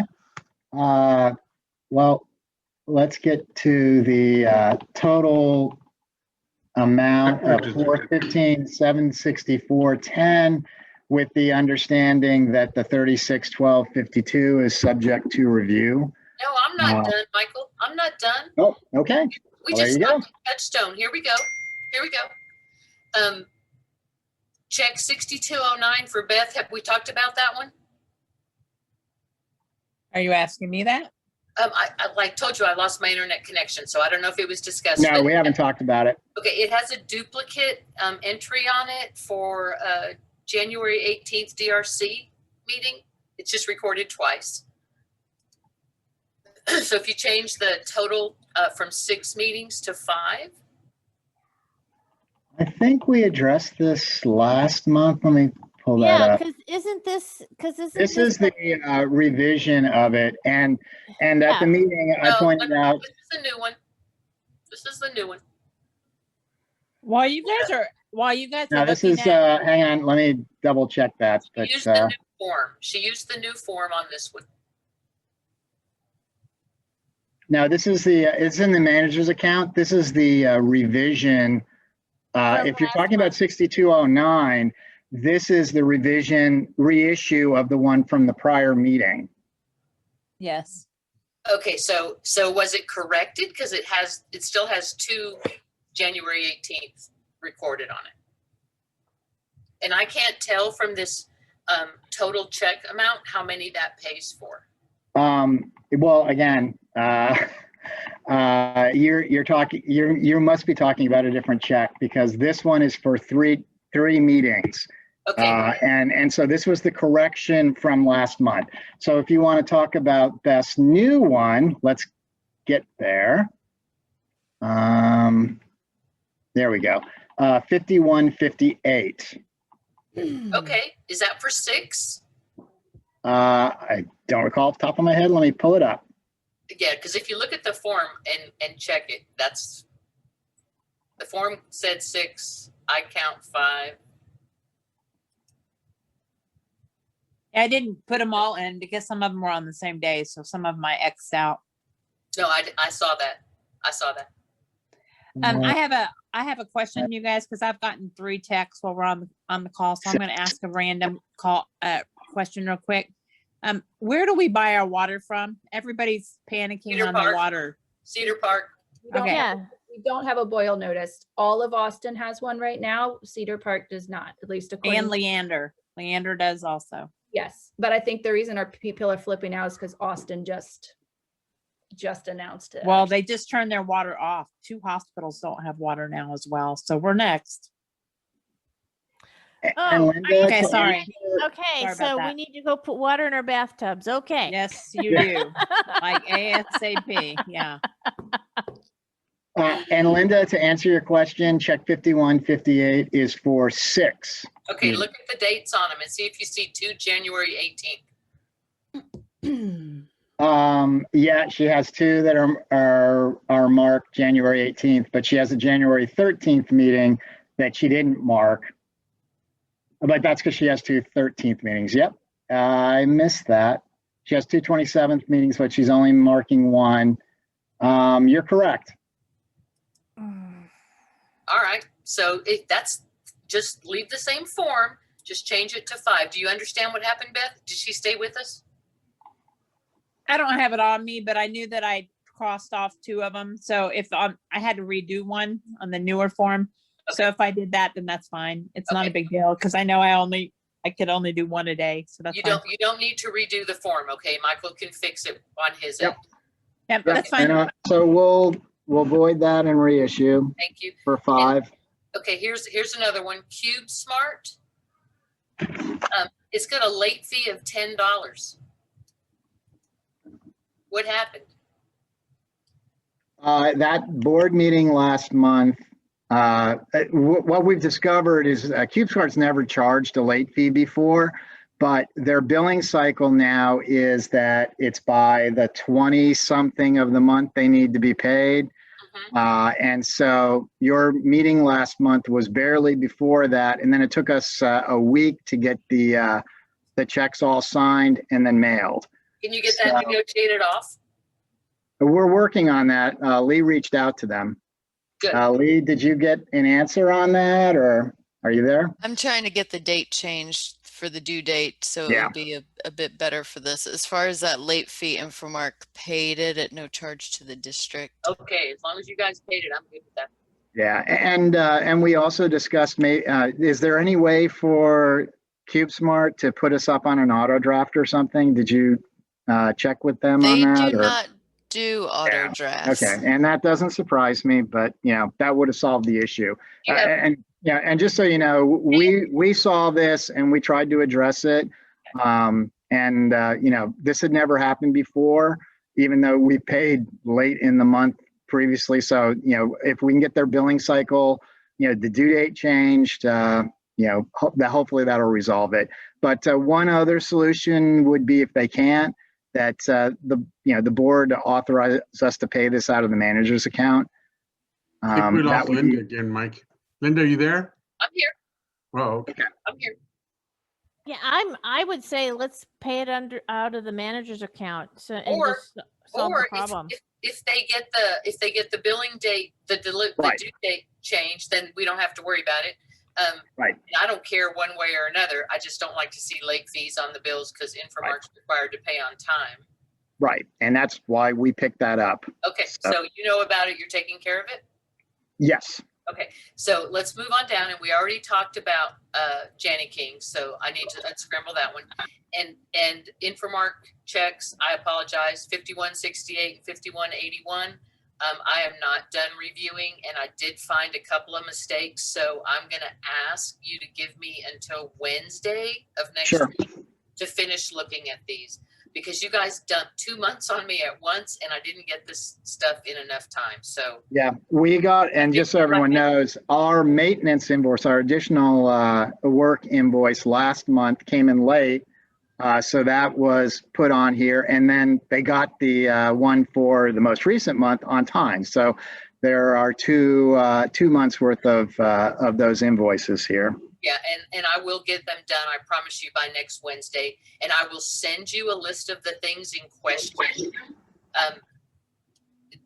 so that I can at least understand why I'm looking at them. Okay, so hold on. Well, I'm looking at the invoices for Infomark. How come there's no? What were they? They were December and February. There's nothing in January. Hang on, let me. Slide down. Which one are we talking about? Well, there was just the group of invoices for Infomark. There's another batch if you keep scrolling. Yeah, the one, by the way, the ones that say February, they have a February invoice date on them, but they're actually for January work. Okay, The okay. ones that say December, we're actually for the December work. That's kind of a communication. My AP staff assumes the invoice date, where I am, working off of modified accrual and making sure that they're in the proper period.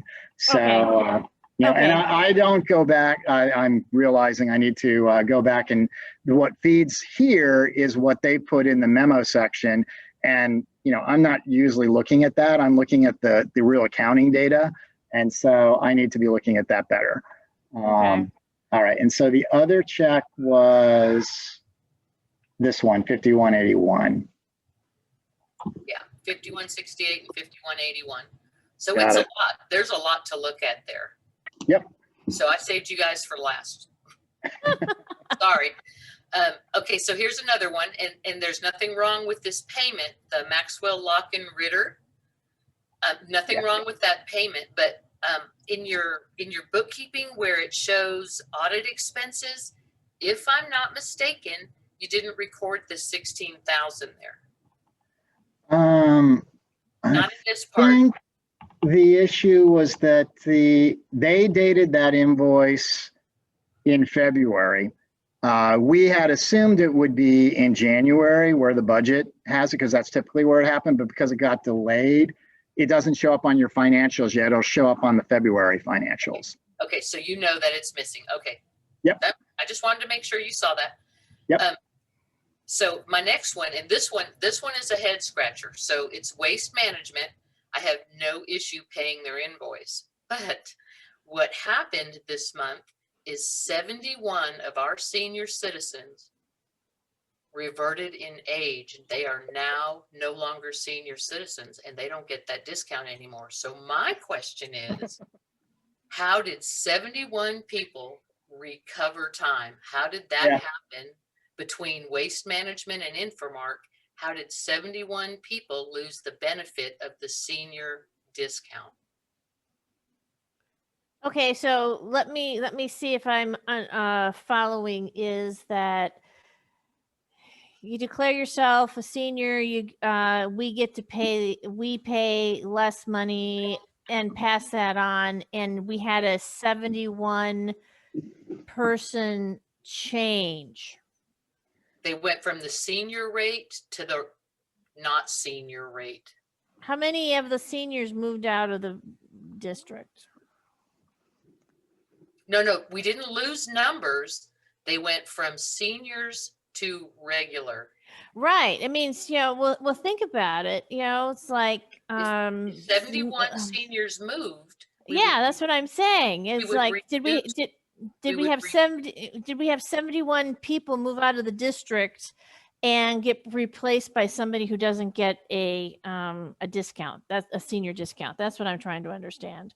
That might be part of it, but it's probably not all of it. In 1 month? No. It's yeah.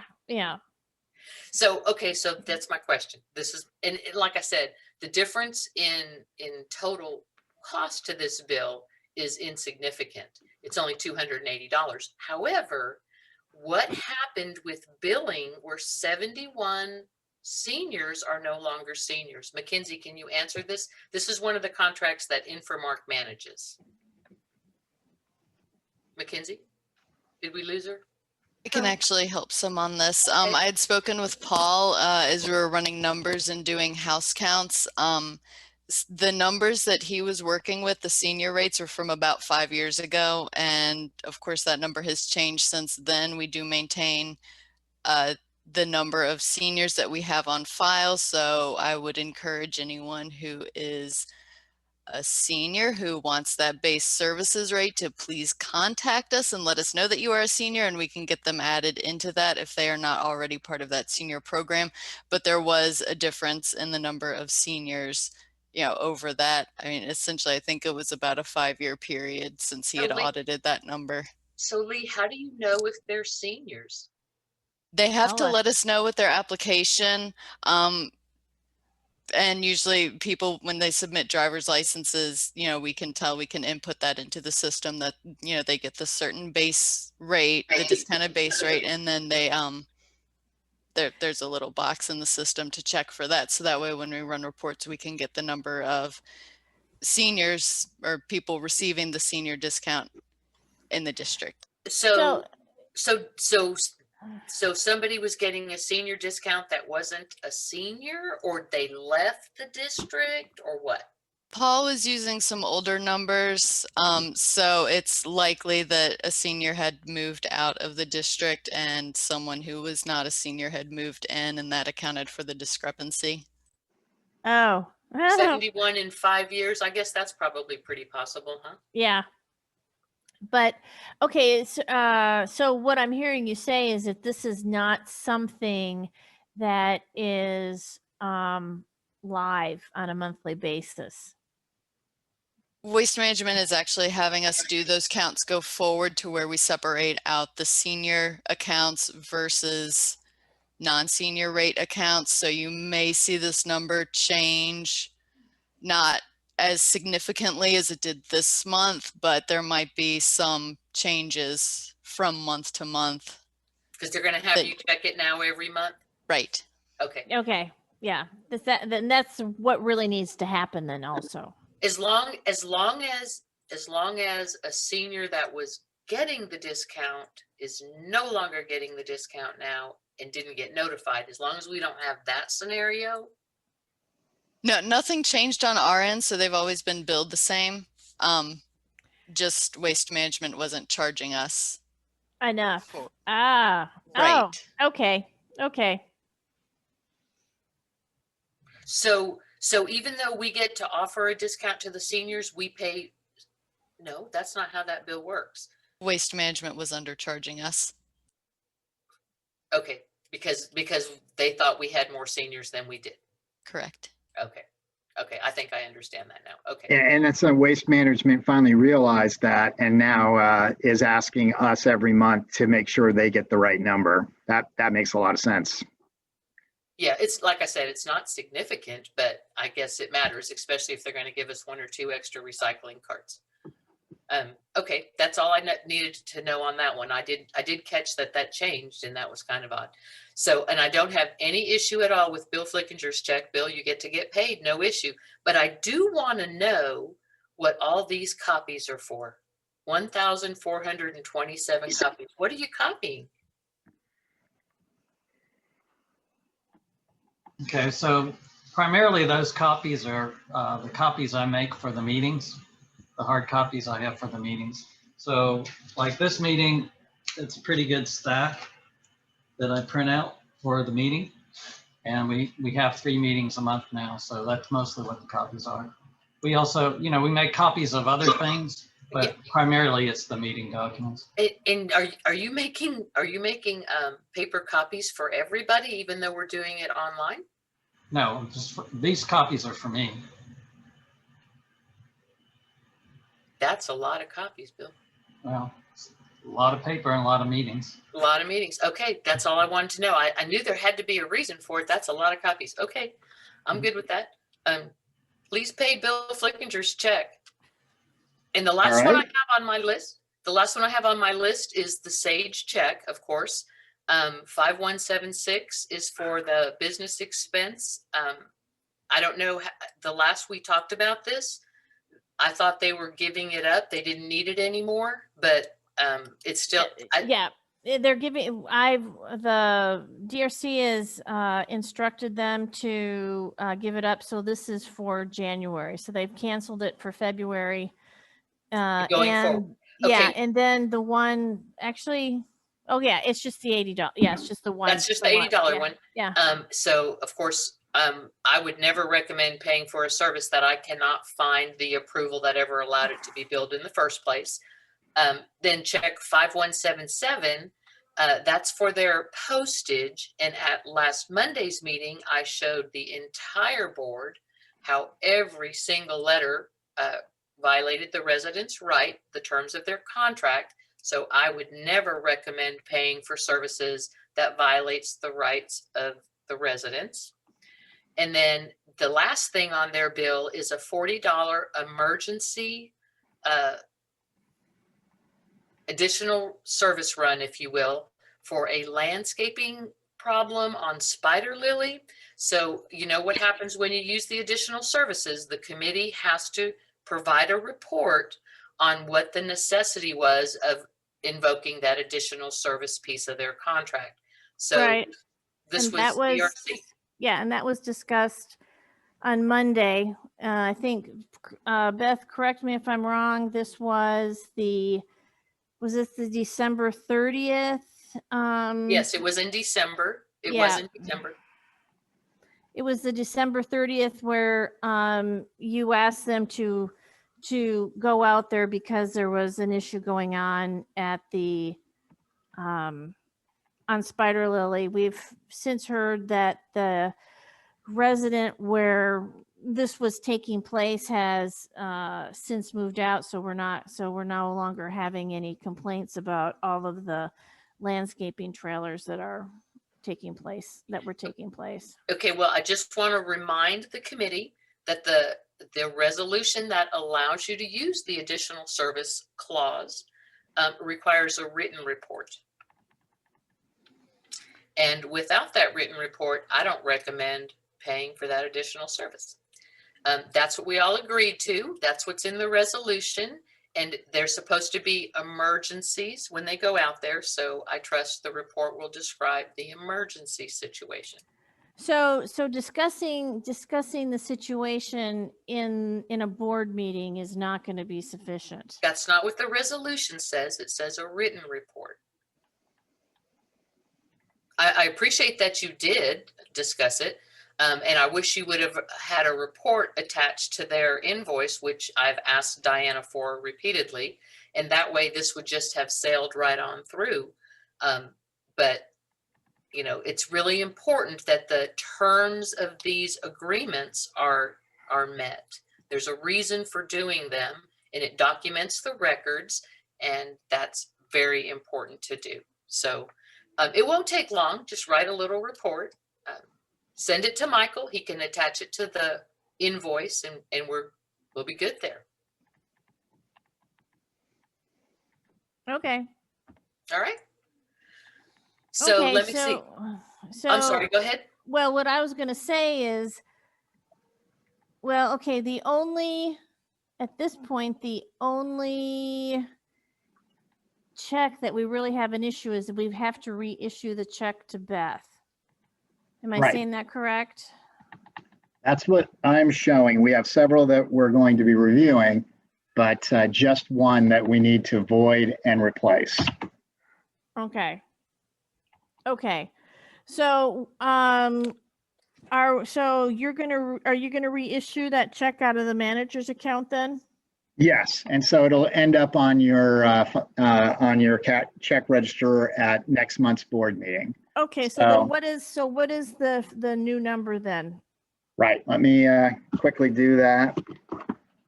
That check was for 8/31/15, so we need to subtract that.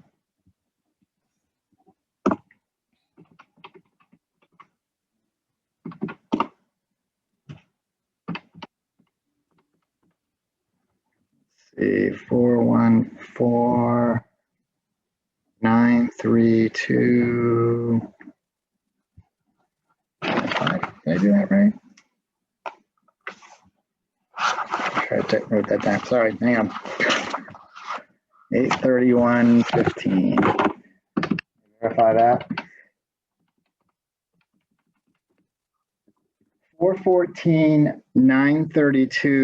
414,932.95. All right, let me get back to my screen share. Where am I at? My system's fighting me. Hang on. There we go. All right. All right, so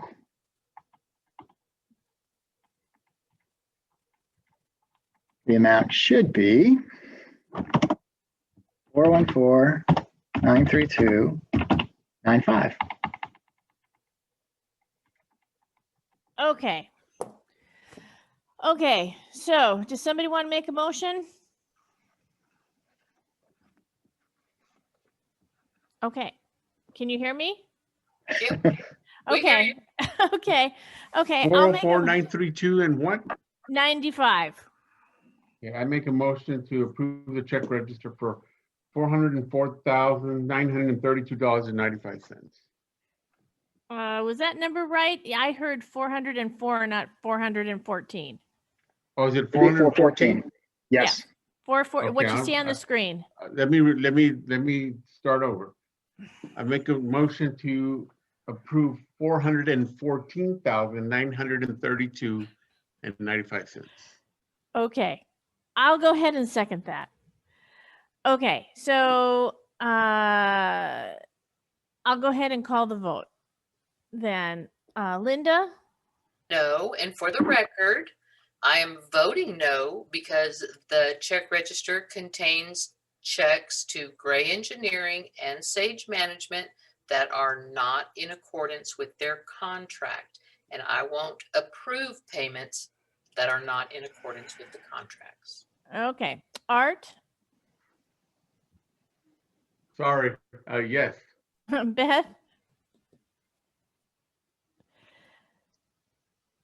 Beth, Megan, Yes. and I vote yes. Okay, Beth, are you still here?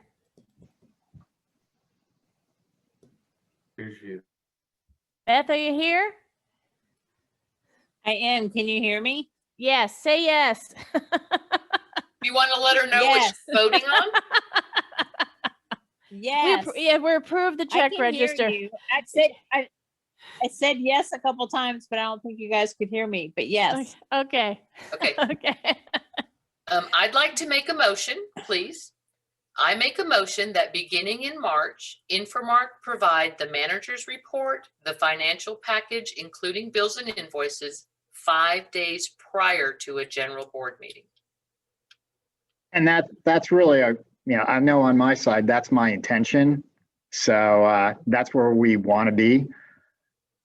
Just have not gotten completely caught up yet. So, That's but why next I'm month, making a motion. On my end, It's but the timeline is getting so hard, Michael. There's so much to look at. right, And we had less than 48 hours this time. right. I know. So yeah, I'd like to make that motion, and I think that would be just encouraging everyone to make that deadline. Well, okay, so what is preventing us from making that deadline, Michael? On the manager's report, can you hear me? Barely. Yes. Sorry, the one issue with the manager's report is we have the IFC committee meeting the Thursday before the board meeting. So if I I want lost to her. update anything within my management report from the IFC meeting, I'm not going to be able to with that deadline.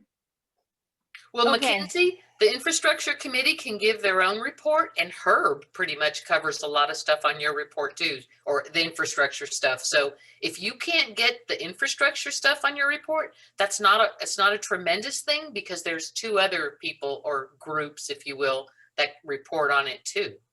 Herb and the infrastructure committee. Okay, but but we've got two separate reports. We've got the report that McKinsey does, and then we have the report that Michael does. The report that is really important for you, though, isn't it, Linda? Isn't it the one that Michael's doing? All of the reports are important to me. I like to be prepared before a meeting. Well, so- no, I'm talking about making from a billing and invoice point of view. For billing and invoices, absolutely. That's a minimum of 5 days, but I never got an opportunity to look at McKinsey's management report. Other than, and then while she was on the screen, I lost my internet. So, I mean, it's not, I like to look at that stuff prior to a meeting so that I can have my questions ready and be prepared. And if I'm getting it 2 hours before a meeting, I can't be prepared. Okay. I thought the real gist of your motion was centered around having the financials done earlier, not No, necessarily. Yeah. I Okay. don't discriminate. I like to be prepared entirely. Okay. Bill, what's the policy or the statute for submitting financial reports to Well, the board? We have to post the agenda 72 hours prior to the meeting. The postings are getting kind of close to that lately with the meetings being spaced like they are. We have to provide, when we're doing Zoom meetings, we have to post the agenda packet on the website. And that, I interpret that to be before the meeting, obviously. So there's no statutory requirement that these reports be distributed or posted at a certain date. The only two deadlines are really the posting of the agenda, which is 72 hours prior, and getting the agenda packet on the website before the meeting. Okay, so there's no requirement for 5 days or or it's just 72 hours. I mean, lately things have been really tight. The pandemic slows down stuff. So when I get the agenda posted, I look at what I have as far as the items, if I already have the items. And typically I try to wait for the manager's reports. This time, I didn't. I sent out what I had on the other items as soon as I could, and then updated with the other reports. So I don't know if 5 days is really feasible given how things have been working. Yeah, So are we talking about 5 working days or just 5 days? I take 5 days, and you can call them weekends. I don't care. 5 days. So I can get a little bit of sleep between the 2 days before. And I just want to comment on the financials. My target is 5 days before the meeting. I want to have these done by Friday afternoon. The fact that I have not is, emblematic of the fact that, a lot of issues involving the transition and all. But I do want to let everyone know that that's exactly what we've been addressing internally with my accounting team, of getting more people trained up, and so that I'm not the logjam, because right now I am. It has to flow through me in terms of all these MUDs. And just so you know that I had 2 board meetings scheduled for the day before this one. So that was 3 board packets that were due almost on top of one another. I tried to schedule my time so that I could hit everything. I didn't. Yours was the 3rd one, so yours was the last one. And so I worked over the weekend to get things done, but still that meant that it was done Monday. That's only 2 days before the meeting. That's, I know it's not acceptable, but we are working to fix our the more people I have that understand how this works, the more of the workload that I have can be, transferred to other people. And so we're beginning to learn how we can tag team this. I have a support team, but they have to be properly trained. So, and we're So getting what there. you're saying and what Bill is saying is that you guys still need more time. So what about if we did 3 days? Well, 3 days puts you on a Sunday. So, but 5 days is exactly what it should be. I mean, I'm not disagreeing with Linda on that at all. That's exactly what our target is, and that is where we will be. We're And not I there. believe you, Michael. If anyone can make it happen, I truly believe it will be you. And the only reason that I'm putting it here is because this batch was a struggle. It was a struggle, and I didn't get them all done. Now I realize that not everybody, it takes as long to look at all this stuff as I do, but I really look at it. Right. And so I want the time to do it right. That's all. And I'm willing to work with you, Michael. And I know that there's a lot of big switchover and change. I'm not going to beat you up if next month I only get 4 days, because I know that you're working towards the same goal. But I have made the decision to put it in a motion so that everybody's working towards the same goal. That's all.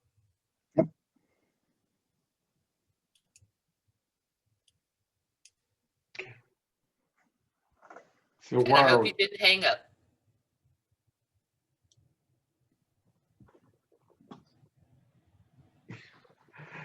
Are we waiting for a second?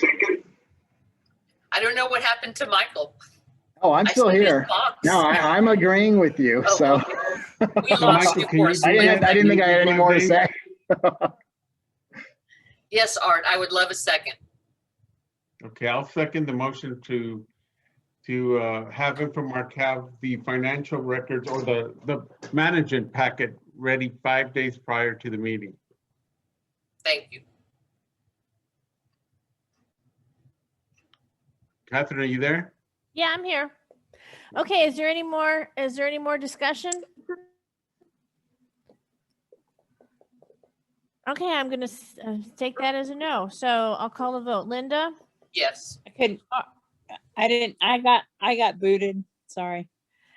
Okay, so we're in the midst of voting on a motion to quantify that we want to have the managers and the financial reports ready 5 days before the board meeting. Okay, so Linda voted yes. Art? Yes. Megan? Okay. Yes. Beth?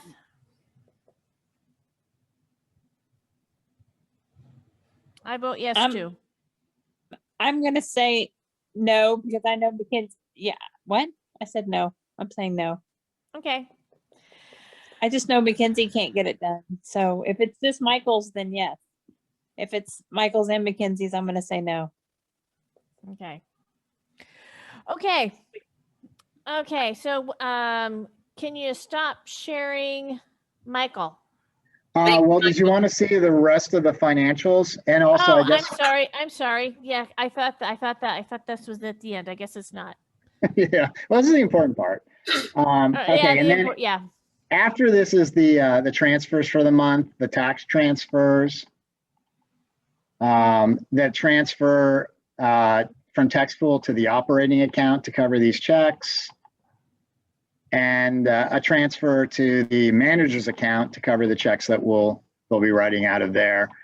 And then there's also the bond payment invoice. And this is for the 3 bonds that we still have outstanding, the interest payments. So a total of $13,635, and that was on your cash report as well. This is the quarterly investment report.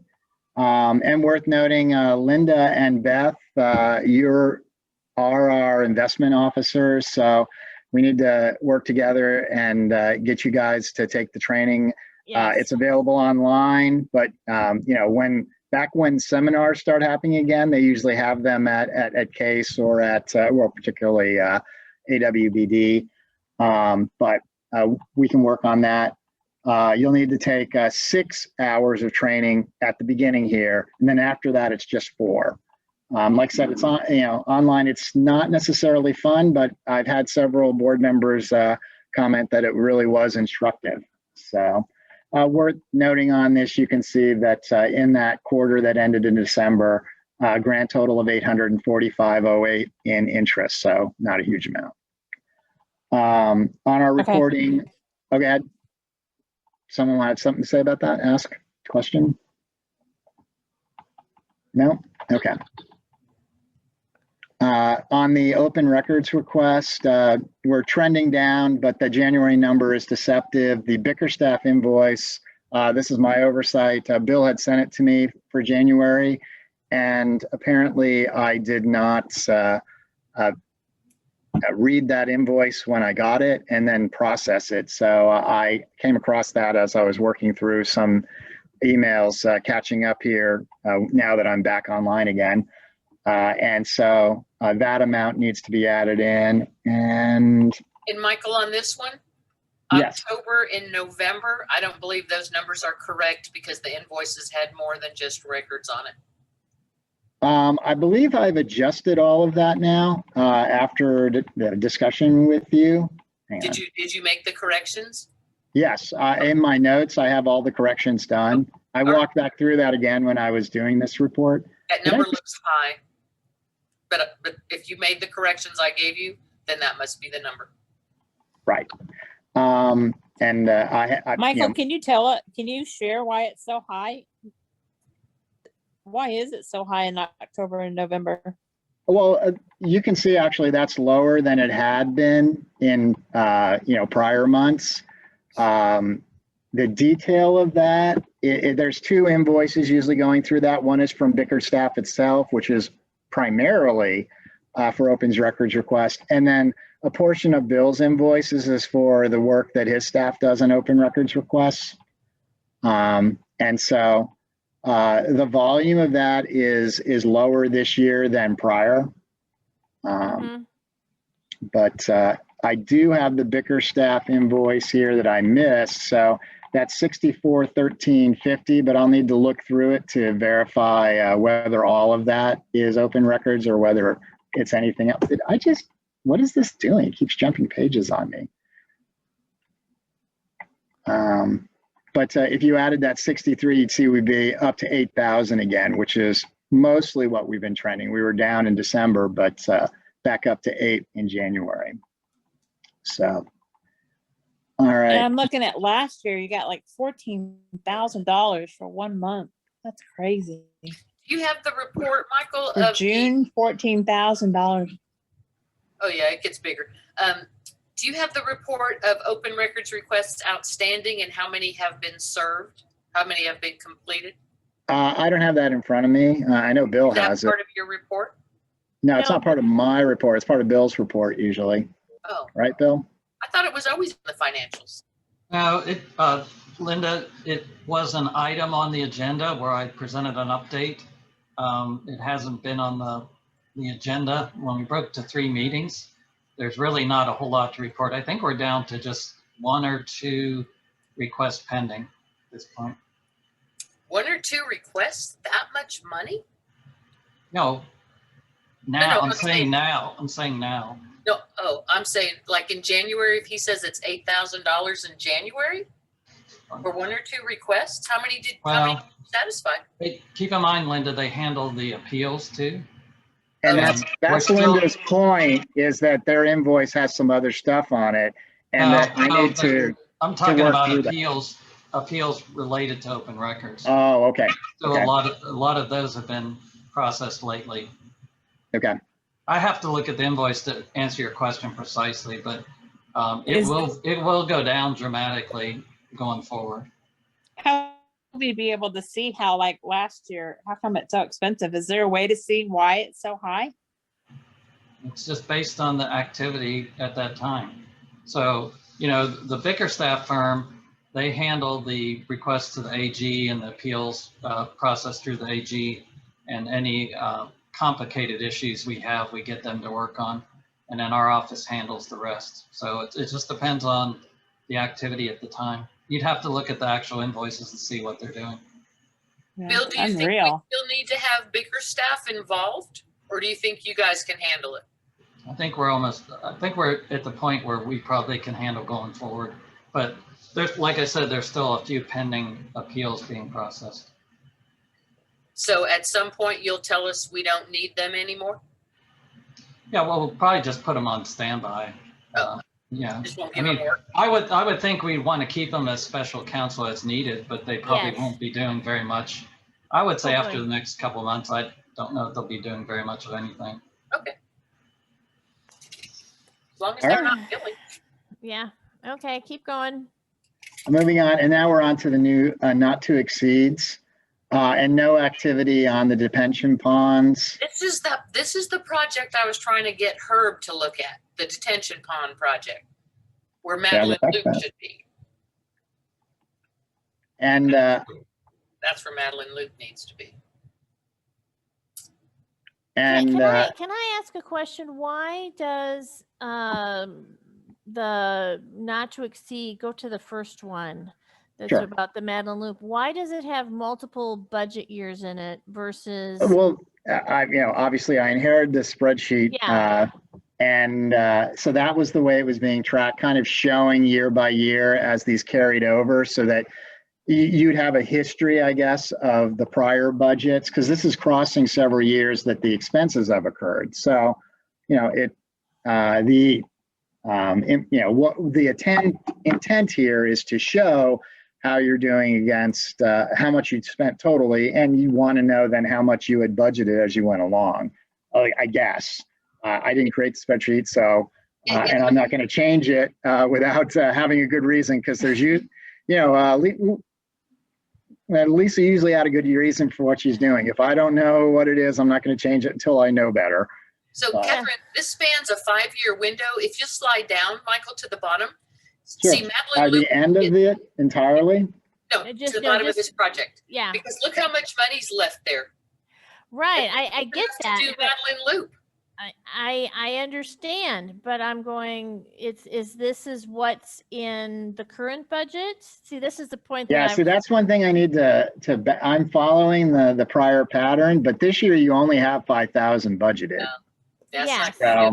So I think you put your finger on that this may be deceptive, but I haven't changed it yet until I know better.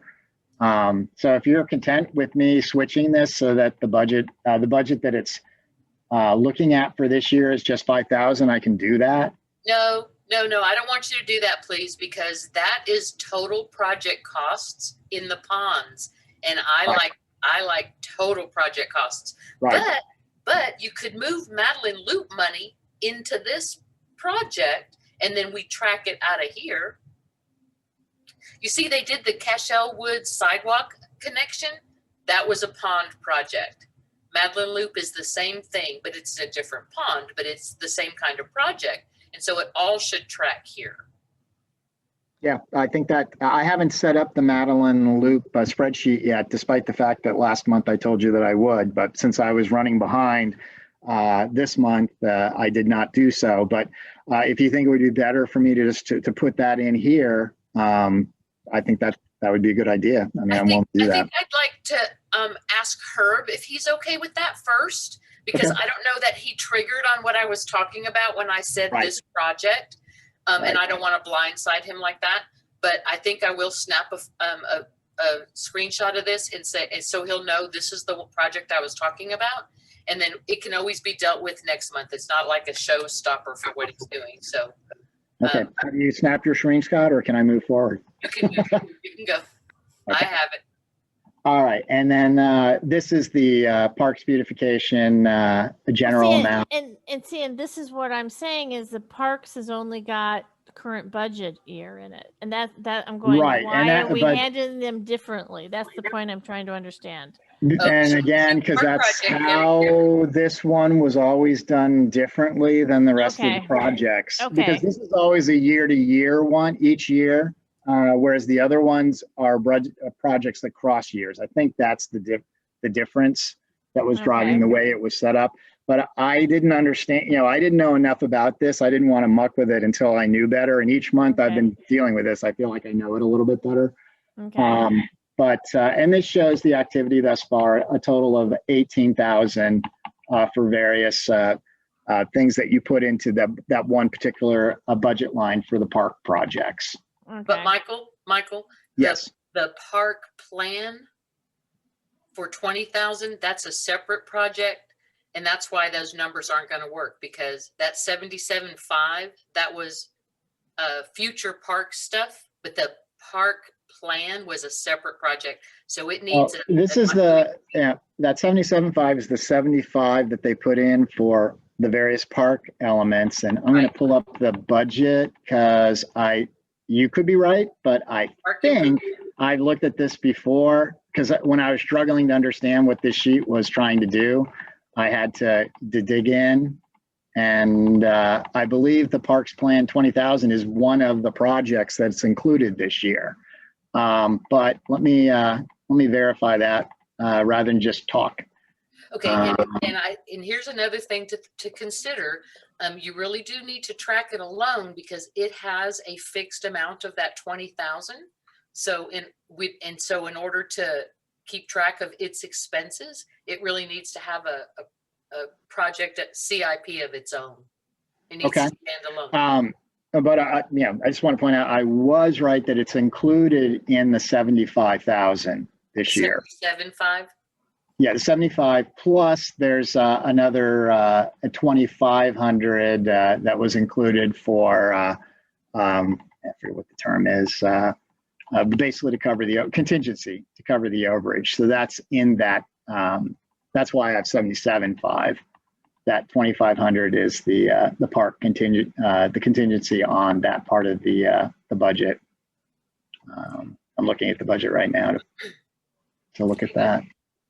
But yeah, since that one is a big amount and it is going to be tracked to the penny, to the not to exceed amount, it really should stand alone. Okay. Everything else is like estimates, like purchase 10 trees, Yeah. $10,000. They may get them for less than $10,000, but that one is fixed. That park plan is fixed.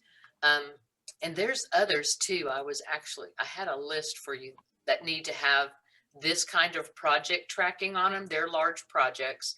The wastewater line, a lot of Herb stuff needs to have these kind of project details at the end of the financials. Right. All right. Well, if you have a list, I will be happy. I will send that to you. I didn't get it completely finished, but I am so close. And once Herb tells us the amounts, of course, that's what we're going to track to, right? Right. Oh man, this keeps jumping to that same page. So that was all I had on the financials. That we had this total budget for these projects of 77.5, and we spent 18,140.50, so leaving 59. But I can definitely separate out the 20,000. We're tracking each one of these separately already on this, but if you want to have that on a separate line, certainly we can do that. A separate Not page. a separate line, but a separate page, right? Sorry. There you go. Yeah. And that's all I had. So were there any questions? Can I stop sharing? Even though I love it. Hold on, Michael. Bill, one question. Do we need to act on the quarterly investment report tonight? Oh, that's probably a good idea to go ahead and get that approved. Yes. So can you bring it back up? Yep. There it is. Sorry, scrolled past it. So typically we have this quarterly investment report and the investment officers approve it and then present it to the board, and the board votes to accept it. We usually do it by separate motion because the auditors like to see that.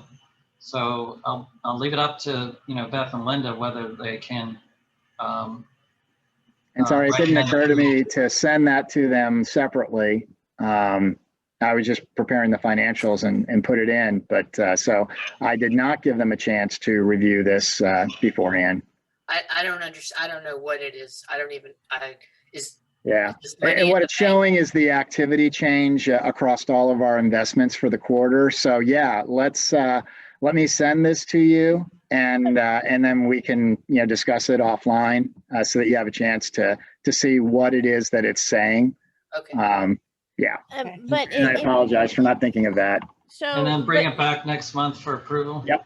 Okay. Yeah. Okay, so, but just so I'm clear, normally we see this on a monthly basis. This is just an Well, this is aggregation. this is a quarterly one. There is an investment It's an report I have every month. Right, but- this is an aggregation for the quarter. Right. Yeah, okay. Okay, And it's a requirement under the PFIA. So that's why it's a big deal. That's why Bill has pointed out that we would want to approve it as a motion. So absolutely, I will send this to Beth and Linda, and then they can discuss it with me, and I can walk through them how it works, and then get them satisfied that it is a fair representation of what occurred. okay, and we don't have any time constraints, so it's okay for it to. Right. Yeah, okay, there's really okay. not that's exactly correct. Okay, Thank you, Michael. Yep. I appreciate the extra time. All right, I will then stop sharing. Is that it? yeah, I guess so. All right. Thank you, Michael. Okay. My pleasure. So, now we're to agenda number 5, contract with Verdinity. I need to grab some more coffee. I'll be right back.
Okay, thank you. So I'm going to turn this over to Megan and Beth.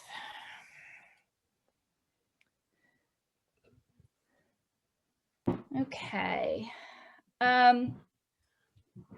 So this is the contract for the park planning process. Verdunity originally sent a draft contract over to us and to Bill in December. And then given how much we've had going on in our district, it took till somewhere in January for Bill to have an opportunity to review it. And then Bill met with Beth and me to discuss. We talked about his review as well as our review. And then we went back and Beth and I had a conference call with Verdunity and sort of negotiated out the exact scope of services to go in the contract. And so what you have in the packet tonight is the revised contract that has been vetted by Bill and also by Beth and me. The contract is for a total budget of $20,000, and for that $20,000, the scope of services of the contract outlines what they're going to do in the project. It very closely mirrors what the original request for proposals asked for, and is also very close to what they, Virginity originally proposed during the interview process for the park plan. So, you know, Beth and Bill and I just really worked on making sure that the deliverables were incredibly clear, the number of meetings were incredibly clear, the exactly what Virginity would be providing was very clear, as well as what the district's responsibilities were with respect to the process.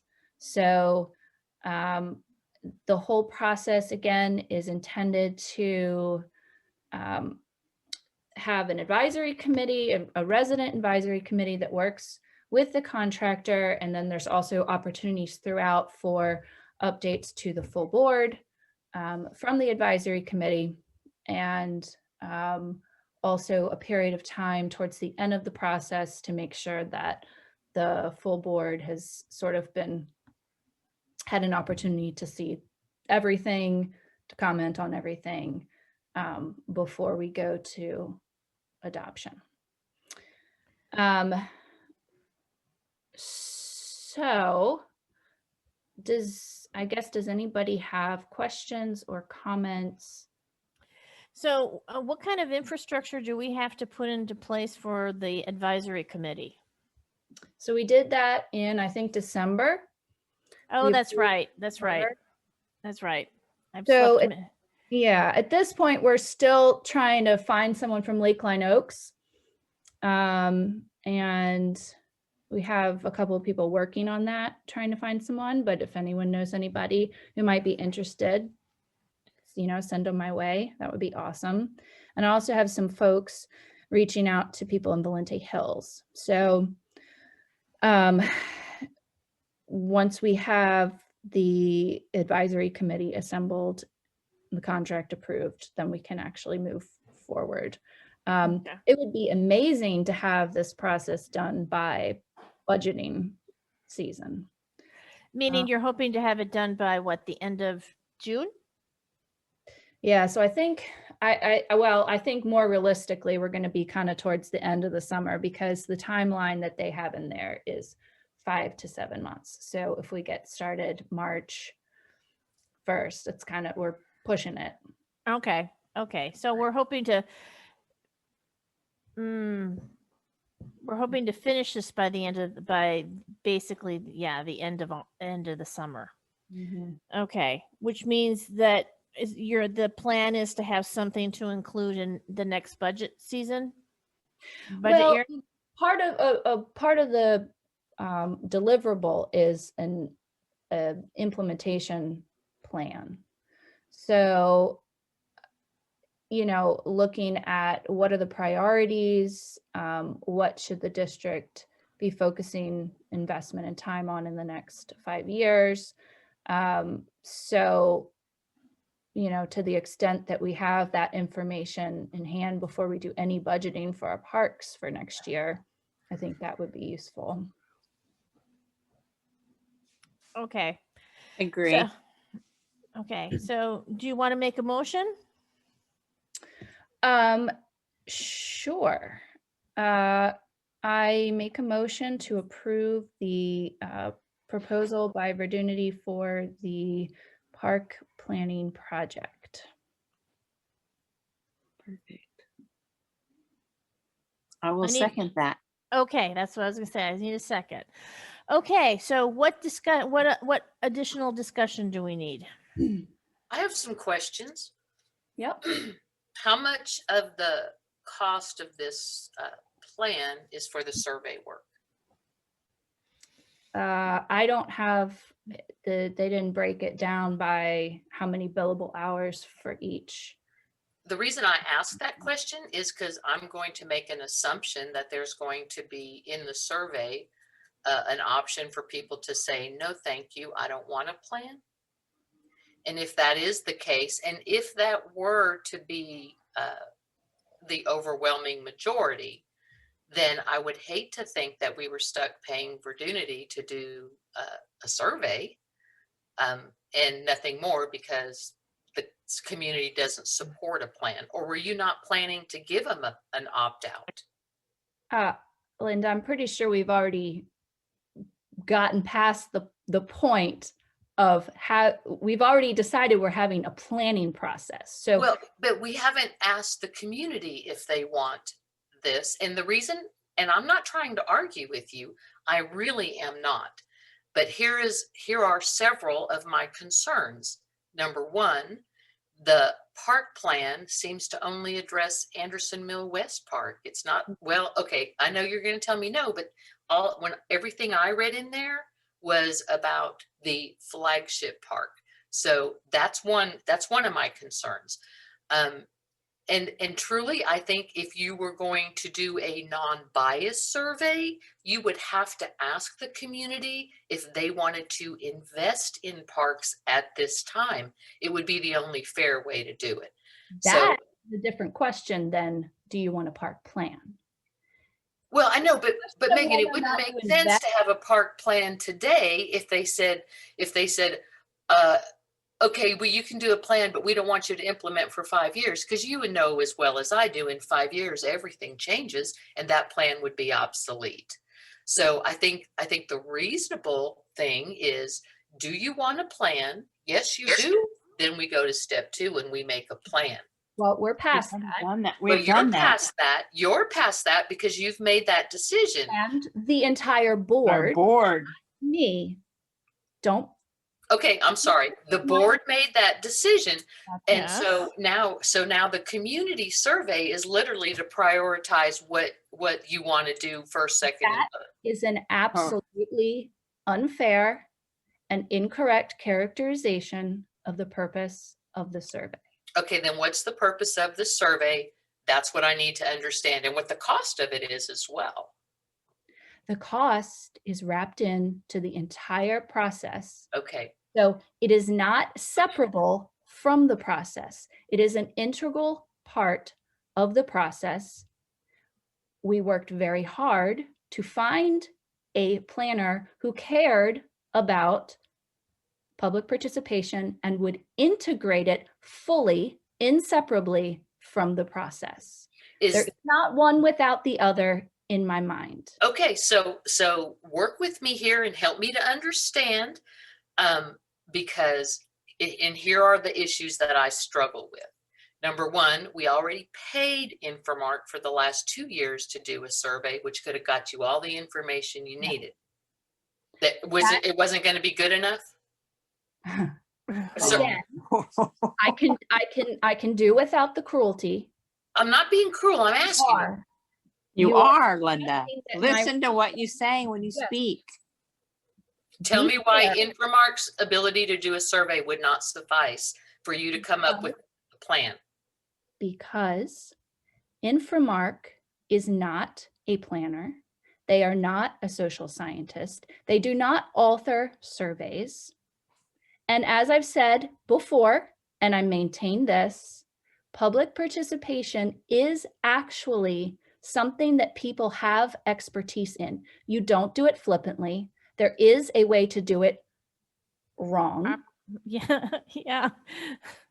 And I don't think, and I don't think that anyone from Infomark would be offended if I say that Infomark does not have the expertise to write a park planning survey that is integral and interwoven with a fuller planning process to then process the results of that survey, make interpretations, and then use them to formulate recommendations in a plan. There is a very large body of literature that relates to how public participation can be done incorrectly, or probably a better way to say it, in a way that just doesn't yield the kind of information that is actually helpful to a community. It's in the planning community, public participation is a field in and of itself. So the objective here was to find a consultant who valued public participation, wanted to strive to do it right. And part of the reason we're able, though, to get the number of surveys we are, because public participation is not cheap. And I would imagine that a lot of their time as part of that $20,000 budget will involve all of the surveys and community input and dealing with it. So part of the reason that we were able to negotiate that for the price, which $20,000 is not a lot of money for a plan, is that Infomark is going to be responsible for all the survey distribution. So they will have a very critical role in the dissemination of the survey and in administering the survey, but they're not authoring the survey. So, so the reason then, because I looked at Ferris's contract, although I'm missing a page of it, and their plan was 99% complete. Missing was Anderson Mill West Park. So I'm struggling to understand why 2 years ago we paid this company to do a master plan update, but it didn't ever get complete. So here's my thing. If they didn't finish their contractual obligation, they owe back the district some money for not completing, and that money would offset what you're getting ready to spend to do whatever they did not complete. I don't think, and I wasn't involved when I wasn't a director at that time, so I don't know for sure. I believe that they delivered what they were supposed to deliver, which was PDFs, which I have a copy of, so I know they exist, and a PowerPoint presentation, which they did. So that project, and we've talked about this in the past, so that project was not a plan. A plan, in the sense that we're talking about it, looks forward to the future and talks about our goals for the future, our priorities, what we want to see down the road, and how we're going to get there. What they did, they called it a master plan update. That's semantics. I don't care what they called it. It doesn't change what it was or what they did. What they did was update the maps and inventory of all of the district's parks to incorporate the information of like what things have been added to the parks since there was the previous plan that was done in the district in, I think, maybe 2012, but don't quote me on that. So it was an inventorying. And it was a kind of let's make sure we have all of our maps and GIS set up to show what's on the ground today. So that is not only backed up by what is in their proposal and in their contract, and I can read it if you want. Agenda item 1, or sorry, it's let's see, perform a site visit and walk all ponds and parks to compare current built conditions versus 2012 proposed conditions. So I guess it was 2012. So that's just a comparison of What's the date of the contract you're looking at? Is this the 2018? This is the one you sent. 2018. Yeah, it's missing page 7. Yeah, I don't know. I don't know about that, but on page 7. Yeah, I don't. It's a chunk of. So here's the deal. I know you call them as-built, whatever. It doesn't even matter to me at this point. It truly doesn't matter. But the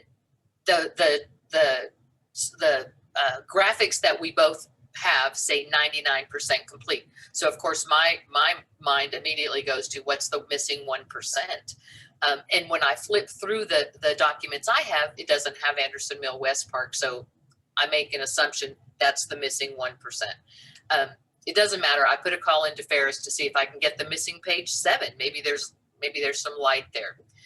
So we did all this planning work with Ferris Design, and there, if you look at the invoice on that, they call them design plans. I know you don't think it's a design, but they call it a design. They did as-builts, and then they did what they call a master plan.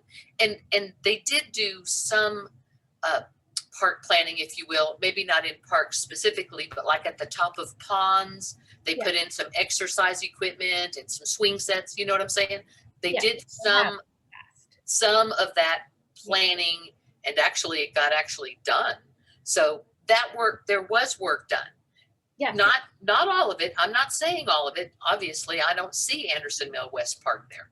So I'm not dissing your project. I'm not.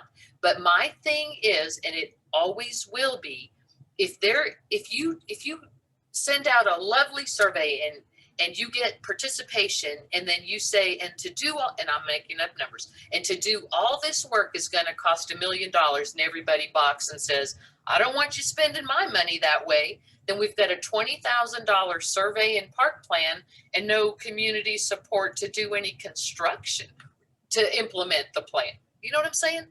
There has to be community involvement when you're going to spend that kind of money. Not for the planning, not for the plan, but for the implementation. That's exactly what we're doing.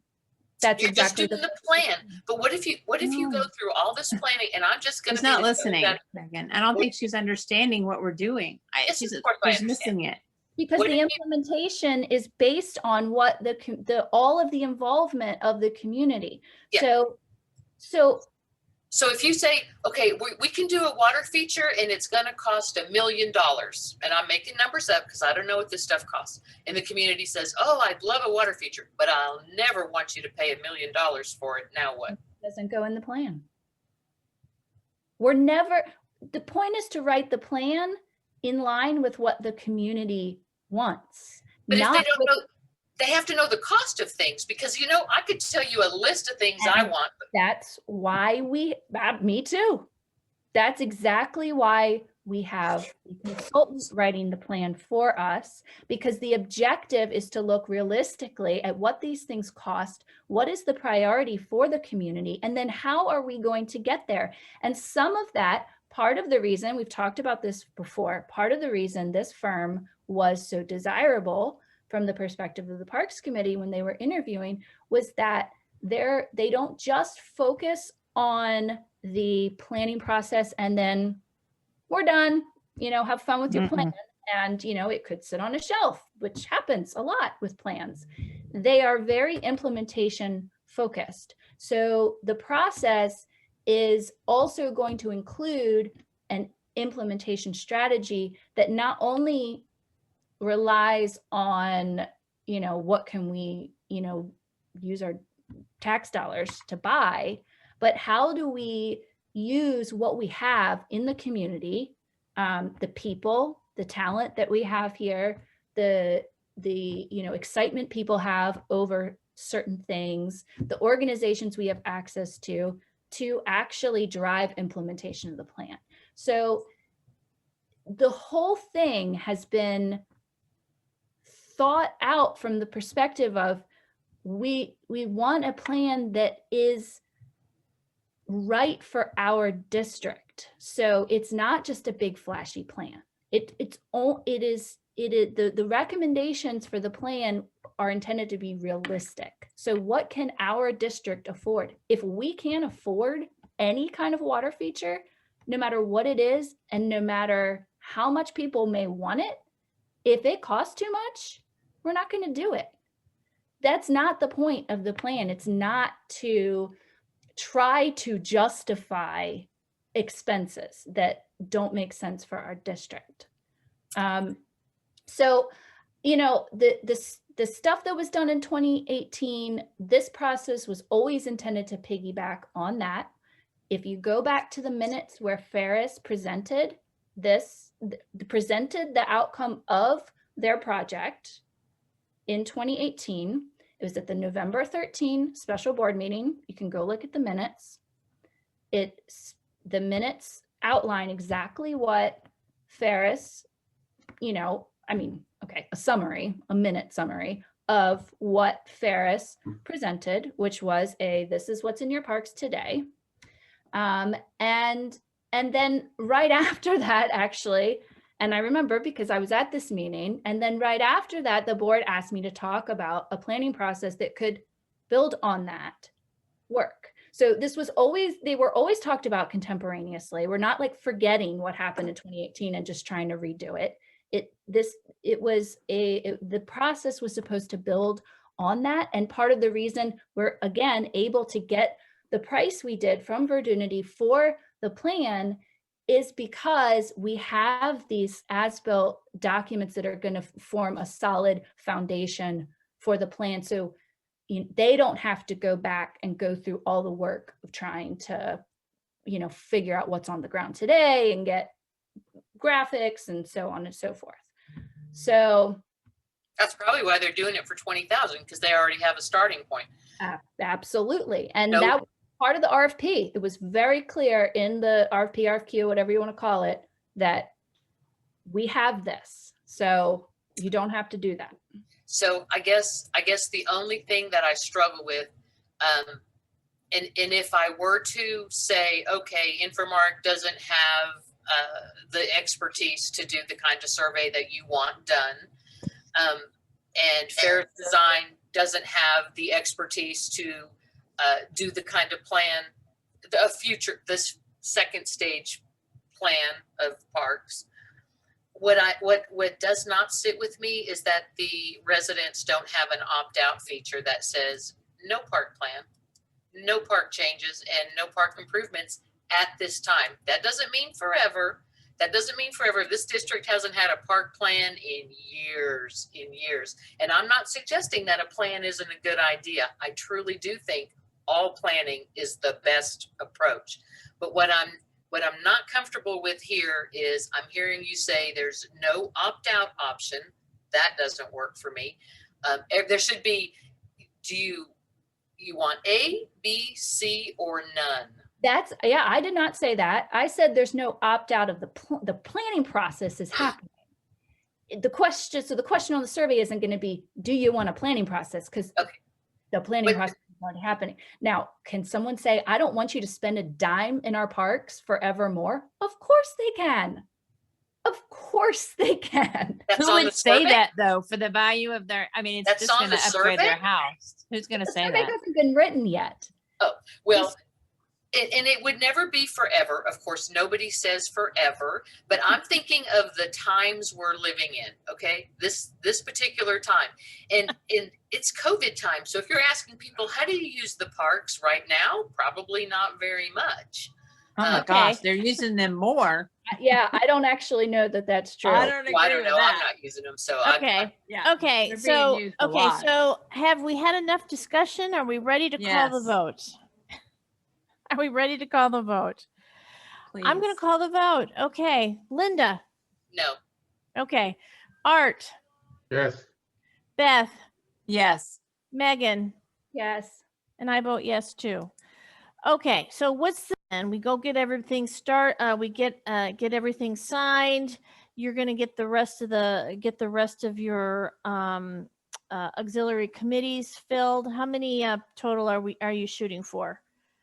So I guess it'll be, so Beth and I are on it, and then we'll have five, I think we'll end up with 5 residents. Okay. Okay. Well, that's actually going to be a big committee. It's going to be a lot to wrestle and get everybody on the same plan. Okay. So wait, Catherine, before you go on, Yeah. Before you do more, Yeah. Lee, would you please add to my no vote for the record that I am voting no because I don't think it's fiscally responsible to pay multiple contractors for the same service, and because I think it's a waste of money to gather usage data and make plans We while don't inside have- of a pandemic. We don't have multiple. We don't have multiple people doing the same thing, so that's It's inaccurate. one. I don't. That's my no. Linda, for I the still record. don't think you understand. You know what? Maybe when this comes together, you'll understand it a little bit better. But I think your questions are great, but I don't think you're fully understanding what we're doing, because that's not correct. There's no overlap in services here. No, it's only one. And Ferris was actually given an opportunity to submit a proposal for the project, just for the record. And she opted not to. She originally did, but she did not want to do the public participation. And that was from the perspective of the Parks Committee at the time, that was a deal breaker. So Yeah, it wasn't like we were just like, we're gonna find someone else and duplicate here. That's not at all what happened. Okay. No, I don't think she, I I just don't think wanted she my objection understands on it all record. yet. okay. That's all. Okay, agenda item 6, additional services by Touchstone, new facility reservation system. So what do we have on that? Okay. So I'm gonna hope that Mackenzie and Lee can help me with this a little bit. So unfortunately, Ryan from Touchstone isn't here tonight. His house has been Fantastic. he hasn't had power. He's a mess. So I'm going to do my best to fill in for him. The reason this is on the agenda tonight and not next week with committee stuff is because the district already has a reservation service that it subscribes to on an annual basis. And that subscription service is up in March, I think March 9th. And so unless we make a determination soon about what we're going to do about that, we will be without any reservation service. Okay. So So we have to renew on an annual basis. We can't say I need 30 days. I think that's the case. Is that right, Lee? Yes, they do full year, and it's They just won't. full They year is won't. the Pro- only they won't option. promate, huh? They won't. Okay, keep going. I'm sorry for interrupting. No, you're fine. So the reason that we started looking into this is that the current system that the district uses for its reservations is, and I can let Lee fill in here, but it's not super user friendly. It's doesn't do exactly what we need it to do at our district level. It is, how much is it a year, Lee? You're on mute. Sorry, it is $2,335 annually. Okay. So when we started talking about this, it was like, well, why don't we try to look for something that's a little cheaper if we can? It's pretty expensive.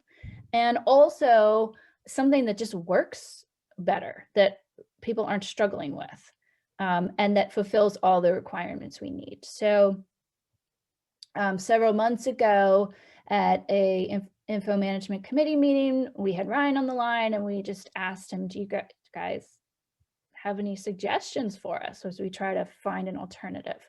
And so the proposal that you have is what they came back to us with. And so what Touchstone is proposing to do, and this goes back to discussion we've had in the past where, I feel like Touchstone has a lot of value to offer us, and some of the ways they've been used in the past maybe doesn't maximize that, like having them do the time stamping, which they're basically not having to do anymore, which is awesome. And so we're looking at ways, though, that they really can add value to how we operate the district. And so one of the things that they propose to do is they would be using this third-party platform for the reservation system that they've had success with and that they really like. But they would be integrating it into our website in such a way that it's kind of a seamless integration into the website. So that's what you see in the proposal as the setup fee. So they would basically get everything set up for us for $650. And then there's a monthly cost. So in the first year, it's not a ton of savings because of that initial setup fee for us. But down the road, it's considerably less expensive than what we've been using, and also would be tailored more to our needs. So can I ask some questions? Would this, because it'd be more integrated into our website, would you actually be able to see like the reservations that were in place for the facilities and the tennis courts, so you could actually go to our website and see that, oh, there isn't, everything is all booked up? Is that where we're going? Because that's really what I would like. Yes, I mean, so, and Lee, please feel free to jump in here. So Lee was really important in these discussions because she's the one who actually manages our current reservation stuff. And so her input into what is lacking in our current system and what we need in a new system was really important. So she also talked a lot with Touchstone directly to tell them, you know, this is what would be nice. So what are the characteristics of Touchstone compared to the system we have now, though? That's, I guess, what are the differences? Yeah, so other than on web access and what? Yeah, Lee, do you think you could better summarize some of the ways that this, this is going to be better for us? I will do what I can. So I think primarily it's going to be more user-friendly, particularly for residents use, because right now the system is very clunky. It's difficult to use. I've had a lot of people with the difficulties even trying to find how to rent a particular facility. And I think that the system that Touchstone uses is really going to streamline that process to make it a lot more user-friendly. For me personally, it's also, Sportsman is a very clunky interface that feels very outdated and it's difficult to use. And it doesn't necessarily offer ease of use for all the features that we want to offer, differing. Right now, the way the reservation system is set up is that there are different prices depending on what day you want to reserve a particular facility, and Sportsman is not easy to use to set up those particular fees for time slots or particular days. It doesn't like having any sort of different deposits, so it involves a lot of manual work trying to sort that out for example, resident versus non-resident reservations. And the system that Touchstone uses, which is called SCEDA, is it's a lot more streamlined. It's a lot more user-friendly. Even in terms of the website itself, Sportsman's website is difficult to use and to make. Catherine had mentioned the calendar, which I get regular questions about. I don't understand how this calendar works. Why is this yellow? Why is this green? Why is this red? I don't know when a reservation is. I don't understand by looking at the calendar, which is something that I think Touchstone system will be able to solve, because from the previews that we've seen, it's very streamlined. It's nicely color coded. It's nice looking. It's nice looking. It's modern. It's updated. It's not. Okay, so that leads me to my next question. You just mentioned that. So they've actually showed you an example or some scenarios where they actually do this service and they do it well, correct? We've seen some screenshots of the service. I think, I don't remember if they didn't send us any links for what they currently have. Unfortunately, we haven't been able to access the system as like on a test basis to be able to try it out specifically. But I mean, I have confidence in Touchstone's ability to be able to walk me through getting this new system set up, so that way we can transfer everyone who's a current member in our system over. Over what we have. Art, I went and looked at that software online today. It is off the shelf software. It's not a Touchstone product. They didn't write it. It's just bought software. And again, goes right back to the same thing. The reservation system is an Infomark responsibility in their contract. If they don't like what they're using, fair enough. They should be the one contracting with Touchstone and spending this money, because it's in their base fee that they maintain and manage the reservation system. It just is mind-blowing to me that we're not holding our contractors to their contract. If they're responsible for this, and I believe every word Lee says, that the system they're currently using is kludgy and difficult. And they are responsible for the reservation system. So if they want to use something different, and if they like this product, Infomark should pay for it, not us. I wait a minute. Let me jump in, Megan.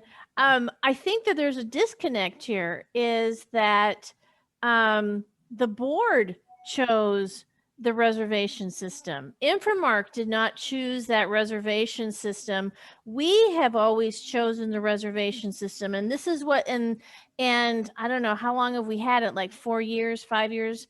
You know, that this was the best thing that we found for the money 5 years ago. Now we're saying, hey, we need something better. And now we're making the decision because this 20 some $100 that is we're paying for the reservation system, that's not coming out of Infomark's checkbook. That's coming out of our checkbook. So then why are we using a third party vendor and paying him $145 a month plus a setup fee? Why are we doing that? You can buy the software off the shelf. It's very intuitive. I looked at it closely today. Install it and use it.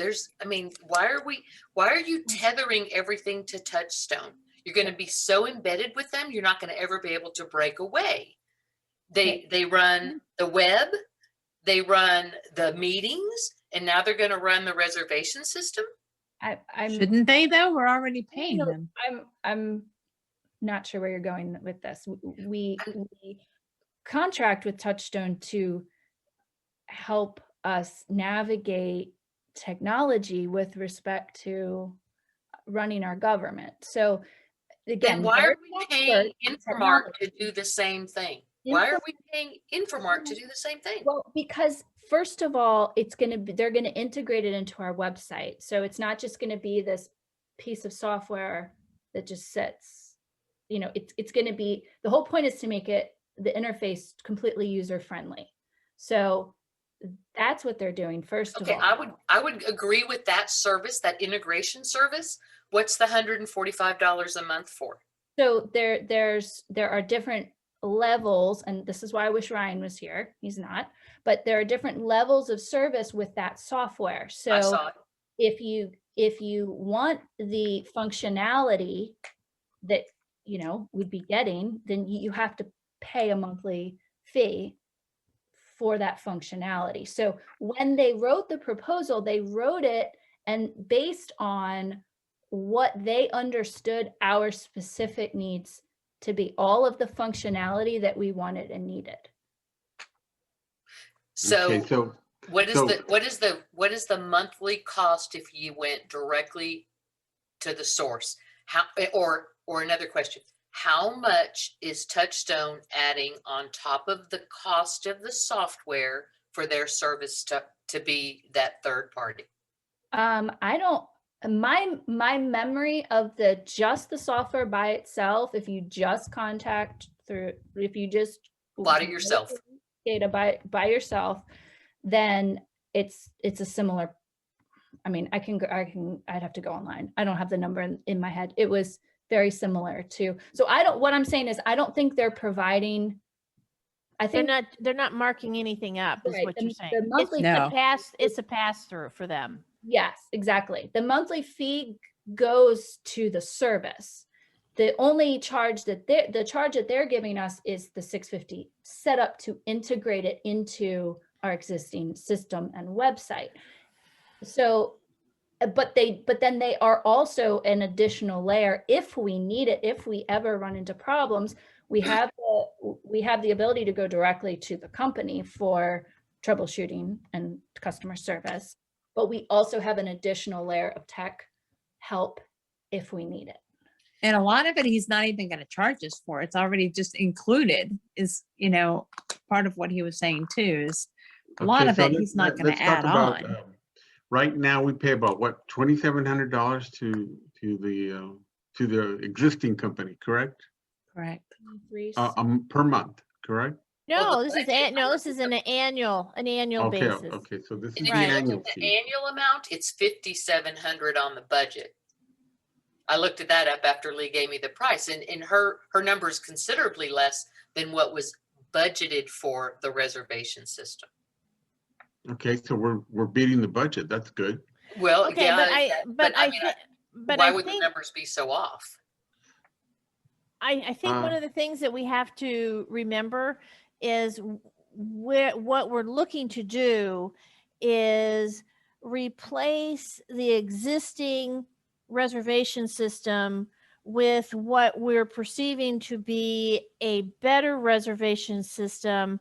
And we're going to spend in the long run, for sure, for the current budget year, about the same amount of money, but we're going to have a better product. We have to make a decision. We're going to have, we either stay with the reservation system that we have been unhappy with for a couple of budget cycles, or we move to what is going to be a better Upgraded. Okay, better so reservation I got system. another question. It's How upgraded. often, Lee, you can answer this question because you're directly involved with this. How often do you get involved in the reservations with the residents? In other words, what's the frequency of reservations per month if you have that number? Well, to be honest, this past year's been a bit of an anomaly, honestly, but even with, for example, tennis reservations and tennis memberships, I'm very involved in I mean, there's a lot of one-on-one communication with that as far as setting up reservations and, instructing people how to book their courts and create reservations. It hasn't been as much of an issue for the parks this year. The 2019. pandemic, yeah, I Yeah. understand. 2019. Well, for example, to rent the building at Lakeline Oaks, there's this whole little subset of menus that you would need to go through, and you have to click on them just right on the website in order to get that particular venue. And of course, Yeah, if you I remember if that. you wanted to add on the kitchen, if you wanted to add on the pavilion, it was a whole other subset of menus that you had to click and just the right way, like some bizarre secret code to get to your reservation. And that actually came up really frequently when people wanted to book the room. So essentially I had, a little template that I made to send out to people who were having trouble booking. Of course, I'm involved with returning deposits as well. And like I said, this past year, it hasn't been as much of an issue. Hopefully this year will get a lot better and we will be able to rent out facilities like we were before. But yeah, Okay, I mean, so at its height, when things were normal, and do you have any kind of numbers, what monthly calls we received for reservations? well, You know? Director Favit actually asked me some of these questions earlier about the number of reservations that we had in 2019 and 2020. So I can say for 2019, we had 514 reservations on the books. For 2020, obviously, it was a weird year. Yeah, it's cute. I don't even want to look at that data. I mean, it would Well, be, we had 185 listed, but a lot of those ended up being kind of tentative that just stayed on the calendar but weren't actually booked. So, I mean, there was a big decrease last year. We've had a few reservations here and there since the parks have opened back up, but nowhere near the normal volume that we had Okay. seen in 2019 or 2018. so the difference between that old software and this new software that Touchstone is gonna monitor for us, right? It's not their software, it's off the shelf. They're gonna teach us how to work it, and then they're gonna, what other services are they gonna do? Well, they were going to integrate it, into our website infrastructure. Yeah. So they were gonna knit it in a way so it's not a standalone application. And that was $650. Yeah, That's what the initial fee. $650. Yeah. That's the initial setup. And Yes. then after that, compare that to the annual cost. What's the annual cost gonna be? I have it So on the contract. 45 times 12. yeah, so the first year's sort of a wash in terms of cost. Lee, I don't know if you have the exact. Do you have the exact calculation of comparison? $145 per month? I just did it for you, and Yes. and based on 185 reservations, the old system cost $12.62 a reservation, and the new system would cost $12.91. And it doesn't matter which number you use. Okay, I'm just showing you the costs are so similar. That's in the first year. So That's the first year. And then afterwards, it's going to be $1,740 a year for the software plus any services that you use from Touchstone. So you're looking about the same cost probably by the time it's all said and done, but a system that Lee likes better and works better for her. I have no issue with that, but I do have a question. 514 reservations. When you look at the 2019 income from rental facilities, even if you just did $40 a shot, we didn't have that kind of income from reservations. Some of them are nonprofit as well. So, I mean, that has to be taken into account. And I didn't separate all those reservations, for example, you know, Girl Scout groups using the building or, That's And $5 Linda, or something like that, wasn't the it? reservation system was Right. not really to turn a profit. It was just to help us manage Yes.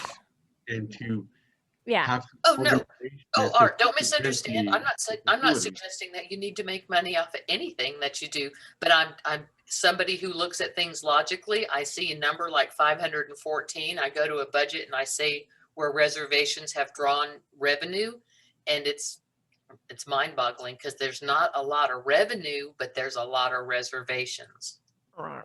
I did want to ask if you're looking at the revenue number, if you're also including the tennis court fees, which is a separate line item on the budget. Reservation system. But yeah, Sorry. Lee, go ahead and answer that question. Sorry, I didn't mean to interrupt. I did not include tennis reservations or tennis memberships as part of that, part of those reservation numbers. I only did the Anderson Mill West Pavilion, Lakeline Oaks Pavilion, and the Lakeline Oaks building. But you do use the tennis, I mean, you use the reservation system to help with the tennis reservations. That's what I had in my head. Yes, Okay. that's correct.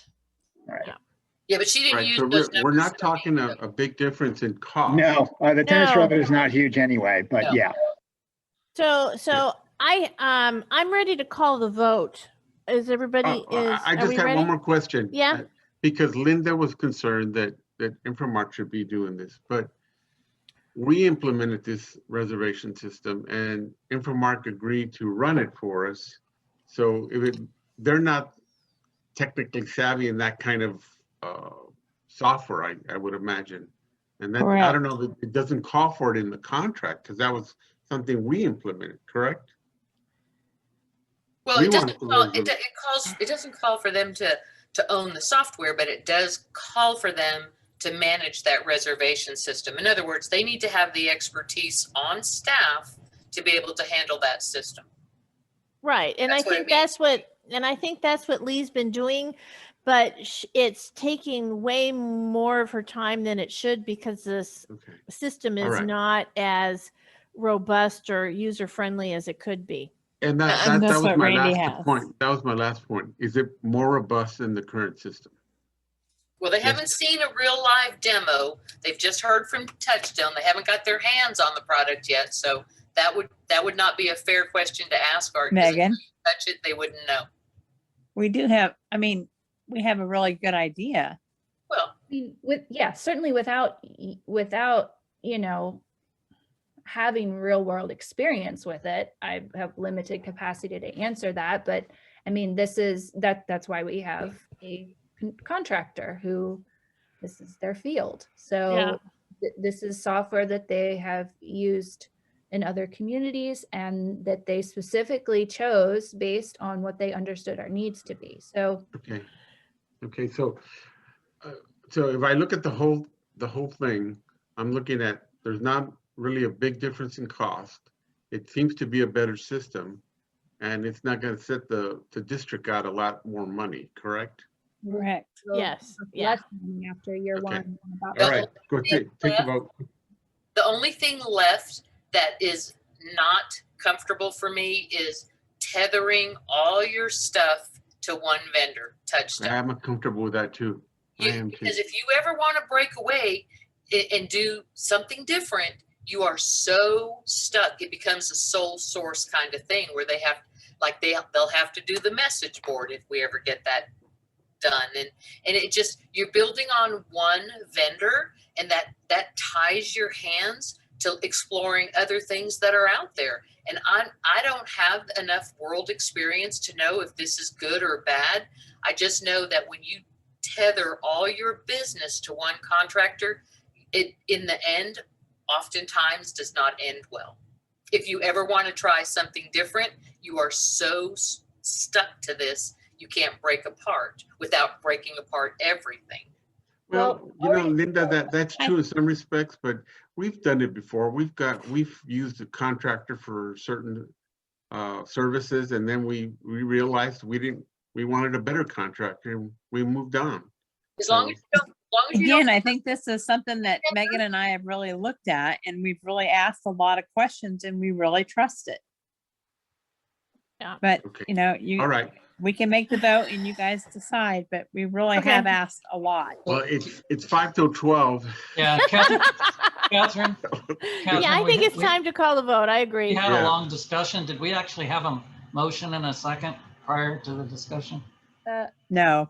I don't I think thought we did. Oh. I can't remember, but Lee, do you Okay, have somebody make a motion. How about that? Well, committee. Somebody from the committee make a motion.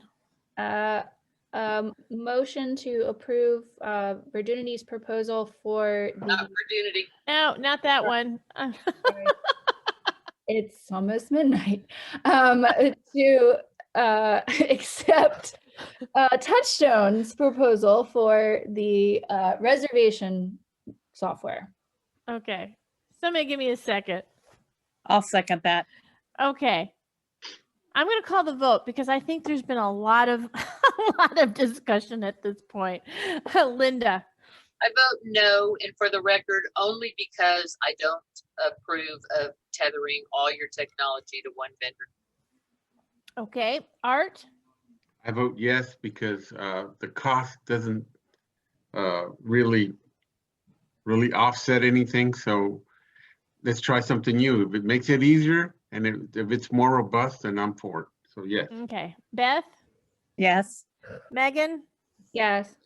I vote yes too. Okay. So. And if I could just make one super fast comment related to this. In the public comments, we got some comments about question comments about this.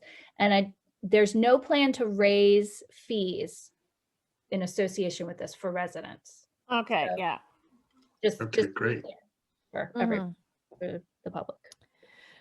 Okay. All right. What else? Okay. Agenda item 7, director postings on social media, director contact with residents. Okay. Is this something who requested this agenda item? Catherine, you and I talked about having an agenda item that would address these types of items as needed. We took off that general item 2. Oh yeah, that's right. About correcting information online. So I'm not aware of anything specific tonight, but you and I thought we should have an agenda item as things come up to address. Okay.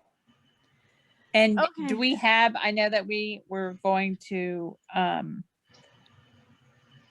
try to put together a way that we are not communicating on social networking as board members. And have we done anything with that yet? Was that the communications policy? Yeah, Correct. That's still pending. Communications Okay. policy is still pending. So what do we need to do to get that going? That's you and me, Beth. Let's do it. Well, and I guess you're gonna have to make it a priority for Bill then. Okay. I have a question for you, Bill. Sure. What is legally feasible for a board to do in regards to gagging its members? Gagging? You mean constraining? Yeah, that's the same difference.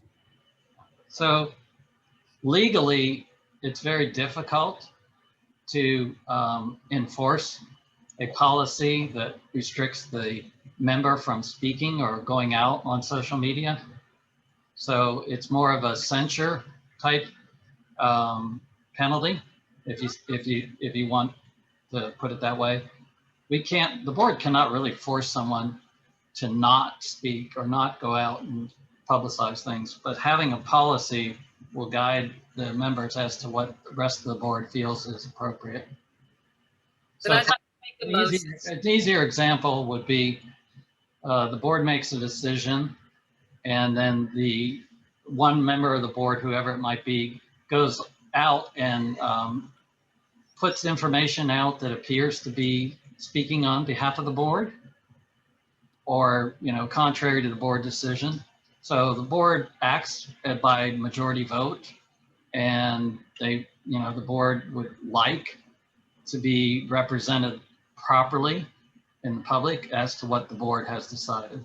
So we said this before, if a member of the board goes out and makes it abundantly clear that this is their personal opinion, this is not an opinion of the board, they don't represent the district, it's just their personal opinion, then that's going to be a First Amendment right, and there's nothing we can do to stop that. But the policy is going to be more geared to the types of communications that the board feels are inappropriate. Okay, then I do want to make a motion. And I motion that this board respect the First Amendment to the Constitution. We'll start with that. I'll take a second. Nobody wants to respect the First Amendment to the Constitution? Yeah, I think that is just, I'm trying to think. I'm so tired at this point. It's like, Of course we do. We all took an oath. yes, exactly. And I'm just sort of insulted that because you're using that as a way to try to trap us, because we don't like it when you attack us on social media. So I'm not going to second that. I'm not either. Mostly when she is a part of the board, but then she puts it out there, so it's not good.